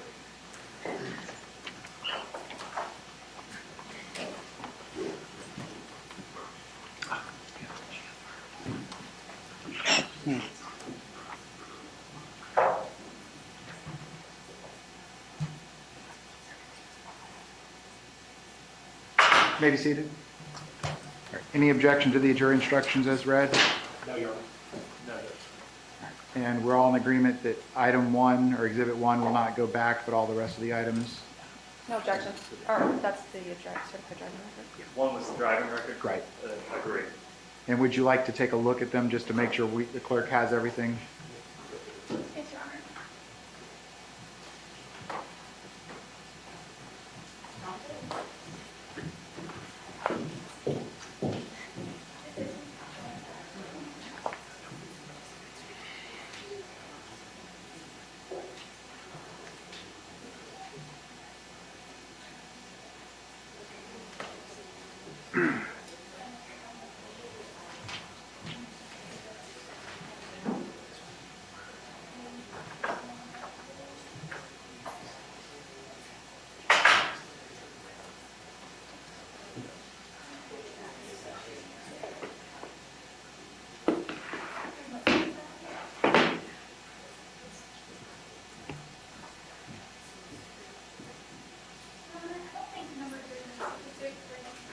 That's the picture of the address? Yes, ma'am.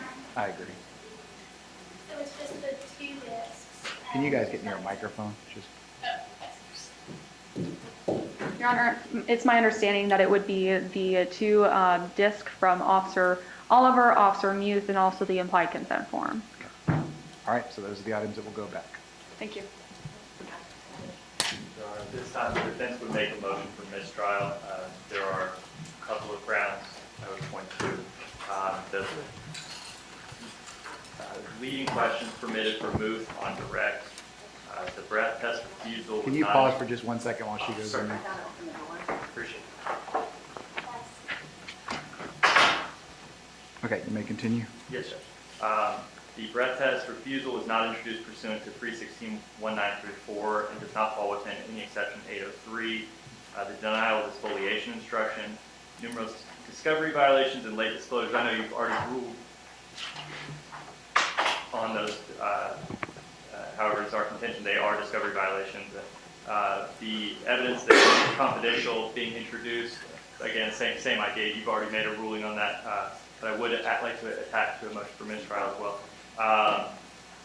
The hearsay David results on body camera being shown to the jury over objection, denial of motion to dismiss, as well as prosecutorial misconduct in closing argument. Okay. State response. I'm sorry, does counsel want to elaborate on the prosecutorial misconduct statement? If you could give examples. Those would be the sustained objections to the improper comment sheet. Okay. Okay, so as to that, Judge, with regards, and that's specifically to the refusal of the field sobriety exercises, just so or is that in total to every objection that was made that was sustained?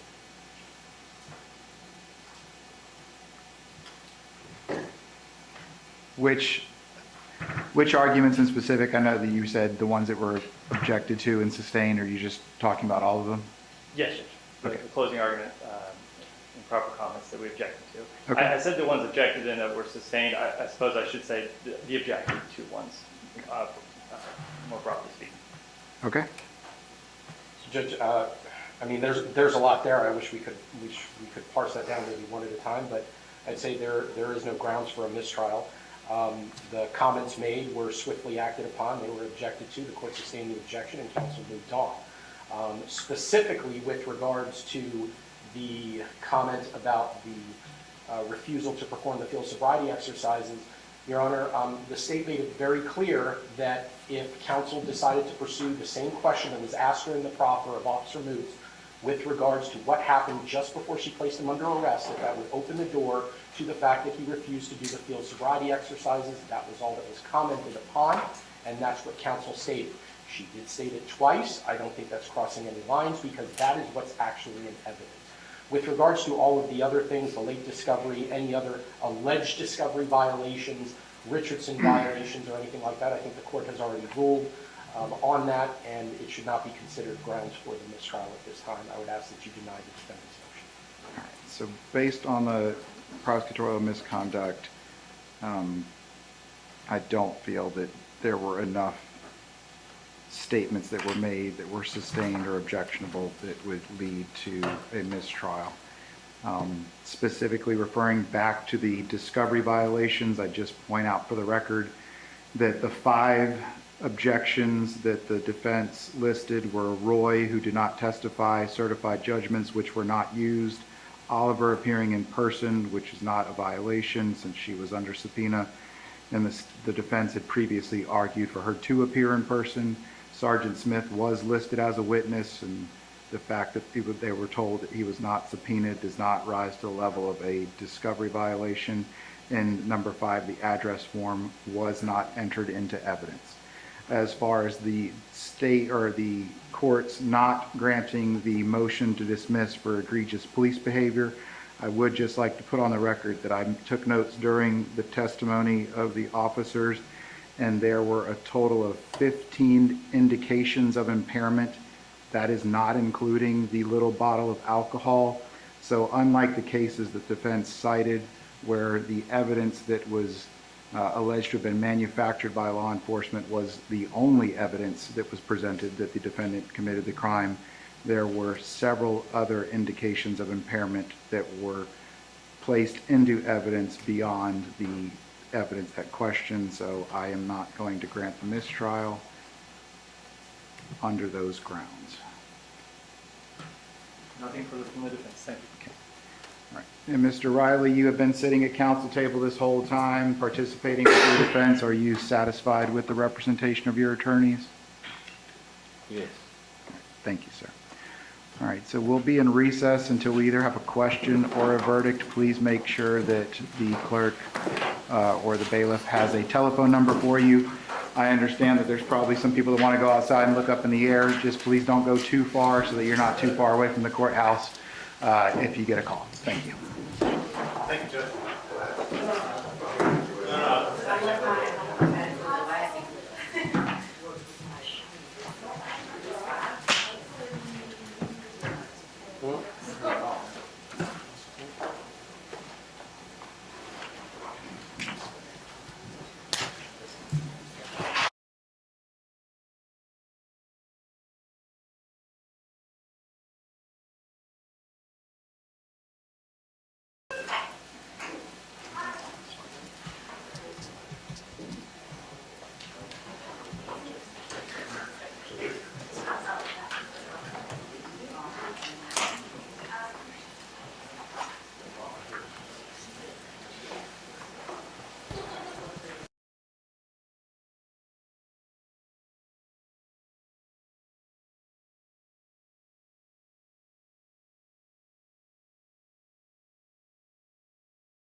Sorry?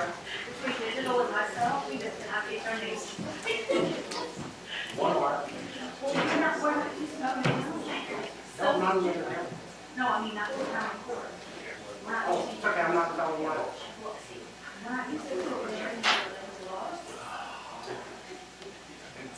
I'm a player with the name later. I mean, we all know Eric, so. How can you know? What do you need me to say? That, Oh, I already answered any questions. oh, okay. No That's problem. why I log up to his place. One's on Friday, one's today. I thought I said it pretty clear on Friday. Yeah? I know, but for digital you did, but not for.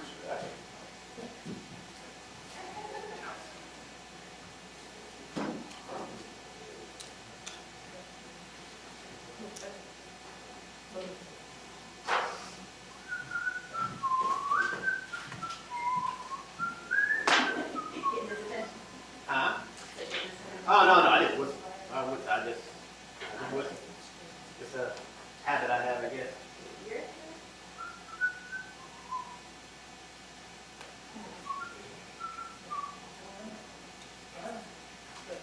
Everybody can use it. I'm with you. I am with you. I'm with you. You're okay.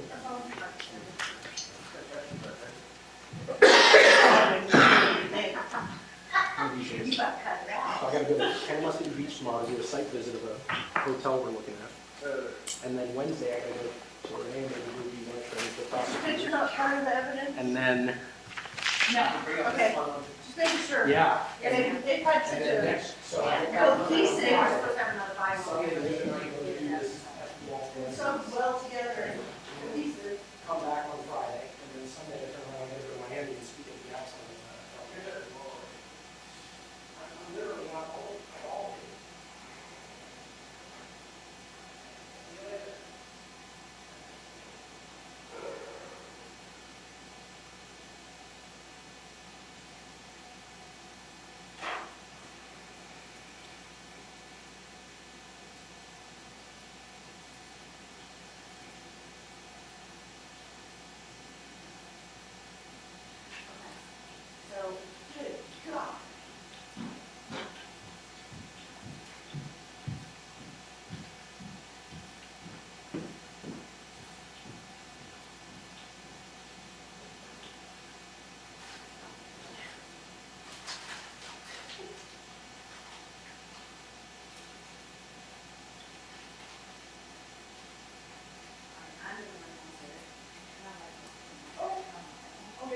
Even up to, I walked into it, and it's in my head.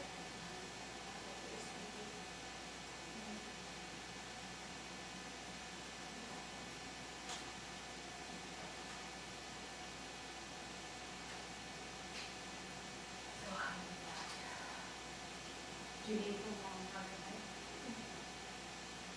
No, I'll text you and then I'll let you know. Okay. And the phone numbers are on the. I'm not calling those videos. I know. I'm just saying, I'll let you look.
Kevin? It's too pretty for you, Joe. Too pretty. You see the judge? The DA. The DA, and I'm like, dude, it's Florida, I know the DA. This is the attorney. You can't even get that right, you should not even call him. Because today it's a law and order, it's a problem. So the DA and the judge should go there. Oh, really? They should go to prison. Because they're all corrupt. Oh, yeah, okay. The whole thing about it. Oh, is that what it is? Yeah. It was fun. He was such a holy problem. I just said, I should not corrupt and I should go to jail. And I had a hard time, I should go to jail. Oh, I'm very cute. That we do a lot of. I know, you might be able to. Yeah. No, I can't believe it. It's just amazing me how ignorant people are. Just when I think they come to the biggest ignorant, excellence, with peanut butter.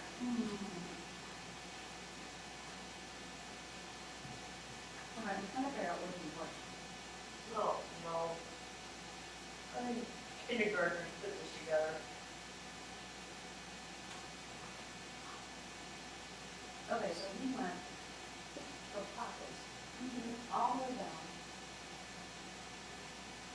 to south of East Orange. Because he's right in front of the shoebox. But he lives all there. Well, he won't wait by his house. He was probably trying to get some food. He was probably going down the damn tower at the one there. What was the one from the other day? Huh? Top right. He probably had a top right.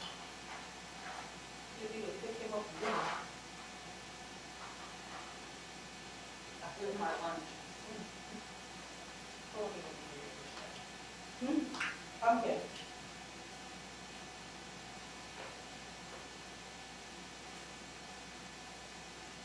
I think it's rather humorous that public defender will object to the state making conclusions about things. But then they do it, basically said, police officers are corrupt. They planted evidence. No, but that's okay for them to say. There was no evidence ever planted, and it just absolutely amazes me that they can't wrap their fucking people brain around. Yeah, it wasn't planted. It was mishandled. It was. Watching the video, it was just mishandled. Yeah. I mean, and then that's life experience.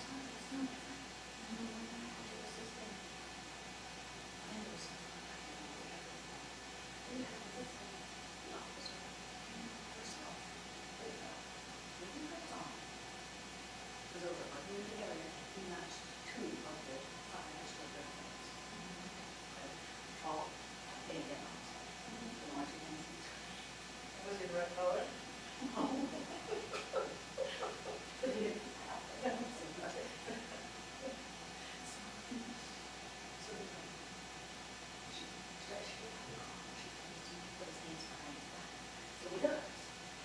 She had. She was obviously reading some of these things. She's like, but that's what she does. That's it. That one on. Like you have a one. So he's like doing this while she's holding his arm. He's like, what did I do? Yeah, so then she's calling it. No. She didn't call him. No, she showed her this thing. He's persistent. Because he's kidding me? Is he talking to her? Yeah. He's got one thing here. He's like, please. He's like, I don't understand. What did I do? But he's kind of so much. I'm not saying she's.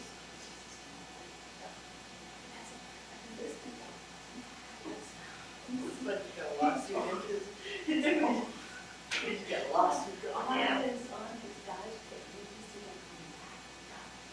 And you can see that it wasn't. No. Well, they get so jacked up. And she's so he texts, well, here's the best part. Another cop comes up, Jason, right? She's, so it's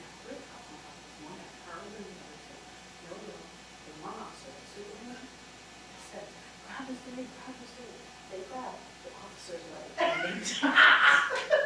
They grab you moron. Sergeant shows up, looks at everybody, he's like, all right, y'all good. Just walking out. Y'all stay. The rest of the out. That was crazy. He was not resisting. He was kind of like, what was going on? Poor dude just went out for a walk and it's a kid's dog pile, but he was walking home from work. Oh, poor buddy. He works at that, he was at the shop. Yeah, and here's things that may not have been said on the radio, but I can almost guarantee he was either wearing a chef's coat or had one in his hands. I mean, where does common sense come in? And then all we're doing is yeah.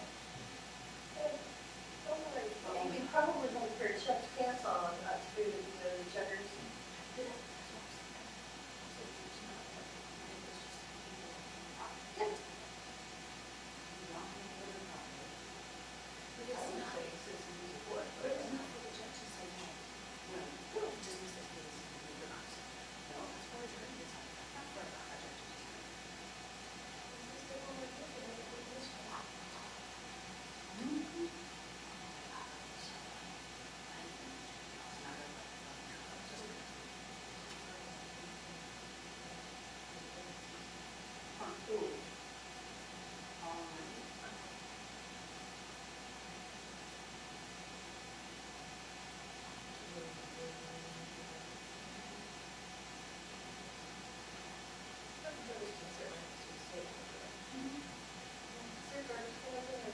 No.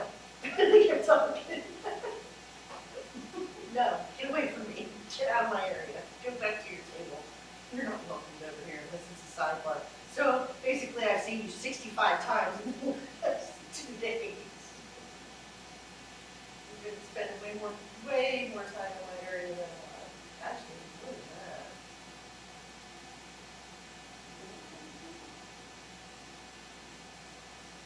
Wait. It's still,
May be seated.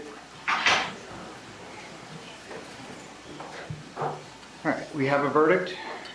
We have a full house, so I would like to just remind everyone that if you are present in the courtroom, that you are agreeing to abide by rules of civility. Please no outbursts, no matter what the verdict is. The jury, they deserve your respect. They have done a difficult job here today, so please show them that respect. If you choose to stay in the courtroom, then that means to me that you are agreeing to act in a civil manner. If you cannot act in a civil manner, you will be removed from the courtroom.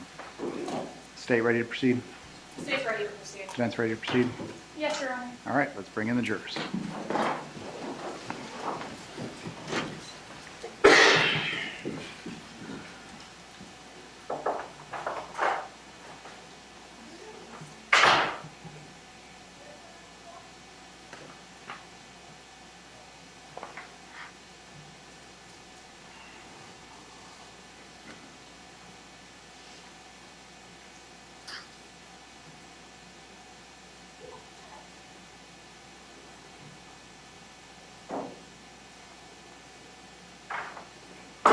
All right, jury entering the courtroom.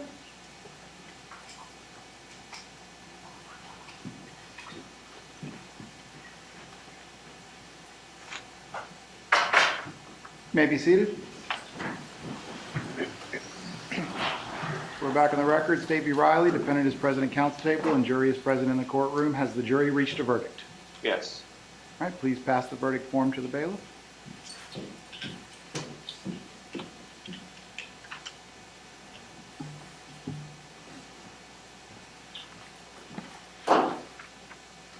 Madam Clerk, please publish the verdict. Mr. Riley, please stand. In the matter of the state of Florida versus Calvin Riley, case number 2023 CT 854, we, the jury, finds as follows as to count one of the information, driving under the influence. The defendant, Calvin Riley, is guilty. So say we all this 8th day of April 2024. You may be seated. Does either side wish to have the jury polled? State? No, Your Honor. Defense? Yes, Your Honor. All right, Madam Clerk, can you please poll the jurors? Juror number 1, is this your verdict? Yes. Juror number 2, is this your verdict? Yes. Juror number 3, is this your verdict? Yes. Juror number 4, is this your verdict? Yes. Juror number 5, is this your verdict? Yes. Juror number 6, is this your verdict? Yes. So, ladies and gentlemen, I wish to thank you for your time and consideration of this case. I also wish to advise you on some very special privileges enjoyed by jurors. No juror can ever be required to talk about the discussions that occurred in the jury room, except by court order. For many centuries, our society has relied upon juries for consideration of difficult cases. We have recognized for hundreds of years that a jury's deliberations, discussions, and votes should remain their private affair as long as they wish it. Therefore, the law gives you a unique privilege not to speak about the jury's work. Although you are at liberty to speak with anyone about your deliberations, you are also at liberty to refuse to speak to anyone. A request to discuss either your verdict or your deliberations may come from those who are simply curious, from those who might seek to find fault with you, from the media, from the attorneys, or elsewhere. It will be up to you to decide whether to preserve your privacy as a juror. Thank you again for your time and attention, especially for coming back today. We appreciate your work on this jury. You are excused.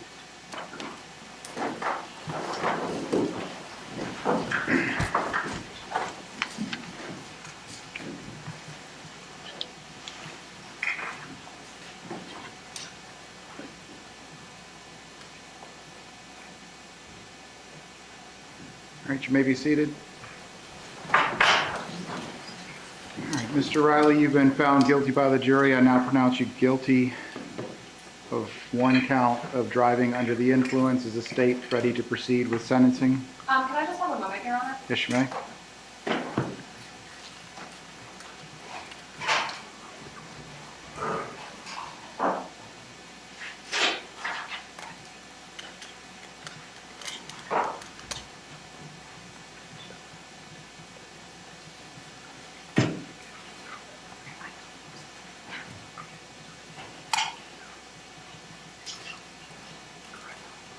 Your Honor, I'm ready to proceed. Okay.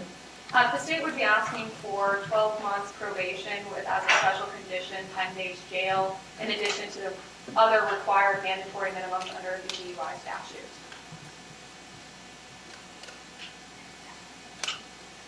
So that's the DUI. Are there any prior DUIs? No, Your Honor. Okay, so DUI level 1, the 50 hours of community service, 10-day vehicle impound, the 6-month DL suspension. I don't have a standard plea form in front of me. Do you remember what the other standard DUI firsts are? Yes, Your Honor, 50 hours community service.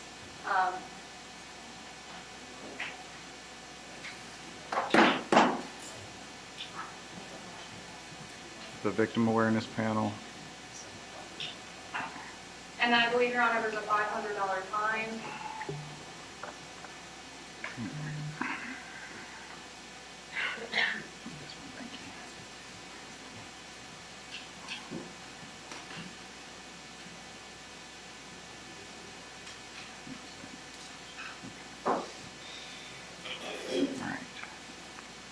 Does the defendant have any other relevant criminal history?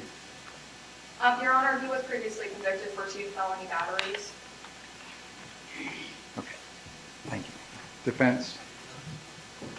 Yes, Your Honor. The offer from the state prior to going to trial was an adjudication withheld to the lesser offense of reckless driving and adjudicated guilty to the lesser offense of no valid driver's license with no probation, no conditions.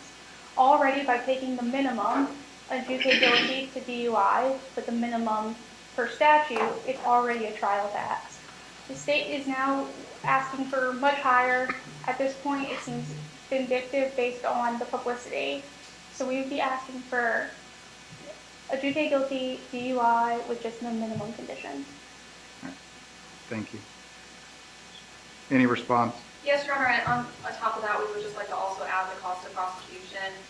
In response to that, as Ms. Goodfellow is aware, this case is, like when the original plea offer was extended, I had not yet quite looked into the entirety of the facts of the case. I was relying on the defense's word alone at that point, and I was having a good faith basis to believe that.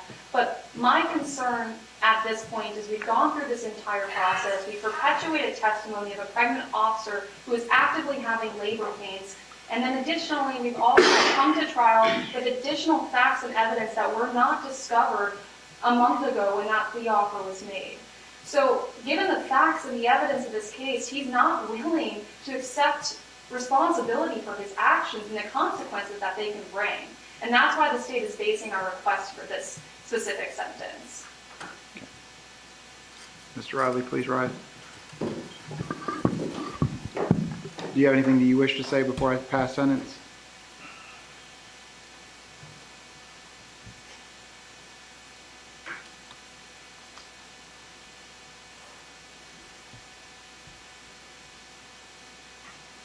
I accept the responsibility for getting upset and let my emotions get over my judgment of just being a person and staying calm.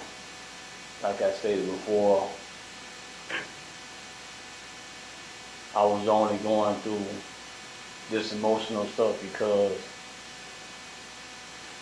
the past I've been through with law enforcement and what I started going through that night with these officers, it was just a repeat of what I experienced growing up here. And it made me very upset and angry. And if anyone was hurt in that moment, I apologize, but at the same time, I was hurt too. And I'm still dealing with it. And that police that the state is talking about, I was unaware of that until like they came on board. I have a new lawyer. All this stuff was brought to my attention sweat last month, and things started changing. So I don't have time to process all this stuff neither. I don't know what else to say. Okay. Thank you. You didn't have to say anything, but I appreciate you speaking. All right, I'm going to adjudicate you guilty as I did before, sentence you to 6 months probation. As a condition of that probation, you'll do 10 days in the Leon County Jail. You'll also have to attend and complete DUI Level 1 school and any counseling as recommended. 50 hours of community service. Your vehicle, if you own one, will be impounded for a period of 10 days. If you no longer own a vehicle, you just need to get a certification from the DHSMV saying that you no longer own the vehicle, and that can be waived.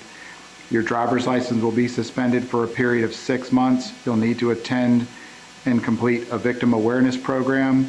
You will have alcohol conditions with random breath test once per month. And your probation can terminate early at the halfway point if you have completed all of your conditions.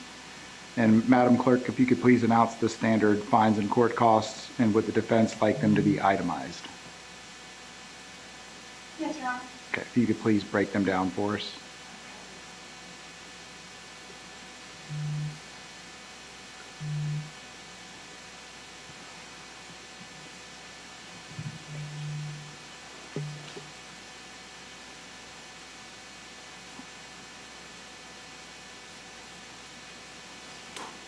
Your Honor, I just want to clarify, was that including cost of prosecution? She's going to announce them. Perfect, thank you. So the courthouse is $256, the fine is $500, victim compensation is $25, $50 for the cost of prosecution, $50 for the PD agreement, $50 for the PD application fee. There's a $15 drug and alcohol fine, as well as the state revenue and the DUI assessment fee of $135, for a total of $1,000 a year. You have 30 days to appeal the judgment and sentence of this court and any issues that were preserved at trial. And you have 1 day of credit that you will get credit for towards that 10 days. Your Honor, I also need a tax bond. There's a surety bond. All right. Anything else from the state? Nothing further from the state, Your Honor. Anything from the defense? No, Your Honor. All right.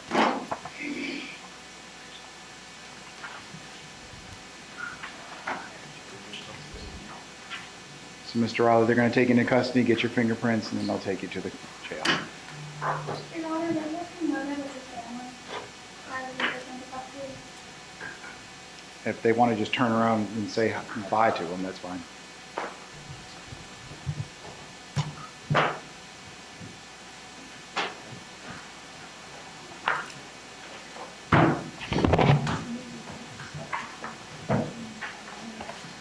All right, we'll be adjourned. Thank you, Judge. Thank you, Your Honor.